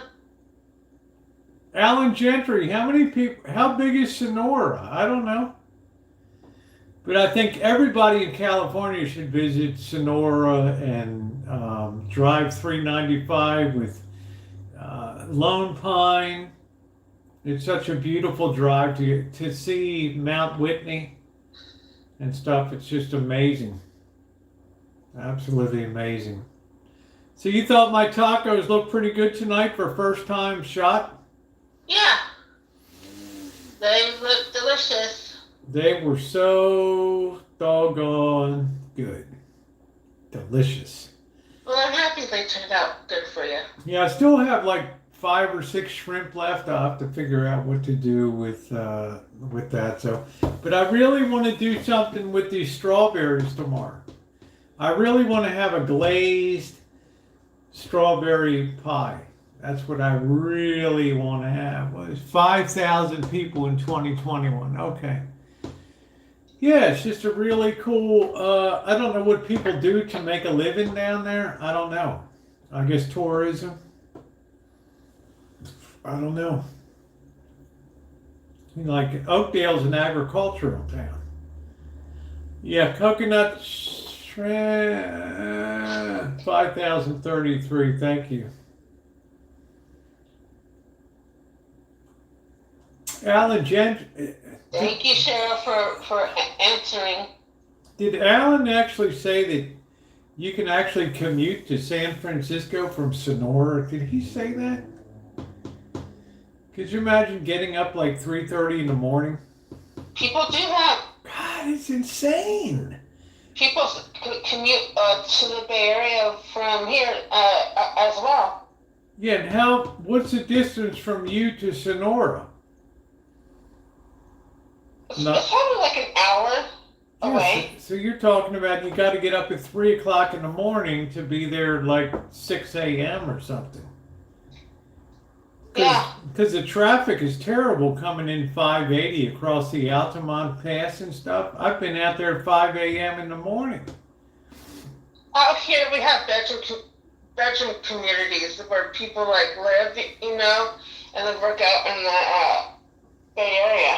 Because it's cheaper to live out here than it is to live in the Bay Area. Well, I call that almost heroic.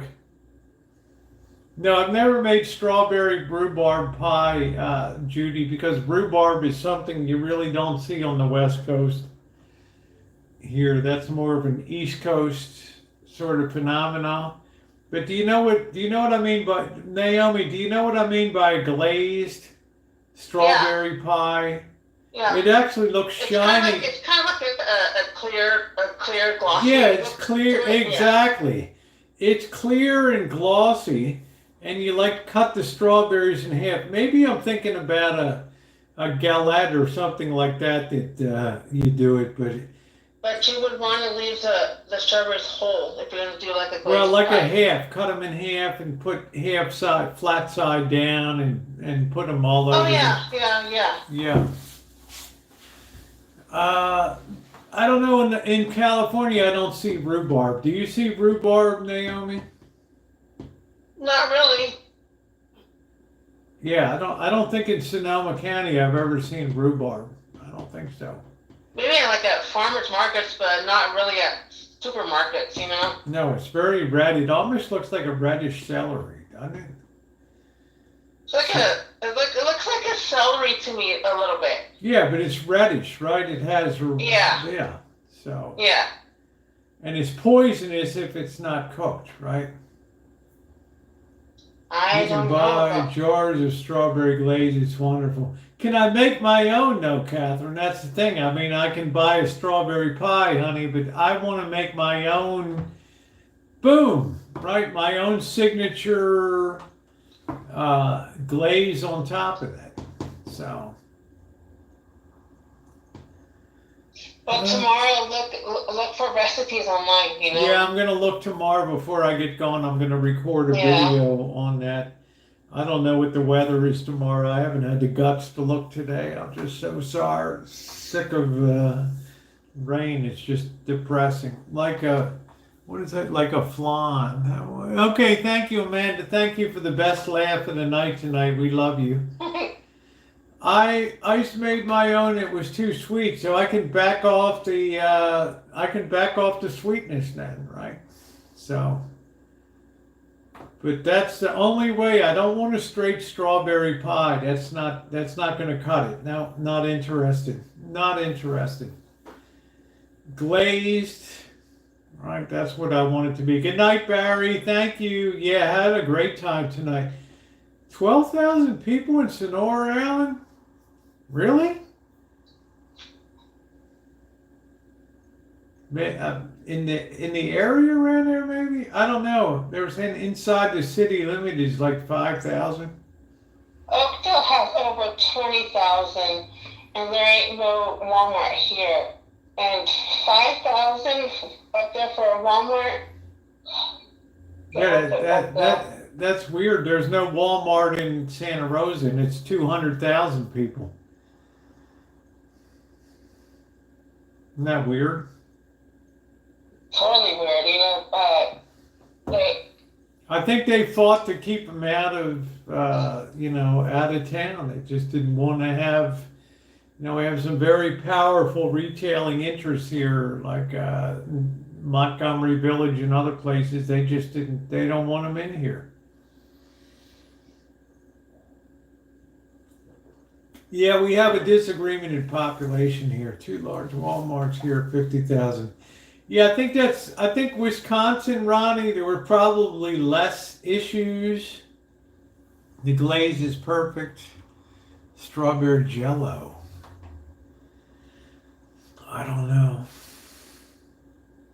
You really got me thinking now, Catherine. I don't know. Yeah, 23,000 in Oakdale. Yeah. I would think it'd be popular maybe as a affordable commuting, but wouldn't that be the outside realm of, and Alan's like, no, they'll commute from Sonora. I'm like, wow, really? What kind of life do you have if you have to get on the road at 3:30 in the morning? You come back, you leave home during the night, and then you come back home during the night. You don't see home during the day, All that because of the cost of living. Yep. Terrible. Do you know anybody in Oakdale that does that? Yeah, you have to convince yourself you like driving. Exactly, Ronnie.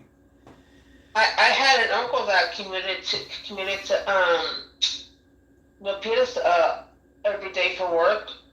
Hey Jennifer, how you doing? I'm having a great night. Can you imagine having to traverse the Altamont Pass every day? Oof. No, I could not imagine that. Salt and cream cheese, sweet. I think I would take BART. Yeah, but you can't pick up BART until Pleasanton. Right? BART doesn't come out to Livermore. BART ends in like Pleasanton or something like that. So you still have another 40 miles to Oakdale or whatever. So I don't know. Probably the train. Amtrak. Yeah, but God, Amtrak. Does Amtrak run in Oakdale? No. Yeah. So. But it does in Modesto. There's a train station in Modesto. Yeah, I know Modesto has a big one, but wow, what a drag, It is. You leave during the night, and you don't even see your family. That's what I'm saying. You can imagine the amount of sacrifice for that. I mean, wow. Big sacrifice. Right. The current population 5,000 based on projections total the last official U.S. Census in 2020. So, okay. Okay. But is your shirt Pink Floyd or is that Def Leppard? It is. It's Pink Floyd. How do you like it? Pink Floyd. It's cool looking. Yeah, it is. I get more compliments on this sweatshirt than anything else because it's just so cool, the design on it with the Pink Floyd prism and all that on top. So let's see. Catherine says lots of people ride Amtrak from Livermore. Yeah, I can see Livermore, but Livermore is on the west side of the Altamont Pass. Once you get on the east side of the Altamont Pass, you have to go like past the Tracy exits. Then you're in Modesto. And Oakdale is another, 10 miles past Modesto? Something like that. Yeah, and then if you're Sonora, that's another 20 miles past Oakdale out there. It takes at least a half hour to 40 minutes. I know from Oakdale to Sonora. Oakdale to Sonora is about an hour's drive. Yeah, so, it's like forget about it, right?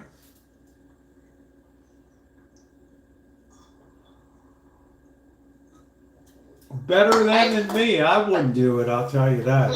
I tell my family I'm going to be picking almonds. That's it. Y'all just keep a low life.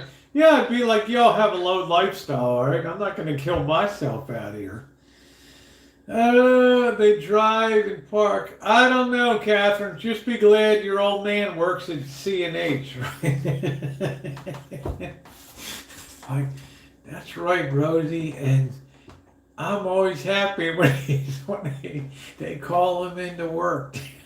I think I would move closer to my job if I had to do commuting every single day. What I would do is I would get like a flop house room or something like that, and I would stay there during the week, and then just Friday I would I drive back to Oakdale or Sonora, and then Sunday I would drive in again Sunday night, and then just stay at a room, rent a room or something from somebody just during the week. Yeah, he could walk to work exactly. And Catherine's like, I'm always glad when that day comes, And apartments out there is like mortgages out here. Well, a lot of people won't be like I do. They can stay in a rooming house and they don't really care about sharing a bathroom. And some people want to have a little more than that, right? So, but it wouldn't bother me to be in like a hostel situation or something like that, staying in a hostel type of setup.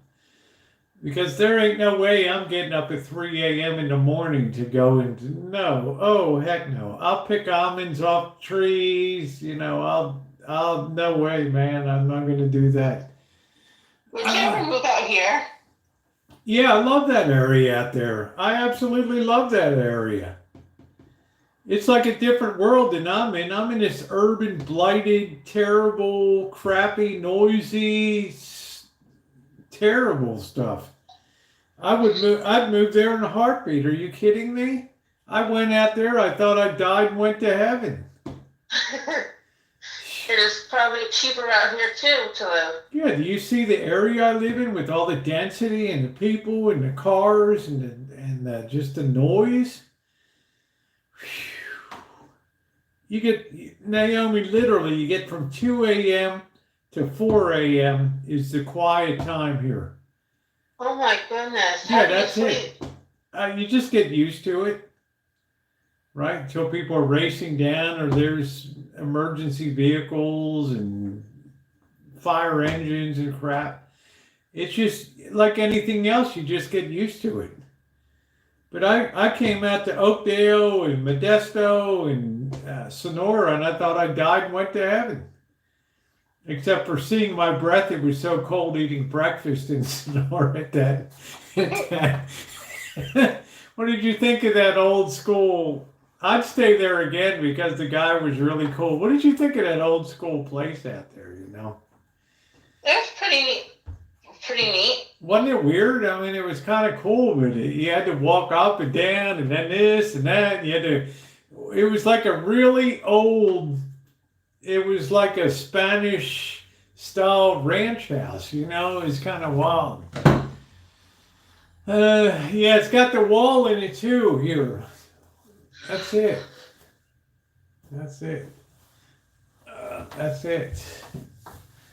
That's it. So we got the one and the only Naomi on here tonight. So she knows this is like a totally different world over here in this area. But I only got this place because it was cheap when the property collapsed in 2008, and nobody wanted this place, right? I mean, it was very undesirable.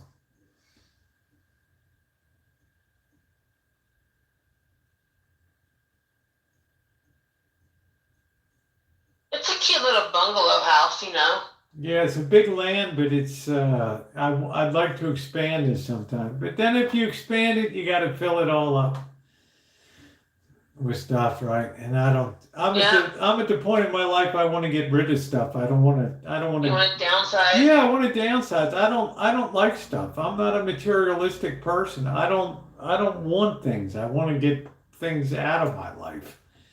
It sounds like you're the country living kind of person. I think I probably am. I mean, even though I came from Baltimore City and everything, there's a little bit of country. Cheryl's laughing. Good night, June. You know that Cheryl's Donnie laughing. Marie song? A little bit country, a little bit rock and roll. Yeah, Cheryl's probably laughing. Yeah, there's a lot of country in Yeah, then you have to clean it. Catherine's like, then you gotta clean it. Cheryl's like, oh yeah, you're really country, Rosie. I'm sorry, Naomi. I'm city through and through, honey. It's okay. It's okay. It's just the way I am. Yeah, like Cheryl's like zero country there. What do you think of our Cheryl, huh? Is she nutty or what? I really haven't gotten to know her that well, that well yet. Yeah, she's one of a kind, isn't she? I never figured out all these years whether she likes me or not. Okay, I wanna just go all out there. Cheryl, do you like Rosie? She's like, well, I wouldn't be here if I did. She'll say something like that. I wouldn't be on the chat, right?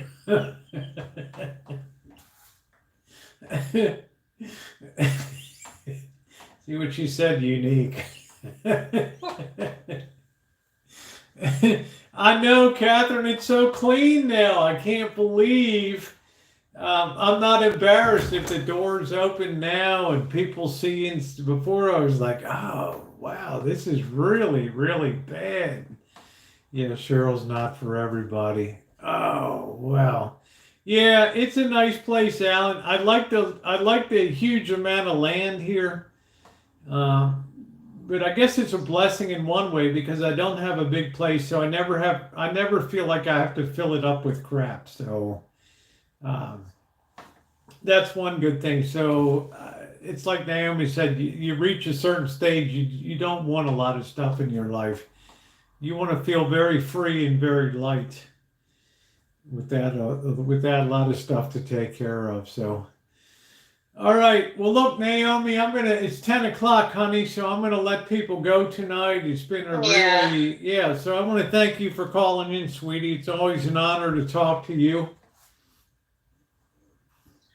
Okay. I'll see you tomorrow on the stream and stuff. All right. Thank you, Naomi. Okay. Take care, sweetie. Hi, you too. Bye-bye.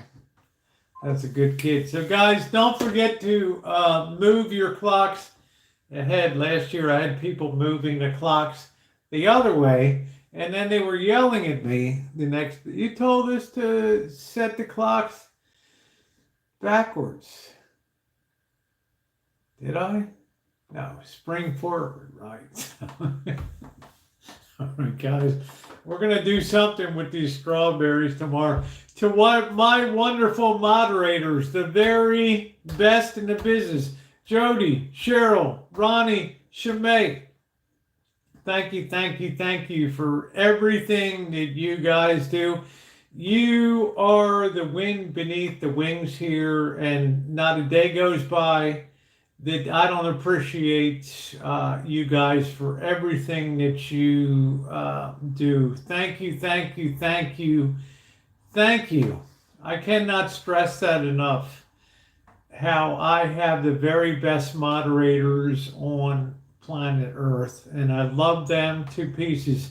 So good night, everybody, and thank you. Don't forget to set your clocks forward, and happy daylight savings time.